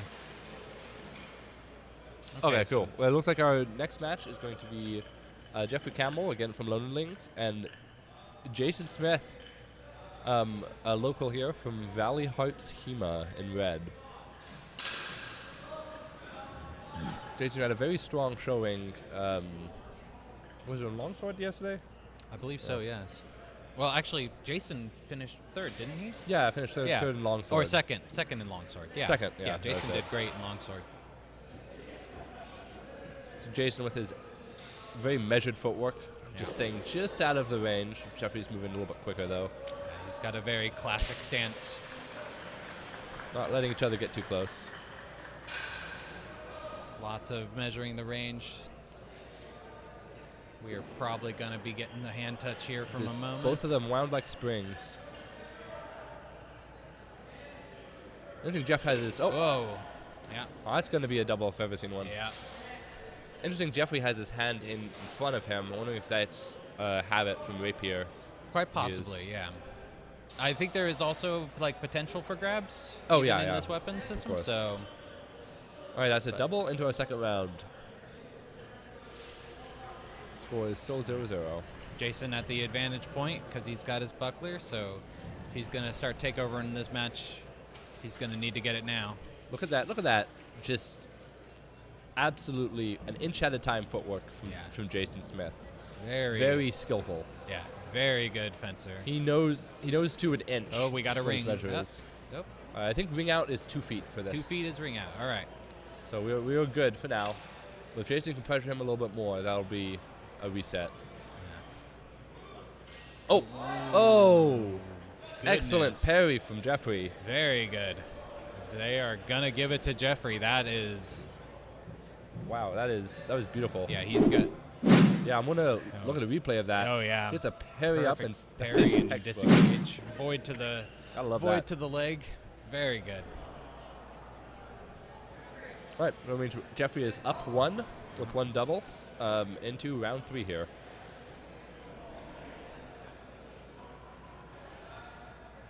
See that footwork paying off for Jason. He's able to skip out of range. Doesn't need a buckler. Just needs to stay nimble. Jeffrey is guarding his hands very well with that buckler. Just want to keep that melded to the sword. Oh yeah. Oh. Both fighters going for open targets, but both voiding. Both these fencers know their range very well. Oh, there we go. And that's a hit with an afterblow. Yeah. As we don't have afterblows in this format, I think there will be a point. Oh, nope, that is a D to double, as we have a wider timing for that than I thought. We are still. So in the 4th round now, 2 doubles, only 1 point on the board for Jeffrey. Oh. Jason getting a clean hand shot as Jeffrey opened his. After Jeffrey opened up his buckler. Yep, that's going to tie it up for a 5th round. It's all the marbles. This is elims, so only one person can advance here. Which actually is kind of sad. I wanted to see both these people fencers could get to the finals very easily. Yeah. These are both very skilled fencers. It's just sometimes the luck of the draw with elims that you don't get 2 fencers eliminated in the 1st round, even though they're very good. Oh, very good. Yeah, that's gonna be that's another similar double. timing. Interesting. I would call that a double if. I would call it a blow after blow, but if it doesn't exist in the system and that's the equivalent of a double, then yeah. 3 doubles. So we are running it again. Here we have a replay of that, which we're able to see a cut there and then a cut to the head. Yep. Flick of the wrist and a rotation, and he was able to go over Jason's buckler in order to secure the afterblow. Okay, this is for all the marbles. Yeah. Jason has managed to get Jeffrey pinned against the side of the. Jeffrey's the got ring his here. leg pretty far forward. I think he's trying to get Jason to go for his leg again. Yeah, doing that a little bit of bait there. Oh. And Jason does go for the leg. He does. Oh, and it looks like we are gonna have a Jason victory. Very good. Let's see the replay on that if we can. We'll be able to see if maybe Jason did get that parry with his buckler. Did Jason get the win there? I believe Jason got the win there. Okay. Yep, winner red. Very close match. Closest what we've seen so far. Yeah, really good. But yeah, I think Jeffrey came in and Jason was able to parry with the buckler just enough for the judges to see the red touch for the win. Yeah, that was impressive. Two very skilled fencers, and we're moving into the quarterfinals now. Looks like we're going to have Jason Smith from the previous match and from Valley Heart Teama in red, and Logan Ray from Indes Ferox Gladio in blue. Two heavy hitters from the PNW. Should be a very interesting match. Jason is definitely the more measured of the two fencers. Logan is more aggressive and very quick. I'm not sure quicker than Jason, but... Yeah, I'm also pretty sure Jason is far more experienced with this weapon system than Logan. So we will see how... We'll be able to see just how much Logan can kind of pull out his own tempo, set the pace. Yeah, Logan pictured in the camera with Kai and Andy, Plymate. I believe he started fencing with us a couple years ago. Was that Errin? I believe Logan started fencing 3 or 4 years ago. Oh, 3 or 4. Has it been that long already? Jesus. But it's mostly been only longsword, and then he's only recently started doing sword and buckler and rapier. So he is still very new to this particular weapon platform. We have our director there, Dashrel, who is also the creator of this rule set. It's always fun when you can have the director also be the runner of the rule set, because they know sort of the spirit of the rules.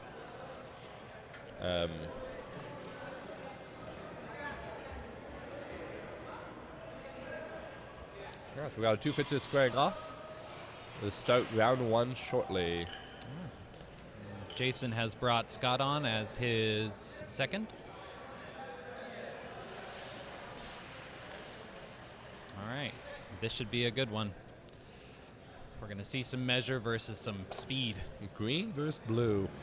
Yeah, will PNW versus PNW. Yeah, will Jason be able to set the tempo and take advantage Jason's of currently Logan's? getting pushed back by Logan, but has that sneaky hand shot to Logan's hand. It was very, very well measured. Yeah, Jason is definitely going to have measure advantage and experience advantage with this fight. All right, Jason up 1 point.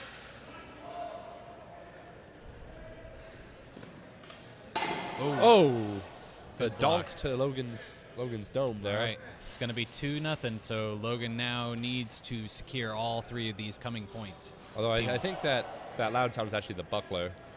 Yeah, but 2-0, so Logan needs all the points he can get here. Yeah, he's got the advantage for this particular route. Oh, double. Yeah. Looks like Jason cut to the leg with a cut from Logan to Jason's head. All right.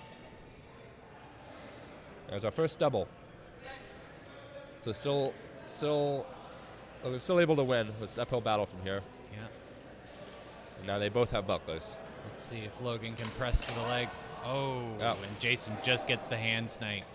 Just enough. Yeah. The disadvantage of those synthetic bucklers is it sort of sounds like you're being hit in the hand when they're hit. But yeah. It's Jason's up 3 points, so this is Jason's match, but we still have the final round for funsies. Logan deciding Logan's to go be without very the careful buckler. with his hands now. Knows that Jason's like to snipe those. That was right. a beautiful cut by Logan, just to redouble it on his advance there. Yeah, very good. Came under the buckler, hit Jason in the elbow, but it is still Jason's match. Good match. Really that good was exchange. Victory for Jason from Valley Heart Teama in red.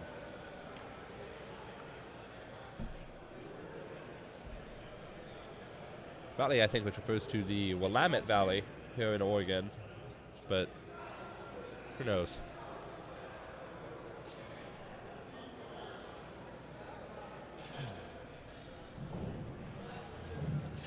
Hey, we are waiting, I think, on the next match to finish, so we can get another couple people into this ring. We are getting into, still in the quarterfinals for sword and buckler.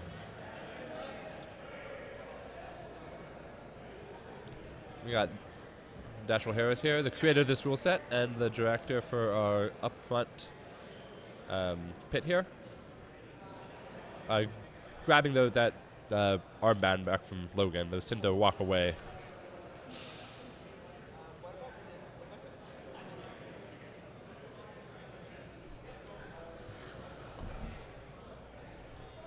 We're about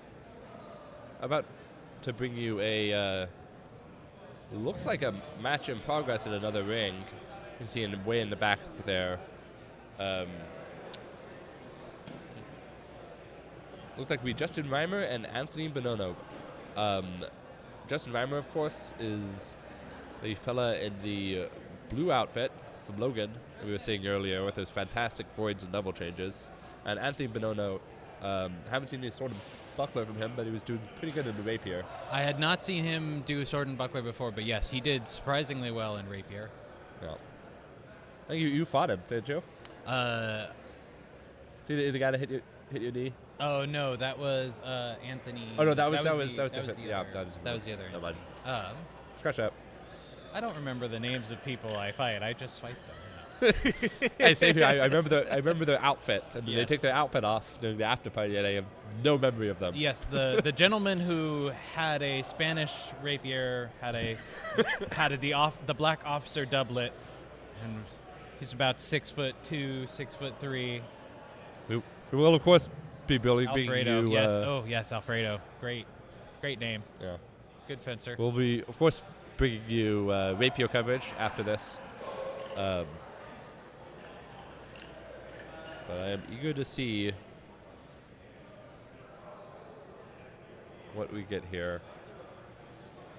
All right, looks like we are having this Justin Reimer with Anthony is just starting. Our pool is going to be empty for a little bit, or our ring's going to be empty for a little bit, so we're going to try and cover this from a distance here. The first round, well, this appears to be resuming mid-match. This would be... We are second round. Yeah, round Red 2. fighter has the buckler. Looks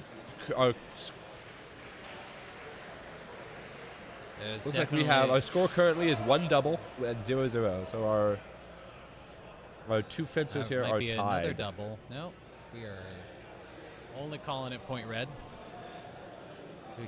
We can see the judges on the far side pointing with their sticks. That lets the director know what the judge believes they saw. By pointing to the red fighter, they believe they saw touch red. Justin has the advantage here, going in. Yeah. Oh, ooh, very bold high guard. Ooh. And it may have paid off. It looks like it might have paid off. Director's conferring. I believe that high guard is one of the handful of positions we have from I-33. I believe it is. Say that is historically accurate. Got a little... Doing a jig. All right. It's like our fencers are getting Both ready fighters for... will have their buckler for this. Oh, wait, no, they washed the preview exchange. Yep. So we're This is back. still round 3. Definitely in that high Vomtog. Oh, whoa. Double and a drop sword, so that's yeah. going to be a yellow for the drop sword. The judges here are indicating strike from blue. Of course, afterblow doesn't count. Got an afterblow of this flying sword. Anthony's going high. He's definitely trying to gain the measure of his opponent. Perhaps bait his opponent into making an attack towards the center. Oh, actually, that is a good touch thrust. Anthony, maybe. Anthony did gain... Oh, that was another double. So, still... All right. And for Anthony, that's good. He's still up 1 point. Yeah, I guess at this point in the tournament, doubling when you're at a disadvantage is probably the preferred move to take in the point. Well, it's tricky. You do have... The opponent does have an offhand weapon, so it's harder to... You would think harder to double. But sometimes that offhand weapon is just protecting the hand. All right, buckler on buckler. Oh. See, Anthony trying to reach around Justin's measure change, try and bop him in the head. Yeah, and Justin switched to low and got that point. That was very clean. Yeah, Anthony's second, talking about wrist rotation. Anthony, had he dropped his wrist a little better, might have landed the double out of that, but Justin definitely got the cleaner touch.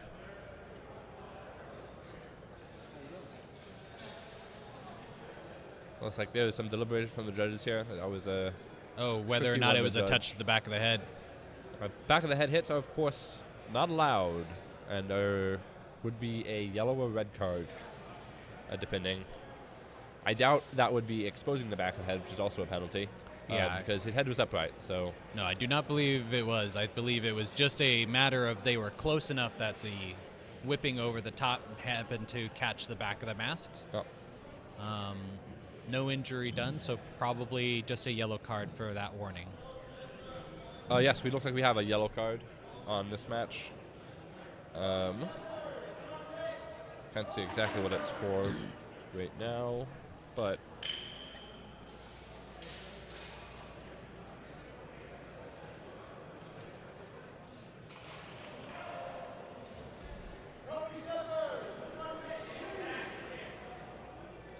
Oh yes, that was a yellow card for hitting the floor. Oh. So not back of the head related at all. But yeah, the floors are very important here. We get to rent this venue, and it's a great venue. Interesting. This is something. It's an important part of having a second. It's great to have someone advocate for you that's not hopped up on adrenaline while the fighting. Yeah, I'm really glad IGF has started to adopt it, and I really do hope more venues pick it up. Like having a second at your side when you're in a bout is great. It's just amazing to have someone who can either hold your gear for a moment, provide you with water. It's hard to do this because it limits the amount of people that can participate, but I really think seconds should be mandatory. Just you always have someone that can talk to the judge, someone that can hold your gear. I don't know. I definitely, as a club, I think it's important to try and make sure all your finishers have seconds at every time. But it's not. Some people don't like seconds, so I don't know. Looks like judges have made a decision. Waiting to see what that is.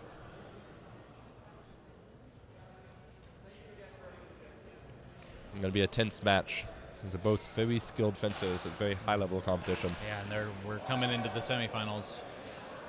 Looks like we are going to wash the exchange. So now we're going in, so we are still in the fourth point. That looked like a clean hand touch. Looks like blue might. Justin might get this. Yeah. The director shaking his head. No, director is disagreed, so we are continuing with the fourth exchange. There's a third attempt on the fourth exchange. That is a floor strike. That's another floor strike. This guy's. Ooh. My opinion, I unfortunately could not see. Logan was in my peripheral view.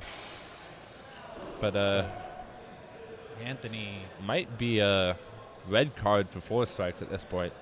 I would hope so. That was two egregious floor strikes in the same exchange.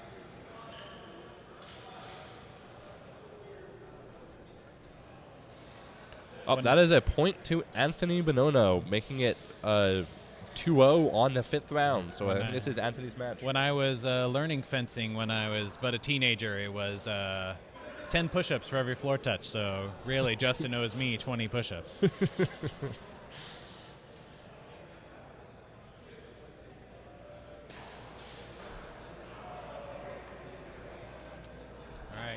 Okay, we got our two final exchange. Looks like both are opting for. Can you see if Justin has a? Yep, Justin has a. Oh, very good void from Justin to score that last classical. Point. You know, when you're fencing Justin, you got to be ready for him to suddenly be half the height. Yeah, that is the second time he's done that in this tournament.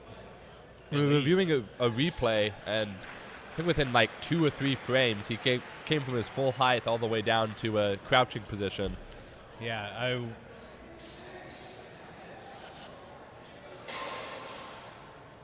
Final score 1-2 winner Anthony. Have that replay on the easy grab? Yeah, the void replay. Yeah, we're going to see if we can find that void replay so everyone can see it. That was beautiful. Just take a moment, but we are waiting for our pool 3 to finish up on our left side. Well, might be. I know it's on the bottom right. We're combing through the archives to bring you this excellent Justin Reimer void. His signature move.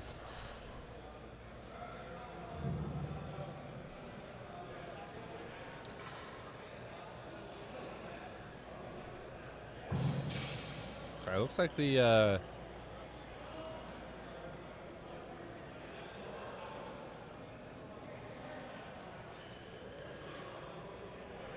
we're getting another match.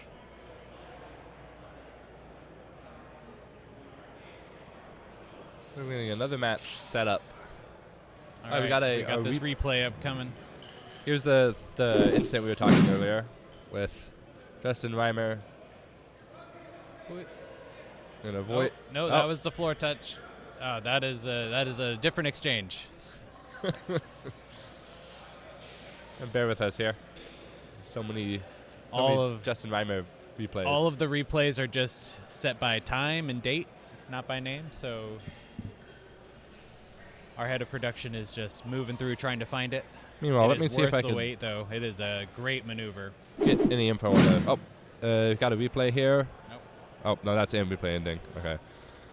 Looks like. I'm pretty sure it was on that second to last row. Oh, there we go. All right. Okay, now we found got it.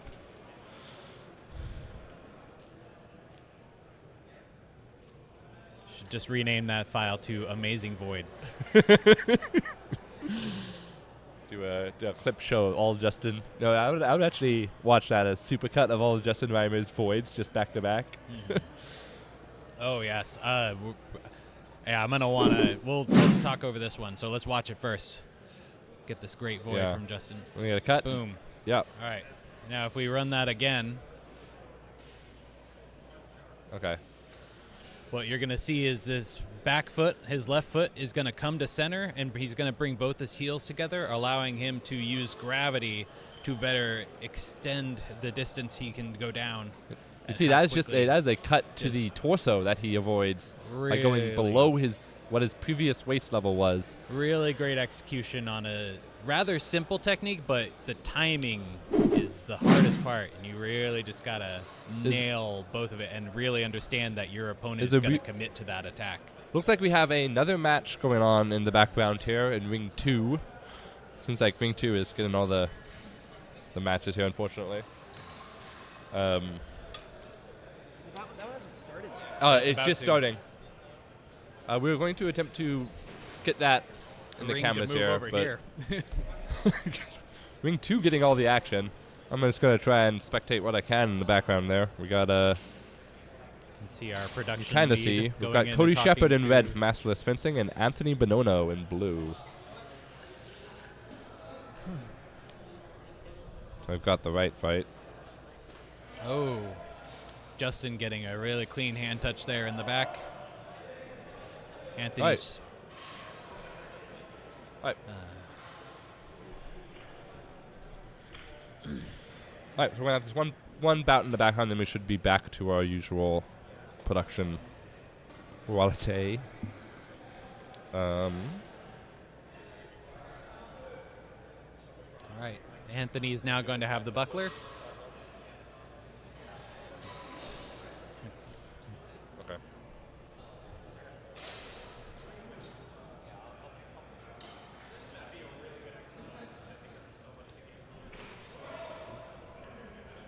Didn't quite see that touch. The score currently is Anthony Buonomo with 1 and Cody Shepard in red with 0. Looks like they're going to give that to Cody, or at least it's going to be a double. Or I think it's actually Anthony. Anthony's in blue. It's flipped because. Oh, it is flipped. Okay. Yeah. There we go. On screen now, Anthony Buonomo and Cody Shepard.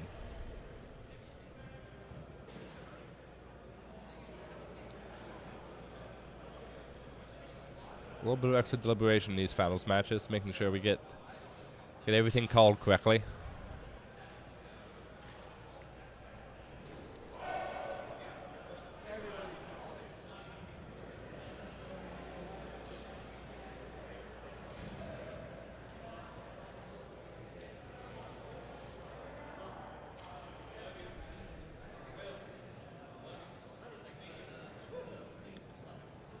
I think we should have Formula One style team radio messages for the deliberation. I totally agree. We need to mic up the seconds and the judges. No, Justin Reimer, that was so not right. All right. Call Here out we to go. the maybe one of our viewers right third now exchange. who knows what we're talking about. Anthony now has the buckler, so he's in advantage of this point. A bold high guard from Anthony there. Ooh, there we go. Anthony was awarded the previous point, so we do have 2 points up from Anthony. Anthony coming in with a good hand touch. He's going to be getting this point too, so that might be the match. Though it will continue. Oh, they're going to give that a double. They're going to give that a double. That's going to be a 2-0 So with we're a double. Now both fencers are going to have the buckler. Both fencers holding buckler forward. Ooh. Looked like a clean defensive strike from Cody. Looks like they might But another be a potential double? See how Director Josh feels about this. If Director Josh is agreeing, we are in another double. Oh, they awarded that to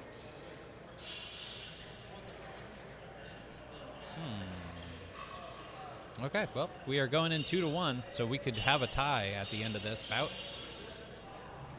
Here comes the draw. Both fighters make a clean draw. Both fighters have chosen sword and buckler. Bit of a wrestling exchange.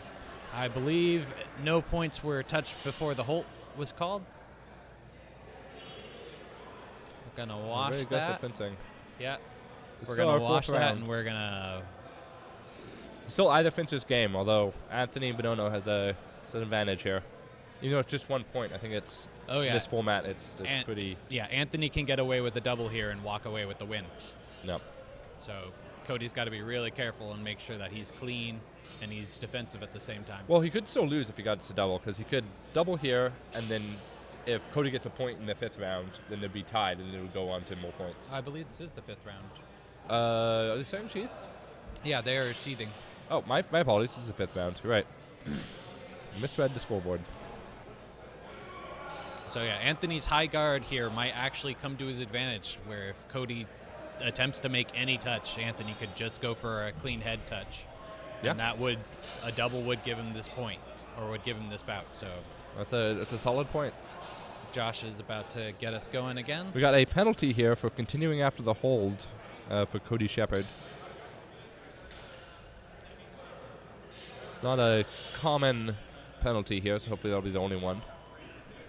Oh, and another penalty for continuing after the hold for the other fencer. Suppose that makes sense. There we go. Yeah, we're seeing 'Kay. Anthony holding a unique guard. He's either holding back and full Almost or a he's Nebben holding hook. high. Ooh. Oh, that was a good touch from Cody. I think we might be going into an overtime. Yeah, I think Anthony may have gotten the side of the head there, but I think it was probably too late to count for this round. Yeah, I believe that was after the hold was called. Oh, looks like judges are ruling point for Anthony. Oh, so they are indeed. It looks, yeah, we have both judges in agreement.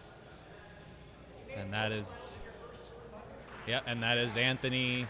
Yep, there's a win for Anthony, 1-3. Let's see where that brings us for the bracket.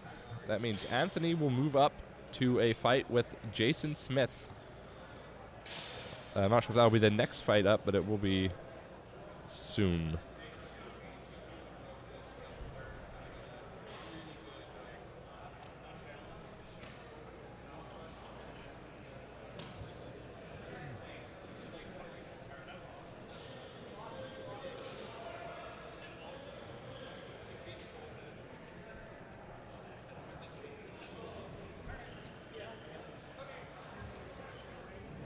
All right, we're moving ring 2 up to this ring so we can get this televised to you.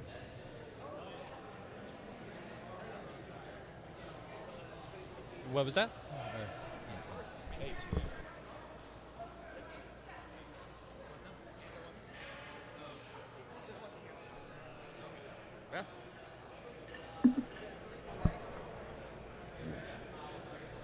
All right, Dashel is getting our first ring ready to go for our semifinal bouts. Yep.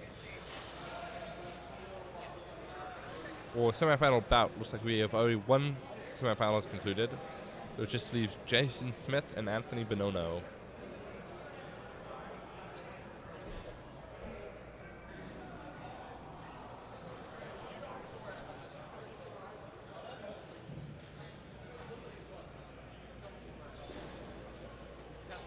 Do you know if that's Jason Smith in the... who that is in the purple there? That is Anthony. Jason is in the green behind. Okay. We got one of our fencers here waiting for the other one to show up. Yeah, perhaps next year on our scorecard here we can also put the color of the of the gambus in. I think that's maybe a little bit too complicated for him to scorecard. Right now, we are currently waiting to see if... I think they're giving Anthony a few minutes rest because he just had his bout.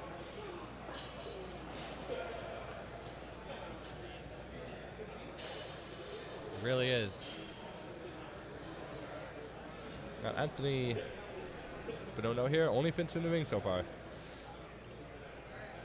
Now we'll see. We have many excited attendants here and judges. We got Elliot, frequently known as Elliot the Red, there with the suspenders and 2 judges' batons.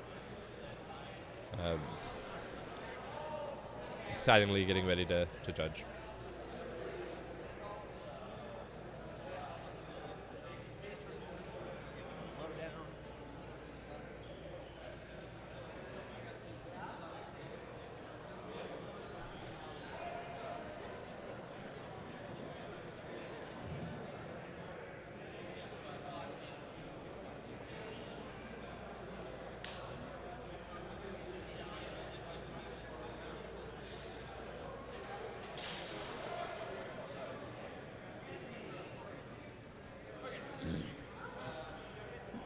Great. We've got both our fencers in attendance. Yep, they're being given clear instructions for the finals or for the semifinals bout from Dashel.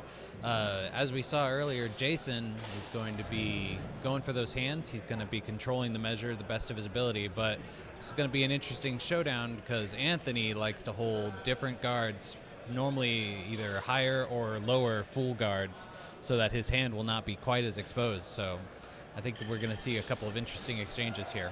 Yeah, I'd love to see how Jason responds to that high guard from Anthony. So once again, we have Anthony Buonomo from Historical Weapons Guild in blue and Jason Smith from Valley Hearts HEMA in red. Getting ready for the first round. Messers only.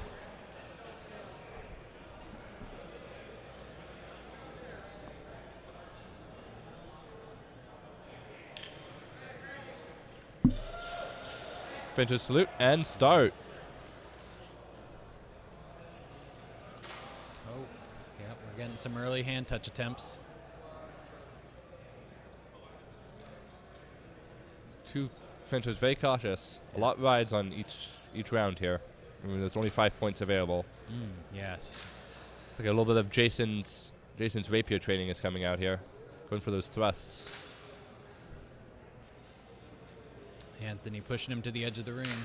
Oh! A double. It's like a clean head cut and a clean knee cut. Let's see what the judges think. Yeah, looks like we're going to get a double call here. All right. Jason's up with the buckler. Oh, nope. Dashel is unsure.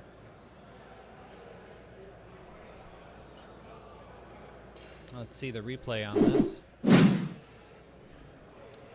Nice parries, nice exchange. We definitely got a head cut. I heard the knee cut as well. I heard some piece of equipment ringing. Not sure what it was. Oh, what is the... Usually clapping means someone's self-called, but I'm not sure what that would be in this case. Jason might have not called the knee strike. Yes, that is, yeah. Jason decided to forego his point, and we are 1-0. Oh, Jason comes back around with a cut to the hand, though. yeah. Jason really controlling the measure. He's really solid at that. What are we saying about those hand cuts? Oh, yeah. We're going to see a couple of those. Disadvantage. I think we're going to see another hand cut here. That is going to be the best way Jason can get around the buckler, is just to wait for the sword and that hand to come. is going out there. Oh. Whoa. No, he voided down to go for a leg cut. But Jason or Anthony ended up getting that score. Yeah, Anthony taking full advantage of the lack of guard that Jason had with his sword being low, making it 2-1 into the 4th round. Yeah, double buckler. Ooh, Anthony with a big aggressive send. Oh, but looks like judges cannot decide. We were redoing that round. Still coming, both of them. There's that high guard. Anthony has the advantage here. He could Jason double is just his weight. spring-loaded and goes for the leg. Nice. That was a good. It was a good exchange. Good leg cut. Anthony was coming in for that high strike to the head, and Jason took advantage of the preparation and cut right to the leg. Fortunately for Jason, Anthony does have the advantage here. Getting a double like that is all he needs to win. We are in our last round. Jason needs a clean cut. Anthony only needs a double. Oh. And Anthony gets a thrust to the throat. Anthony walks it in. I think that is going to be Beau, and Anthony is going to be moving on. Excellent showing from the fences here. That will be 3-1 for Anthony. And so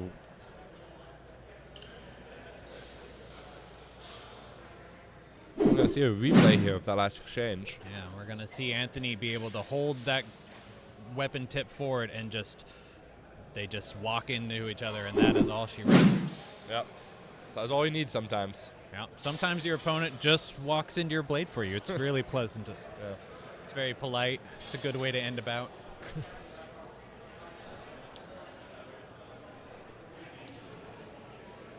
Well, it looks like we're going to have our finals matches coming up here.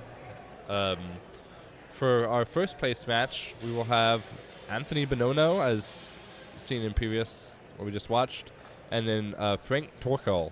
And for our third place match, Jason Smith, as seen in the previous match, and then Austin Avery Aguilera.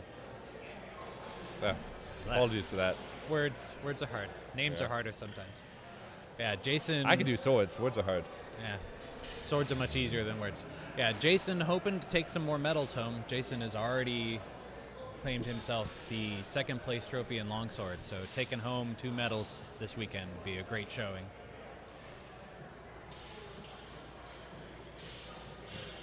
I think I remember Frank doing well in Rapier, but Frank from Masterless Fencing. All right, in a minute here, looks like we will have Jason Smith from Valley Hartima in red, and then Austin Avery Aguilera in Valley Hartima in blue. But not before a briefing about the finals from Joe.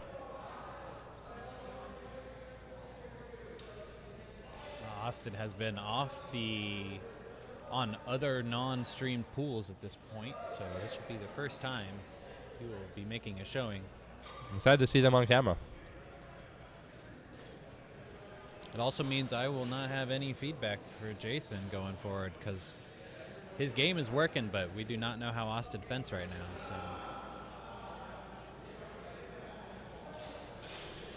Well, only question in my mind is, well, when actually both of these fences are from Valley Hartima, so So this could be Chances are they know each other. probably very familiar. So we will have to see how this. This would be a great bout to watch. Yeah. I think we might actually end up seeing some really good control really early on.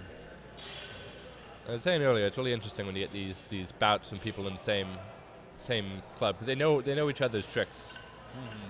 There's no fooling each other. Yeah, Jason's been around for a number of years, so if they're from the same club, they've definitely had some practice together.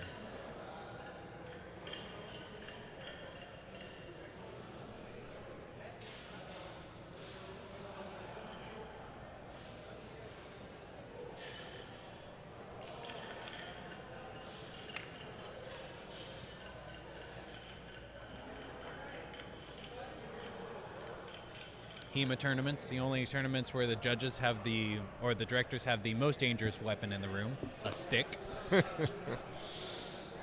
Can't do safe sparring with a stick.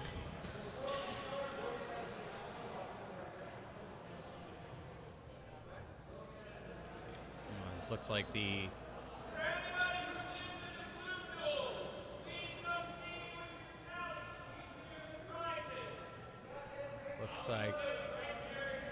Looks like the directors are deliberating that maybe Joe will be directing this. Joe, who is currently beating a random bystander with his director stick. Yeah, it looks like Joe might be directing this third place bout, and then Dasher will be directing the finals. Maybe that's the discussion. Maybe we'll have a director versus director fight here. Joe coming in with the swing. Dashel avoiding it. Coming to Rose City, we are going to be doing pike tournaments. It'll be great. Fencers will start 40 feet apart. Impromptu director match. I'd watch that. Yeah. Joe v. Dashel quarterstaff fight. Oh my God. That'd probably be pretty good. I'd pay for that. Yeah, that'd be good. General admission for sure. Box seats if the price is reasonable. Not front row, though. I don't want to get hit. All right, we have, as a reminder, we have Austin Avey Aguilera in blue, Aguilera in blue, and Jason Smith in red, both from Valley Hearts HEMA. I did watch Austin fence earlier today a little bit. He has a really good forward stance. He's going to be very clean with this motion. I think we are going to see a very controlled and impressive showing here. I tell you one thing, I would not want to be a judge in this bout. It's going to be very, very close calls here. I'm willing to bet.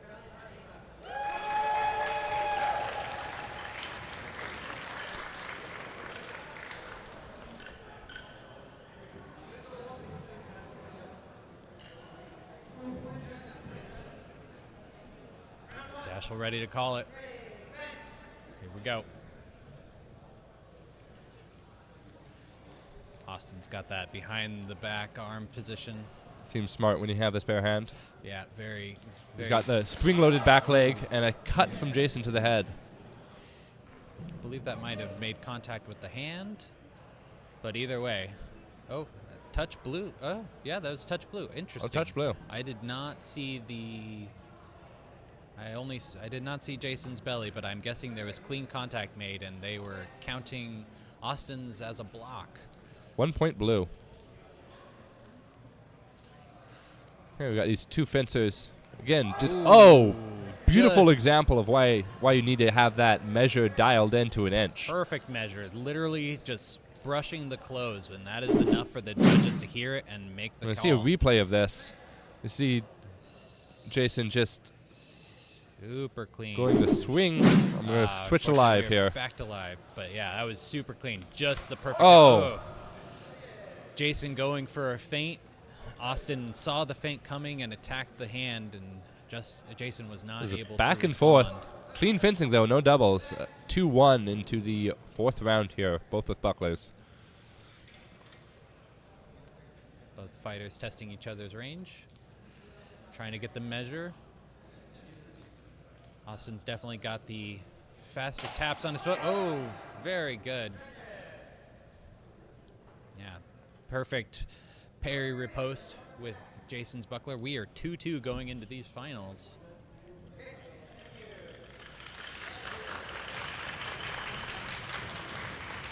like Austin declining the double, so it gives that point to Jason. Yeah, the 2-2. I think, as you mentioned earlier, the issue with that plastic buckler is it just sounds like a glove touch or even a helmet touch, because he's also wearing the hardened plastic helmet. So, yeah, judging relies on sound a lot. Oh, Austin with a little bit of a slow draw, but it doesn't matter. Jason gives him time to draw it. Yeah, Jason does not take the advantage, but this is a bit of a new experience. So, back to the same bout. They are both. They're both using the similar stances here. Good block from Jason. Oh, very textbook clean. But the judges are going to give this a double, so we're going to do it again. I think that was the sound of the buckler being hit. I believe I it may have was. missed something. I'd love to see the replay on that if we got it. Oh, I see. No, the sword did come down and strike Jason in the side off the bounce. That was a legitimate double. Oh. Both fighters getting the weapon Jason out. being very polite, not capitalizing on that. Austin that almost getting a hand draw. touch in there. Stay quiet in here. We're very, very dialed in The here. room is quiet. Oh! That's another double. We're going to get another reset. These fences are very well matched. Oh. Austin might be foregoing the point.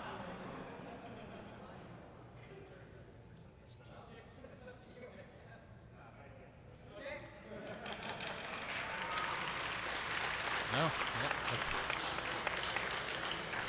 Austin declines the point, which would give it to Jason, but Jason also declines the point. Yeah, they, as we mentioned, these two fighters are from the same school, so they probably would like to see each other have a clean exchange. That's what they want to win for. All right, both are ready. Oh, both with a slow draw. Jason nearly getting the hand.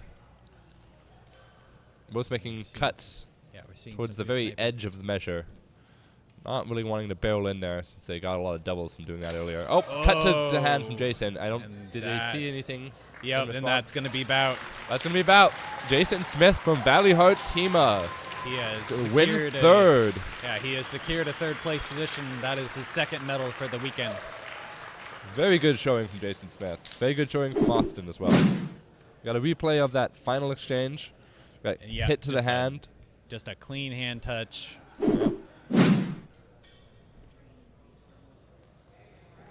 Austin trying to come in, perhaps cut down into the wrist.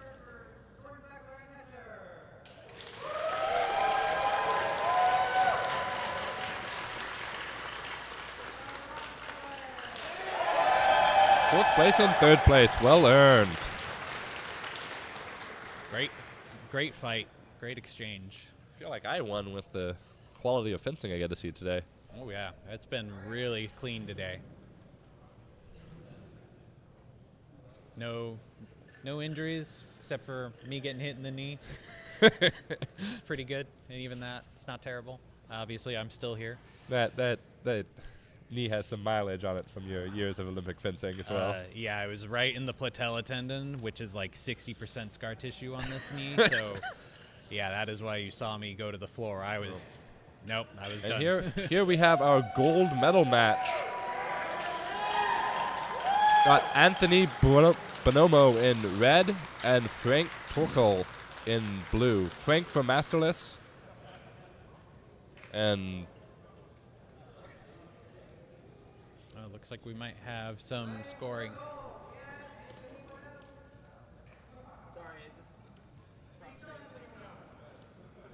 Bit of a technical difficulty. 1 second.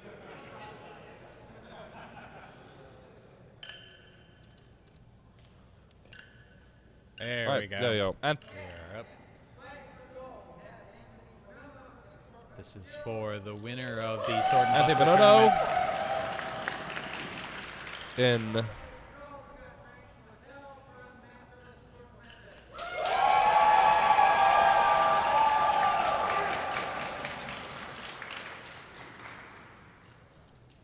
Anthony Buonomo in blue and on the left, and then Frank Torkel in red on the right from historical weapons skill.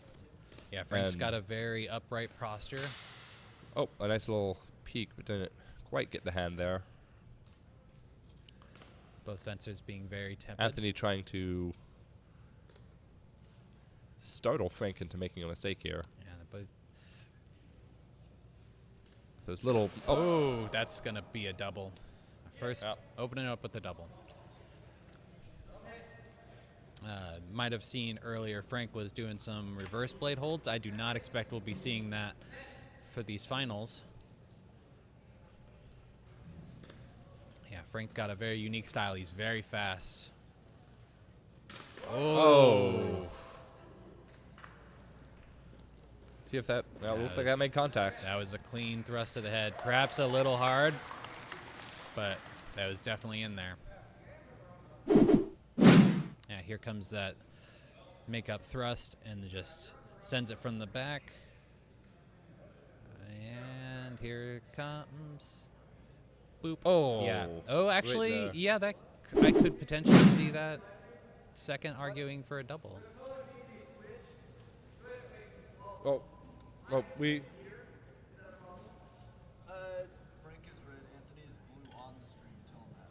Yeah, Frank is red, Anthony's blue on the stream. More technical difficulties. We have it. It's proper for us. So however you need to switch it. The marvels of technology. Yeah. HEMA scorecard is great. It really does let us manage these events super fast. But Shout out to the one person that runs HEMA scorecard. yeah, It's frankly amazing how well it works, given it's one person running the entire thing. yeah, it really has helped a lot throughout the event. It just sometimes technology's a bit of a butt. Sometimes we accidentally switch the colors and don't realize we've done so. Alright, looks like our systems are correct and ready to go. What? Frank is coming in with a very high guard. Oh. Ooh. Are we It's going to like get a hand touch from Anthony? Yeah, it looks like with Anthony got that hand touch. All right, that's going to bring it tied into our fourth round. Tie bout. We're going to see both very unique fighters.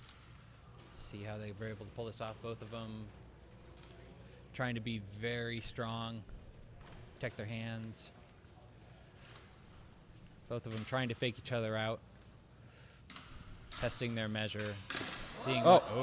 Good thrust from Frank Taunt. Yeah, looks like Frank Frank got it in there, and Anthony was. Oh, it's actually our judges.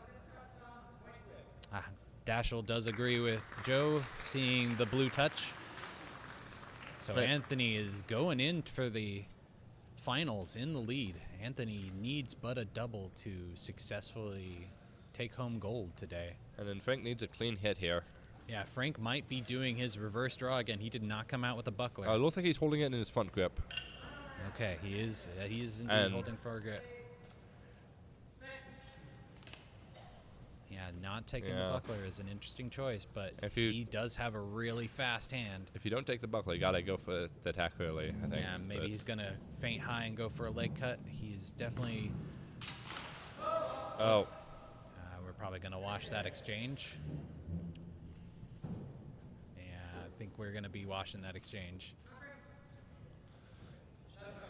Dashel bringing everyone in. Anthony doing his high guard hold. Bucklers are out to give him as much Kona defense as possible. Frank's got those really fast footwork steps, trying to see if he can get into his measure without a retort. Oh, and doesn't quite make the counter thrust. Yeah, interesting. Yeah, I believe they're just going to watch that. So here we go again, fifth exchange. Both lightning fast draw from both fencers. Anthony again holding fast. He knows that the thrust is good, so he's got to be really careful patient on his left side. Pick his moment. He is a little backed up against the edge of the ring here. Very cautious, but oh!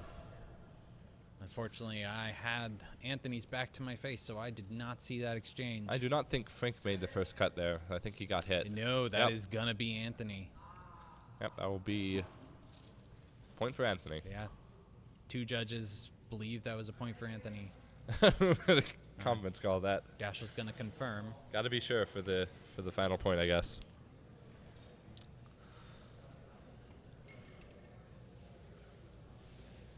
These final bouts across every weapon system we've had have been really good this week. We got a replay here. Oh yeah, that is indeed. Oh. That is indeed a cut to the arm before the grapple exchange. So,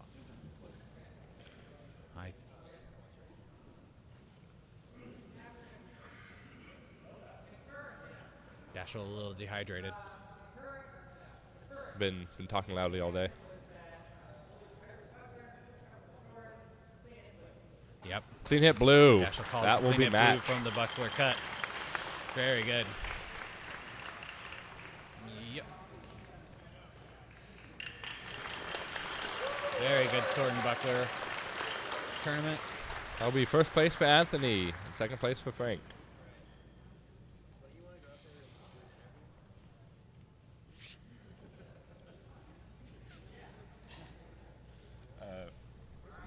Our silver medalist, Mr. Frank Torkel.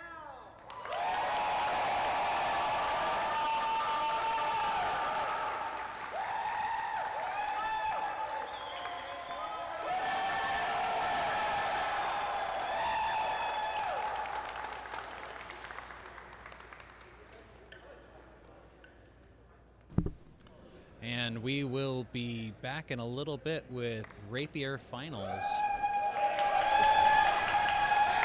But first, a good celebration from our gold and silver medalist.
Congratulations. How does it fucking feel? Super great. You're not interviewing yet. This is just chit chat.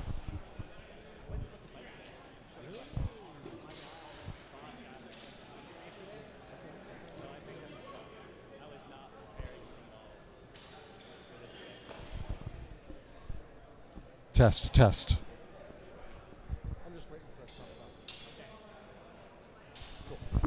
So, congratulations. I believe we're live now. I'm here with our winner, gold medal in Sword and Buckler. Right. How does it feel? Talk about it. It's kind of unexpected, kind of fun, kind of amazing. I do the Walpurgis Factbook 133, very underutilized, unspoken system, so it always feels really cool to show up with that and win.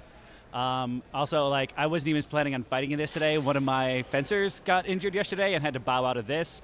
Kind of forced me to take a spot so someone would be using it, and now here we are. So, well, congratulations. I loved seeing the historicity you managed to bring into your combat. It was well on display. Anything you did that you were particularly proud of in specific? Any top moment? Honestly, it was all a whirlwind and a blur. Like, I love doing, there's a special siege at the end of the book called the Walpurgis Siege, where you start with your weapons forward and drop and bring them in line as you approach. So it kind of uses deception to close distance, and I got that off in one of the pools, and it's a super fun, rare, borderline obnoxious thing to do, and it's always fun to pull that out and be able to point at a book like, no, this is real. I love it. I'm so pleased that you got to do something, manuscript accurate. That's kind of what we're all here to do at the end of the day. Congratulations again. I hope you feel great. Go enjoy your... Maybe I'll see you after Rapier. What are you going to do with your celebration? I've got a 12:50 flight back home, so not a whole lot. You're going to be good. Get out of here. Have fun. Thanks so much. Congratulations. It looks like next I'm going to be talking to Kai, our director for Rapier. Hey everyone, just a quick update about the finals for Rapier. Again, we're taking a top 4 pool. However, looking at the time, and we have plenty of time left on our rental here, we're going to be changing the structure just a little bit. So previously we were running 2 minutes, essentially continuous fencing rounds. We're going to be extending that to 3 minutes of total fencing with 1 minute and 30-second periods with a break between that. So there's going to be 1 minute and 30 seconds of fencing, and there's going to be a break for a moment. We'll try to do a preliminary score for that first section of the bout. Then we're going to do the next section for the final part of that bout. And then we'll move on to the next one and run the rest of the pool like that. You heard it here, 2 90-second periods, calling an audible up from the previous 2 minutes continuous. How exciting. Yeah. Thank you, Kai.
All right, and welcome back.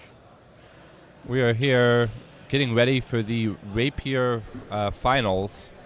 Of course, these are going to be a set of final pools because of the sort of experimental format we have. But very excited to see what our fencers have in store for us nonetheless.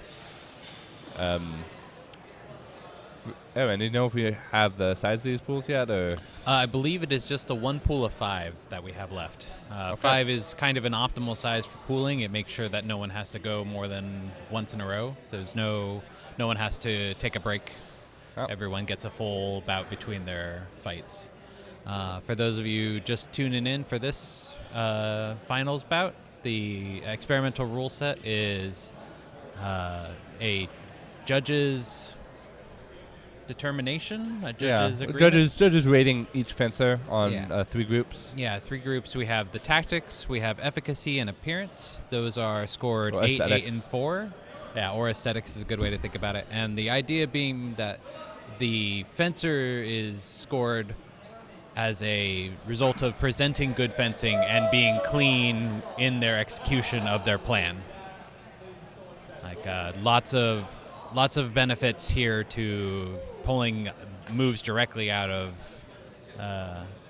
pulling it moves directly out of famous treaties, or in this case, doubles are really bad. Like doubles in this rule set could cost someone a medal. Yeah. And it looks like we have actually a 4-person tool. We have Anthony Buonomo. We have Ryan Sherman, Tanner Larson, and Cameron Rasmussen. Yeah, all 3 great fencers today. Ryan came into the second pooling as the number 1 seed. Anthony also having just won Sword and Buckler, obviously a good swordsman. He's going to hopefully do well today as well in these finals. Tanner, great sort of comeback kid, upset. I think he did better than he was expecting he would do, and he managed to pull out some really clean wins and managed to sneak in as the 4th spot onto the Final 4.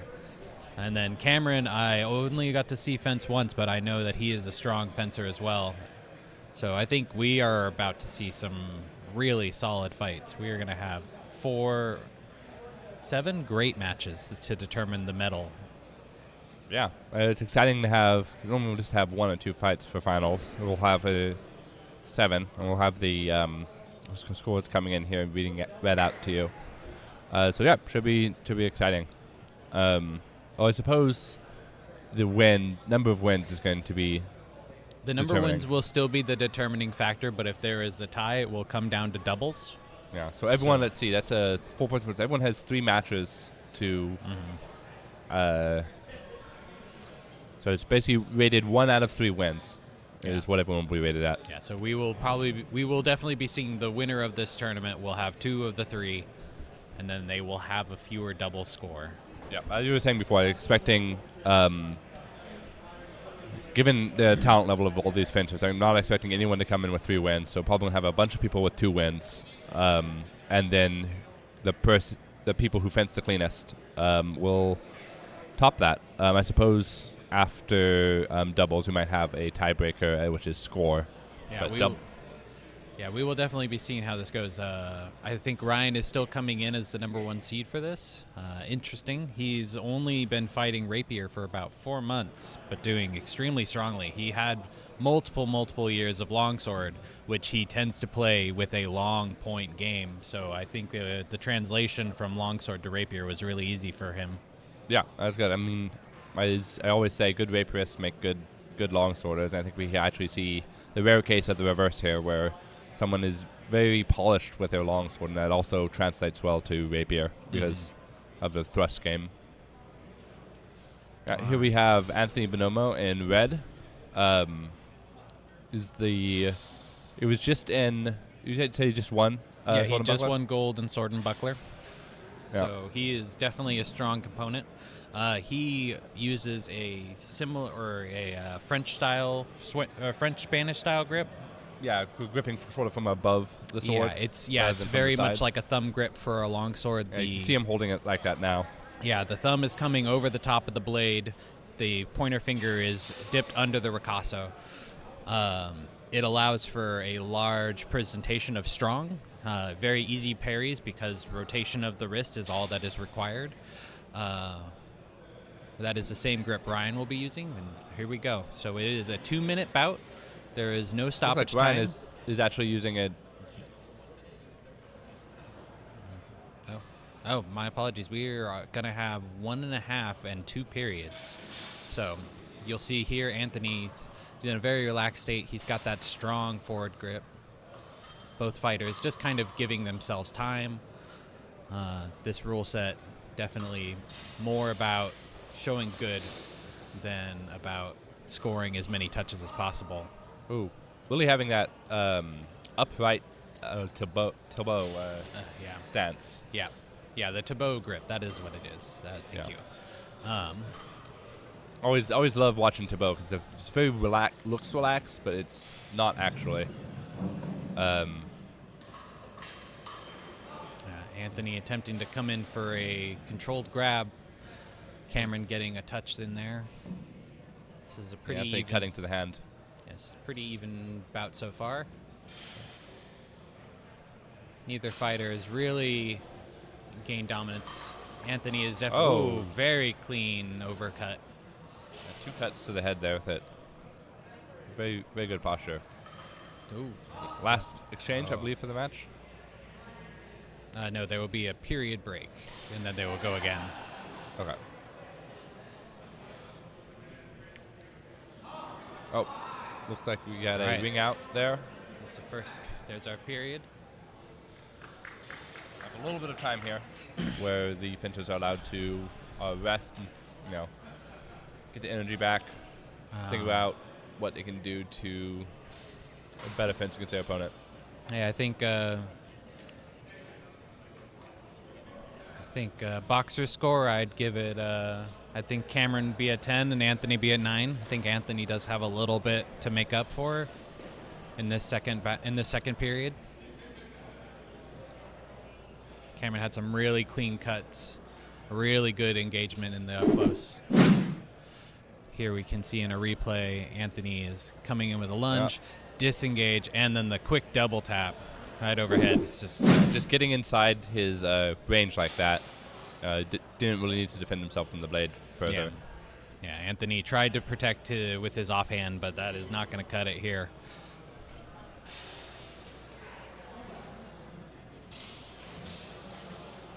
And we were getting near the end of the best period here. I think both fencers are about ready to re-engage. Maybe having some final thoughts with a second. Yeah, judges are finishing quick deliberation. Oh, looks like we were getting in points here for the first section. We were getting Judge A has efficacy of giving blue fencer efficacy of 6, tactics of 5, and aesthetics of 2, and giving red a 5, 7, and 1. Yeah, so total here this is a very even fight. Both fighters are about the same average of score. Yeah, looks like blue is. Actually, looks like they were actually tied into the first section. Yeah, that is a tie bout so far.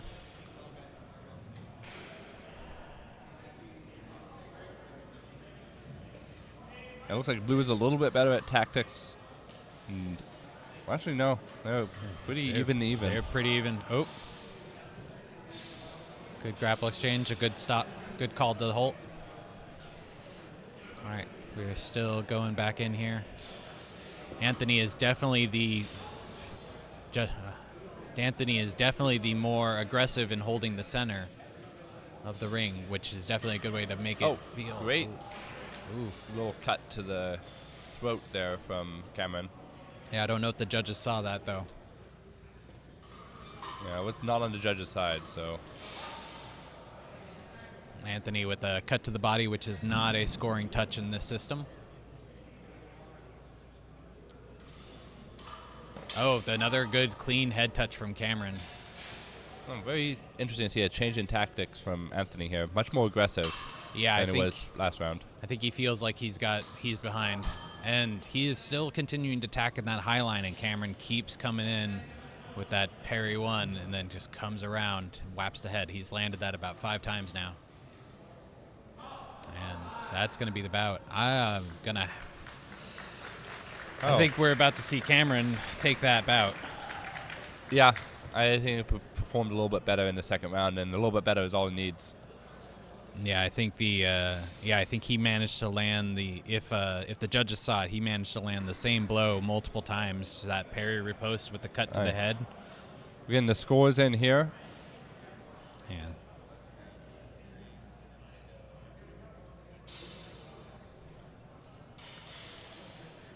Judges are deliberating and entering their scorecards. Judge B is decreasing their tactics score for Anthony by 1. May end up costing him. We're looking at Judge C. Scores coming in now. Looks like the way this is working is the scores are coming in and they're being adjusted for the second round. So Judge C is increasing the efficacy scores for both fencers across the board. So that won't change much. It looks like everything else is coming in as is. That will give... I believe that is Cameron 13-12. Yeah. Match flew. Very close match. Yeah, just enough to bring it in the final half. Yep, that's... Yeah, I think Cameron really did have the game down when Anthony was continuing to pressure the high line, and Anthony was able to get under it and punish it each time. It really illustrates the reason we have that break and why that can make things so interesting, because both fighters have a chance to reflect on how they're doing, and I know if you can learn from that and adjust, that can get you a lot of points. All right, looks like we have Tanner Larson from Rexburg in blue here, and then Anthony Buonomo again from Historical Weapons Guild, of course, in red. Yeah, so Anthony's going to get a minute or two of break. Yeah, back-to-back fights and all that. Yeah.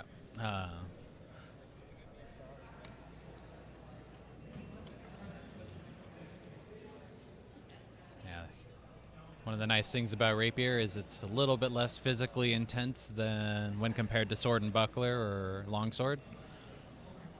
So these longer form bouts are a little bit more tolerable on the stamina. Yep. I have to imagine Tanner was watching this previous match, has been studying what he can do to break down Anthony's Thibaut strategy. Mm-hmm. Yeah. Tanner did really well against multiple Thibaut users earlier today, so we're going to see some dominance.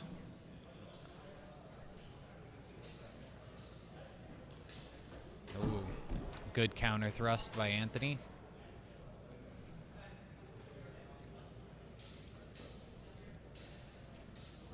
Yeah, Tanner has a much more modern fencing style. It's very active, very moving. So it touches from both fences there. Cameron looks... Oh. Nice head tap. Yeah, I saw a touch from Tanner, that you see the head tap from Anthony. Oh, very good. Good exchange. Rapier, of course, being wicked quick. Anthony's feeling pretty confident in his ability to parry right now. Yeah, that Thibaut grip giving him a lot of control authority over his sword.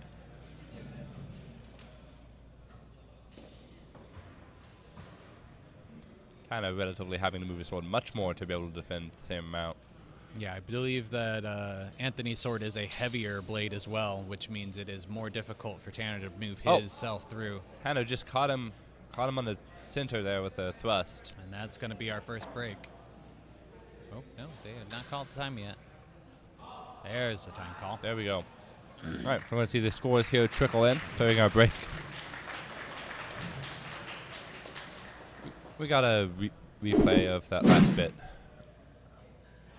We got going back and forth. You see the parry and riposte. Oh, yeah. And looks like Tanner actually caught a hit there, maybe on the hand as he tried to deflect. Let's see that again.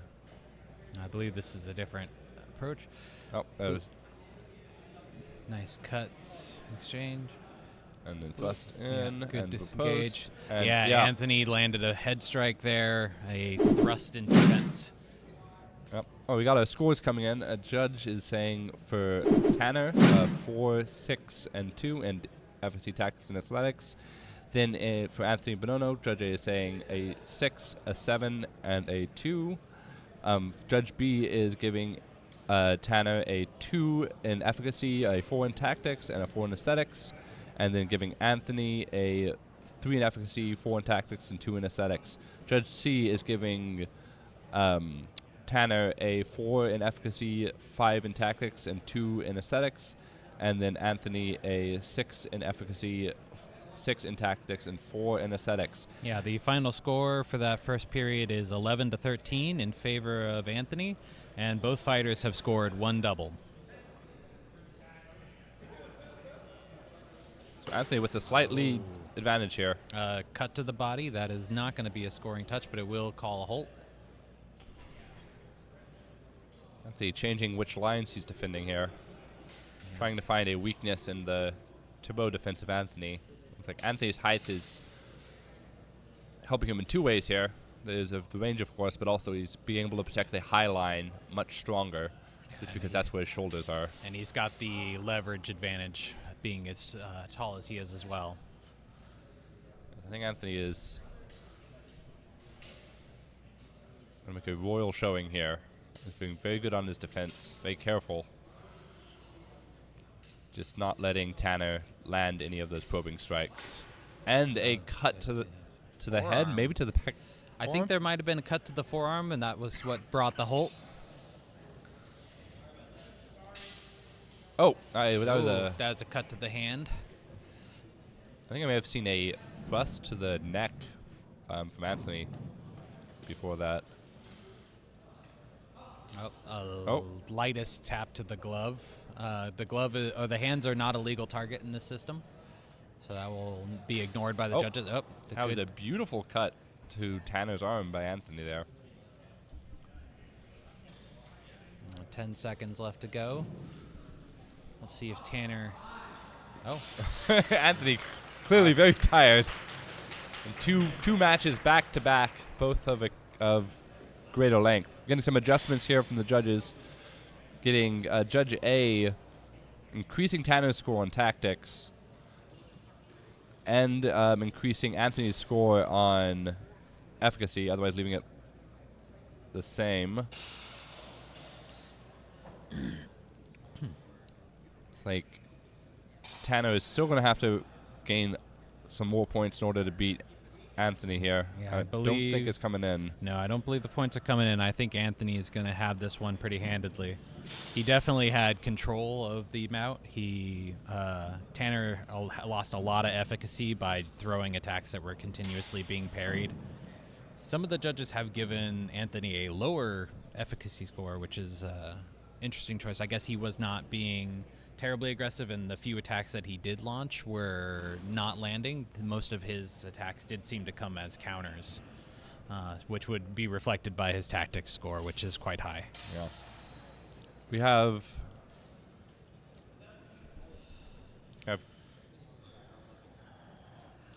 Anthony here with a good lead, 14 to 11. Yeah. Yep. With an average score of 14.3 compared to 11.3. That is a win for Anthony. All right.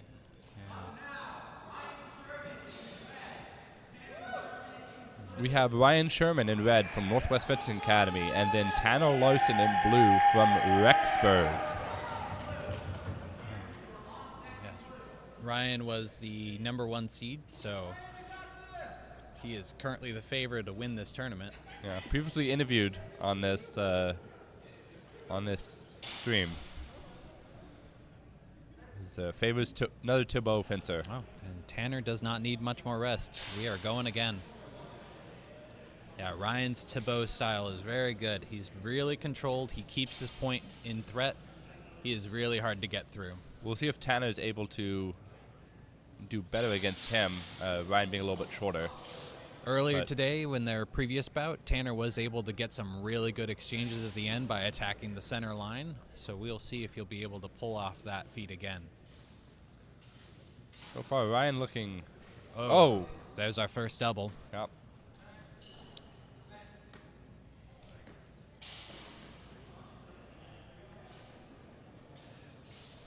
Good exchange. Not a lot of rotation, a little flat. A little pat to the top of the head. Yeah. Some viewers will recognize that move from Princess and the Bride. Yes, I think that might be one of the disadvantages to the Beau system is that quick tap is going to be flat. Did see a beautiful thrust from Ryan there. That was straight to the heart. Oh, yeah. Yeah. Oh. And a good counter cut from from Tanner. I believe after the a tip long back landed and on forth. that, but I do not think the judges would have seen it, so I don't know if that Yeah, they're going to that'd take be that right. cut That into would be a cut to the consideration. chest, which is not a scoring action. It looked like it was tipped first, so that might still count from our perspective, but that's not Ryan, necessarily what the Ryan judges with saw. a very extended Beau stance there. Back and forth, and voids Good the head. exchange. Still going. Time. Yeah. Wow, that is good. Impressive. All right, that is our first break. So we'll get our scores dribbling in here now. We have from Judge A in FSC Tactics and Aesthetics 5, 6, and 4 respectively for Tanner, and then for Ryan we have 6, 6, 4. Judge B is entering their scores now.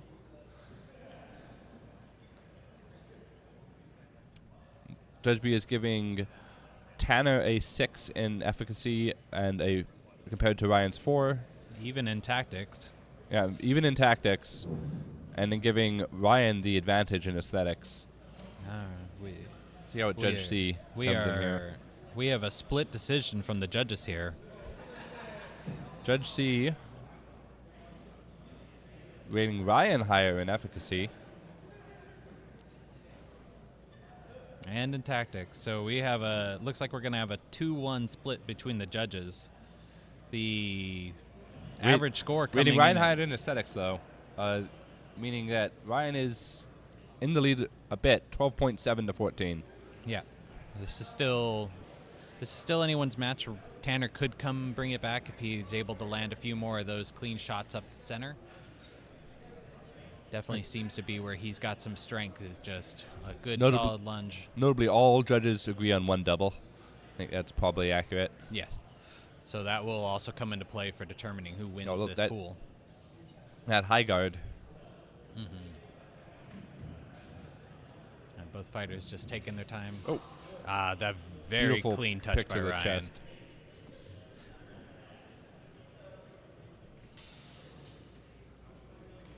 Oh, there's another double.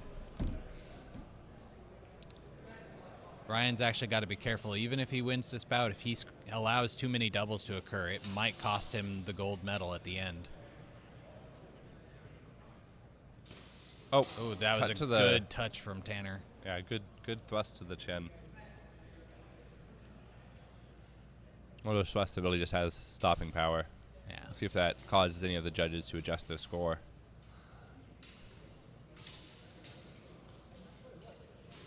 Oof, good. Another good thrust. Yeah. Yeah, Tanner is definitely picking up the pace. He's definitely getting the advantage here. Yeah, I think Tanner might get a lot of score adjustments in his favor.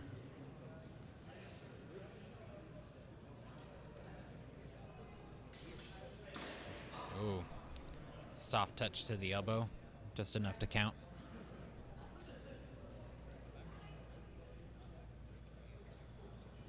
Ryan sort of looking around here for an opening. Not finding much. Oh, and then I think that's a third double.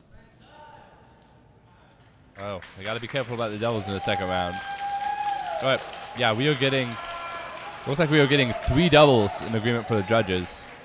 Seeing efficacy adjustments right now.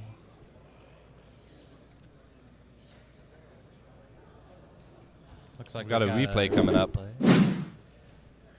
High exchange, low cut, both missed, and then we have both fighters coming in to give extension. Oh, and very beautiful thrust, and then he parry the counter. Yeah, Tanner was able to really throw in some clean lunges. Judge B is increasing their ratings for Tanner across the board, but in both watching just in efficacy and tactics. We're watching the Judge C come in. Has increased the efficacy score for Ryan and the tactics score. Ooh, and then increased aesthetics for Tanner. They are giving both fencers a 4 in aesthetics, and that's ideal. That is the high score in aesthetics. You love to see a match that's 4 aesthetics versus 4 aesthetics. Ryan narrowly beats out Tanner. Northwest Fencing Academy celebrating on the mezzanine. Yeah, that was a very close bout. That was 14.3 to 15. Very good match between Tanner and Ryan there. And that puts Ryan in lead for the gold right now. These are incomplete results, of course, but I'm watching the scoreboard as things are updated. Ryan is... These are updated. These are projected, so the numbers don't mean anything. Just the order. So Ryan's coming in with 3 doubles, having earned 3 doubles. So he's really going to need to make sure he secures every bout, because if it comes down to a 2-2 decision, that's really going to hurt him, and that might cost him the gold. Yeah. But as long as he's undefeated, those doubles aren't going to hurt him much. Correct. If he can win every bout handedly, then the doubles will not matter.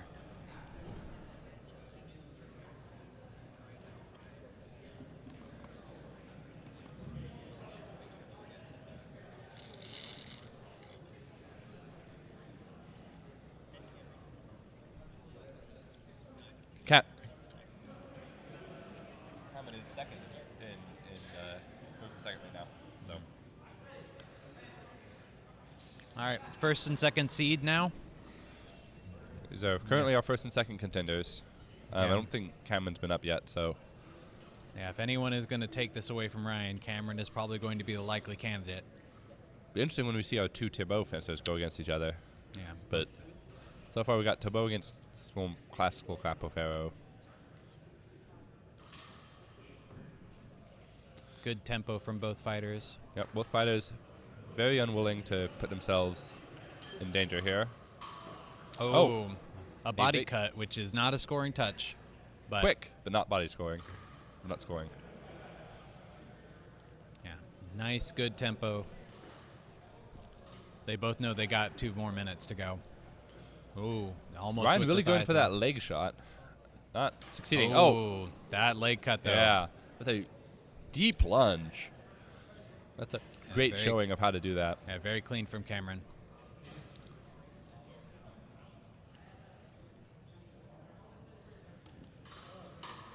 Ryan here trying to get a little bit closer.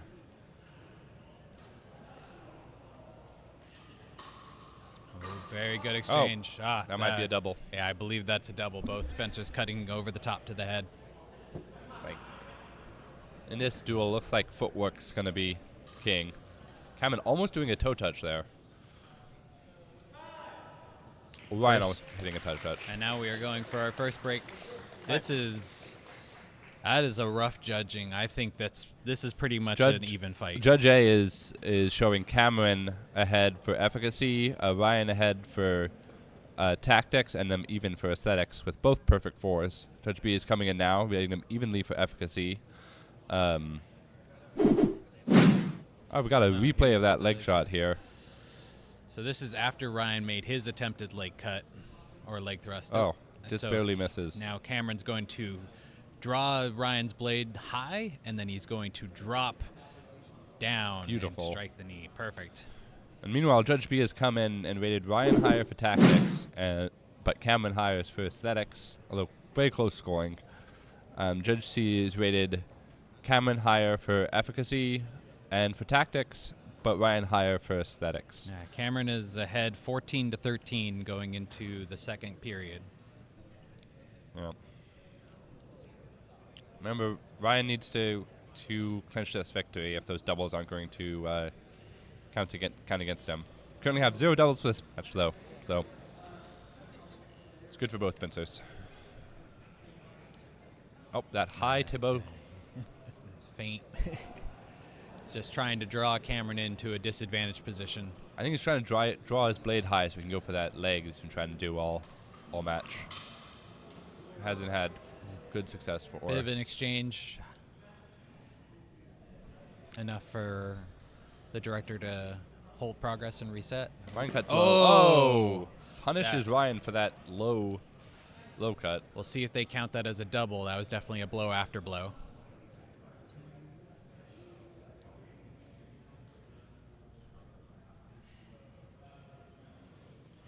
Oh, very good touch to the mask from Cameron coming in. Another Another blow after blow, though. Mm-hmm. Yeah, the judges are not going to like that for efficacy. They're definitely going to rack up some doubles. Already seeing one double written down for the judges right now, so escaping it with at least one. Ryan trying to sneak in there, not having a lot of success. Final seconds. He's trying to get one clean lunge in there to impress the judges. Oh, that would be key. But Cameron's not going to let him have that. Nope. I think if Cameron can lunge one more. Oh, there we go. That's going to be decisive for Cameron. I think that's going to give Cameron the fight. All right, watching the adjustments. Yeah, Ryan's got to go if he's going to run out of time. Yeah, this time. I think Cameron might have taken the upset. We got a replay of that last exchange here. Critical exchange. We'll see if Ryan is able to get that head touch in.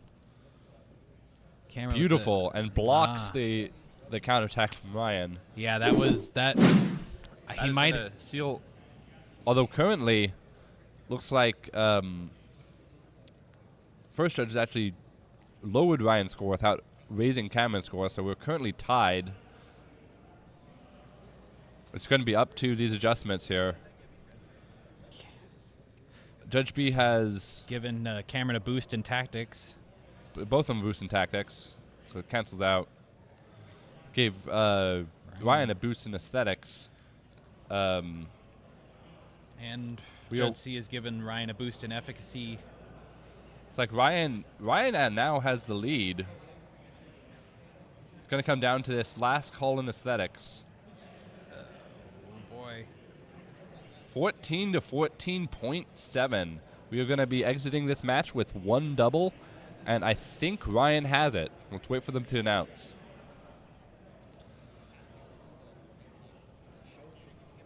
Judges deliberating. Yeah. Ryan wins, keeping his perfect record. Stays top of the leaderboard. Yeah, that was really close. Cameron almost able to put that away. I had a feeling that if maybe they were switch positions, like Cameron might have, maybe the judges would have seen a few more of those mass taps. The angle of the chest. Yeah, and the mass taps were being on our side of the camera. Like that's going to be one that people are going to want to go back and watch, and it's going to be a really close call every time. Yeah, one of those things that you just set to 0.5 speed on YouTube and just break it down, or get premium and go to quarter. You know, that was a locked feature. This stream brought to you by YouTube Premium. YouTube Premium, when you just cannot take another ad anymore. All right, Cameron and Tanner. Tanner is definitely going to be trying to do his best here if he wants to hope to medal. We've got our first non-Beau match. Tanner getting a great toe touch in there. Oh, but Cameron responding with a really dominant overhead cut.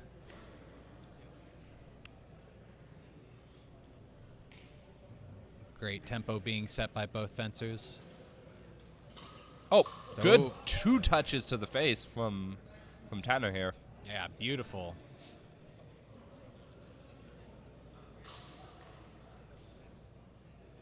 Yeah, Tanner definitely has a long-reaching lunge when he wants it, and I think his opponents tend to underestimate it because he is shorter in stature. It's pretty evenly matched here on that front. Good void from Tanner. Good exchanges. Unfortunately, our timer is not active. Oh, and a cut to the from leg. Cameron. Yeah, that'll earn him some points for sure.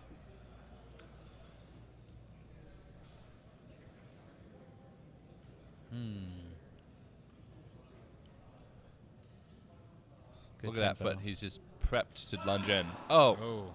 And both of those touches came after the call for time, so they should be discounted. Yeah. Given this is a rating system, though, I don't know how much that'll not influence the judges. Hopefully the judges will not be influenced by those last two touches.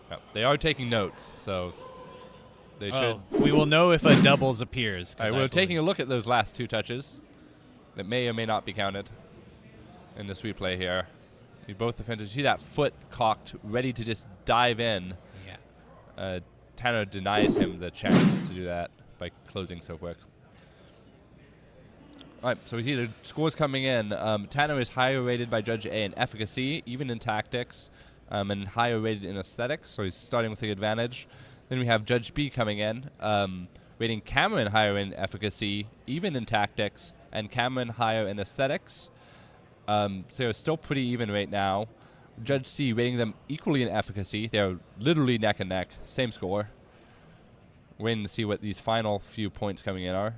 Judge C rating Tanner higher in tactics, giving a 1-point advantage, and 1 point higher in aesthetics. That is going to be a average score of 13.3 versus 14 yeah. with Tanner advantage. Yeah, Tanner has a 2-1 judge advantage right now.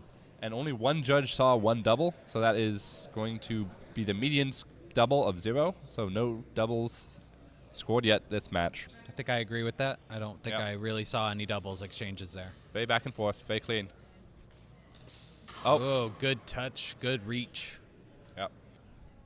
Punishing that. And another exchange for the same, but I think that might be our first double. Yeah. Tanner needs to watch out for his head when he moves in. Tanner also needs to not let Cameron set the pace of this fight. Oh, there's a good clean leg touch. Cameron, I think, is trying to score as many touches as he can early with dominance. Yeah, Cameron definitely taking a more aggressive stance here, which in the second half. He does need to gain 0.7 on average. Yeah, I think he might feel like he does. Ooh, nice whip. Ooh, overhead. We're getting a warning from the judge to tone it down a little bit. Yeah, which is very fair. Yeah, I think Cameron knows he's a bit behind, so he's trying to make up with pressure. Interesting, because the fighters do not actually know the score, so it's relying on their instincts. But they can feel it. I think sometimes we get fighters that think they're behind a lot and are just behind by like a fraction of a point, though. So we will see. Oh, another clean head cut. I think Cameron is managed to pull this second half back. Yeah, if Cameron keeps doing stuff like that, I think he can take this back. Oh, that was good. A beautiful. I think it might have been a little passe, but he did follow up with that backhand cut. This is excellent showing. This is going to be another one that's going to cut right to the wire. Judge A increasing efficacy or increasing aesthetics for Cameron, waiting on other adjustments coming in. Judge B increases efficacy for Cameron, increasing his lead in that area.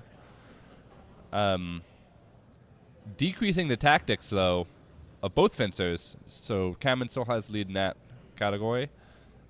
Increases aesthetics for Cameron, giving them the lead from that judge. And Judge C decreasing the efficacy score for Tanner. And dropping across the tactics board down quite heavily. Yeah. I think Cameron managed to pull that back in the second half. Yeah, we have Cameron with an average score of 14.7 and Tanner with 12.7. Cameron takes the match. Yeah, congratulations to Got Cameron. it in the second half. Yeah, very well done. Tanner with a really strong early showing, and Cameron just using some controlled aggression to really nail those head cuts.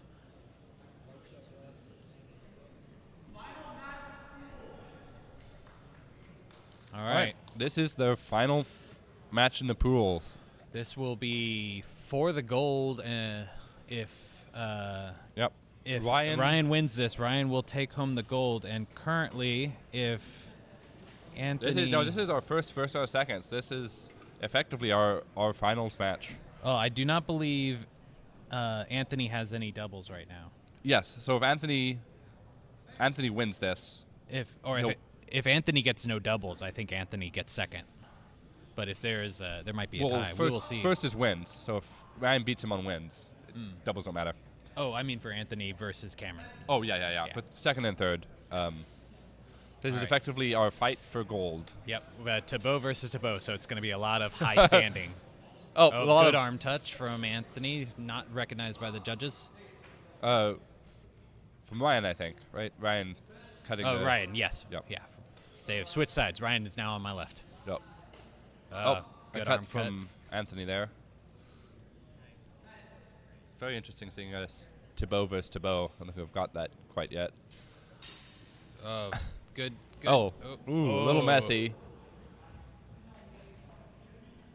Oh, a little spicy. I think we're gonna do a time pause.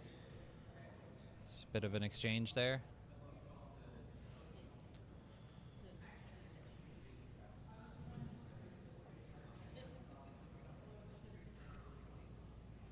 They've got a sword catch Anthony under the chin there. The Fincher's Ryan apologizing, Anthony saying it's okay. Usual good sportsmanship that we like to see here. All right, back into our Thibaut match.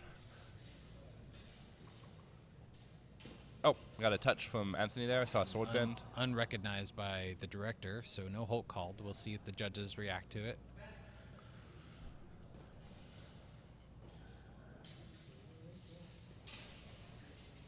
Yeah, Anthony's being very... Oh, that was a cut from very Anthony. soft tap. I think Anthony might be getting the upper hand here, but this is only the first half. I think he might. He does have the height advantage. We will have to see how Ryan's able to bring this back in the second half. A clean, beautiful thrust from either of them could, I think, upset the score right now. Yeah. But given they're both doing Thibaut, I see that's unlikely. All right, that is our first break. We have the scores coming in already from Judge A, giving Anthony the advantage in efficacy and tactics, but Ryan the advantage in aesthetics, not rating either fencer particularly highly. Ryan with 2, Anthony with 1. Judge B coming in, giving Anthony the advantage in efficacy, even in tactics, and then having Ryan ahead in aesthetics, 3-1. Yeah, both all the judges so far not really enjoying the sight of what they're seeing. Thibaut versus Thibaut. Pretty not low popular. Pretty low aesthetics at the moment. We got Anthony has the advantage in Judge C's efficacy, even in tactics. Aesthetics is rolling in now. 3 for Ryan and 2 for Anthony. It is a 9-7, or it's 9-10 advantage to Anthony going into this second half. As we said, we feel pretty confidently that Anthony won that first bout, so Ryan is going to have to bring something out and prove to the judges that he is the winner here. I think Ryan might be able to pull this out just on aesthetics. Ryan is a very clean fencer, so if he improves his aesthetics across the board, I think he can get this just on that. But of course, he'll have to maintain his defense through that, which is not easy. Oh, a good little head touch there. I think Ryan is so far fencing much better than the first half. I think he's gotten a little bit of a understanding of fencing his opponent. A little bit of coaching. I think he's also he's no longer trying to attempt to engage the blade as much, which does definitely seem to be throwing Anthony's Thibaut off just a little bit. Yeah, although he's get some. Oh my goodness! Now see, that is the sort of thrust I was talking about. Could change the score in the first half. That is very clean and voiding. I see judges smiling. That's a good sign. In the attempt. Anthony. Oh, and another one.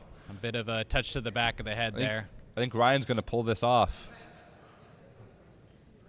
It was 2 beautiful cut, 2 beautiful hits in a row. Anthony's going to be careful about going too much harder. Oh, Anthony got a sword in the shoe there. Anthony can definitely feel he's on the back foot, but he's got to be careful about his aggression. So far, Ryan, I think, is in the lead for this half. Oh, and a good retort. But Anthony has an amazing retort. Anthony gesturing at the audience, asking for applause. It was a good retort. This is going to be a really close let's call. see judges adjusting. Oh, we got a replay of the void coming up. Here we see Ryan coming in, setting up on the outside, comes up to the inside, and then just slowly moves down as Anthony attempts to extend, and that is enough to just... Oh, that is such a clean shot. I'll be replaying that later when I get home. Yeah, right into looks first. Looks like our Judge B has increased Ryan to 4 in aesthetics, giving him the lead currently, but adjustments are still coming in. Judge C is entering their adjustments, increases Ryan's efficacy, decreases Anthony's efficacy. I think this is going to be a clinch for Ryan here, but we'll see. I think Ryan is about Even to in tactics. I think Ryan is about to queen sweep this tournament. Undefeated, right? Yeah, I think he's going to clean sweep this tournament. Can we get it? Yeah, yep. That's it. Ryan wins the tournament undefeated in a back-and-forth match against Anthony Buonomo. And the crowd goes wild. It's wonderful stuff. An exciting end to this tournament here.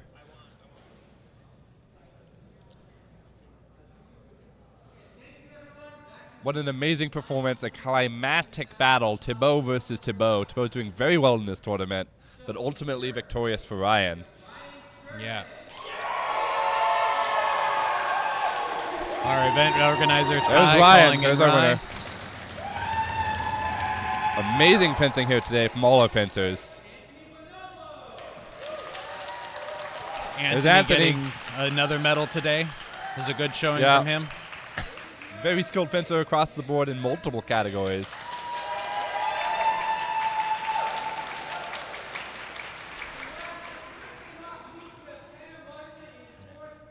Yeah, Cameron and Tanner.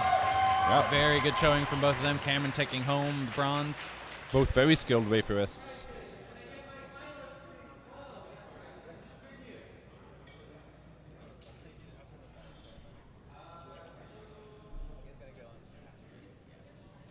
All right. And that is the end of your fight commentary. It's been a good weekend. Yeah. And we're going to get footage of this award ceremony, and stick around because we're going to get interviews with the victorious winners here. But the fighting commentary is done for the day, so. All right. I'll talk to you later, Errin. And I think talk to you later, Scott. I'm probably out here. Everyone, enjoy the weekend. And stick around for these interviews right after the award ceremonies.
Right here?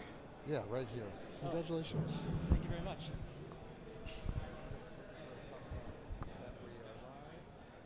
And we are good. Congratulations on your win. Thank you very much. Thank you very much. I am so pleased to be able to shake your hand over this. It's been a long, hard-fought day, I bet. It has been. It definitely has been. Okay, yes, it definitely has been. I had an okay run at Sword and Buckler. I was happy to be beaten by my good friend Frank in the first round of elims, so I had some time to rest ahead of these finals. I needed it. Sometimes a loss can be good for resetting.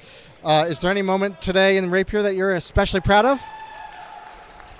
Oh, wow. I was particularly pleased with a handful of deep thrusts offline, sort of avoiding my head out of the way. I was glad to be able to pull out that athleticism where I needed to. I think it pulled me ahead in a couple of these matches. I love to see the athleticism that competitive athletes like you can bring to the table. Your training really showed through today. I think it really helped power you over the top. I guess all I have left to ask is, what are you going to do to celebrate? You know, I think I have a date with a hot tub this evening. My ankles could use it. Excellent choice. Congratulations again. I think everyone's really proud of you. Good work out there. Thank you very much. Thank you very much. Anyone you want to shout out to or anything? I do. I have to give big thanks to my brother, Andrew Sherman. His sort of unofficial coaching of me was a big help. Big thanks to Maestro Sean Hayes of Northwest Fencing Academy. His longsword training gave me a lot of skills that translated very well into rapier. And everybody back at Northwest Fencing Academy, y'all are fantastic. And of course, Masterless here too, another local club supporting me. You would have heard them in the background. They are a force to be reckoned with. We love enthusiastic cheerers on, don't we? Congratulations again. Thank you so much. Enjoy your date with the hot tub. Thank you. Next up, I do have a quick interview with the the owner of IFG. The Duchess of IFG. This is our very own Joe. Joe. Hello. Joe, thank you so much for putting on this tournament. I know there are a lot of people who helped you, but you certainly bore the load on your shoulders. How do you feel being at the other end of it? So tired, but I'm very, very pleased. This is the third year we've done it here. It's been bigger and better every year. I think we had great attendance. We continue to have great attendance even at a 6:30 on a Sunday night, which to me is the biggest tale of all as to how well this event's been received. That's great to hear. I am glad at the end of this, when you're exhausted, when you're tired, when you've been through it, that you can still have a positive attitude. What was your favorite moment of the entire event? My favorite moment, it's got to be longsword finals, sudden death. The whole building starts chanting sudden death, sudden death, sudden death. Easily the highest caliber longsword finals we've had at this event in 3 years. So definitely that was the highlight. The competitors absolutely brought the heat, and that moment in the gold medal match was electric. Anyone you'd like to thank, shout out while you have the floor? I did the whole shout-out thing last night, but I'll do it again. Anthony Zabin, under the unsung hero of this, he did all the heavy lifting behind the scenes. Lets me just take the credit up front. Logan, who is the mastermind shark behind a lot of this event, but really our smaller event series. And the gauntlet, I think he and I want to throw down is to all the other people in the PNW to start throwing more events too. So we don't have to be the only big pillar here. I love that challenge thrown. You hear us, Hemo World, PNW, make some tournaments for us to attend, huh? Yeah? Sound good? That sounds wonderful. Cool. Well, thank you so much, Joe. Congratulations. Glad you're on the other side of this.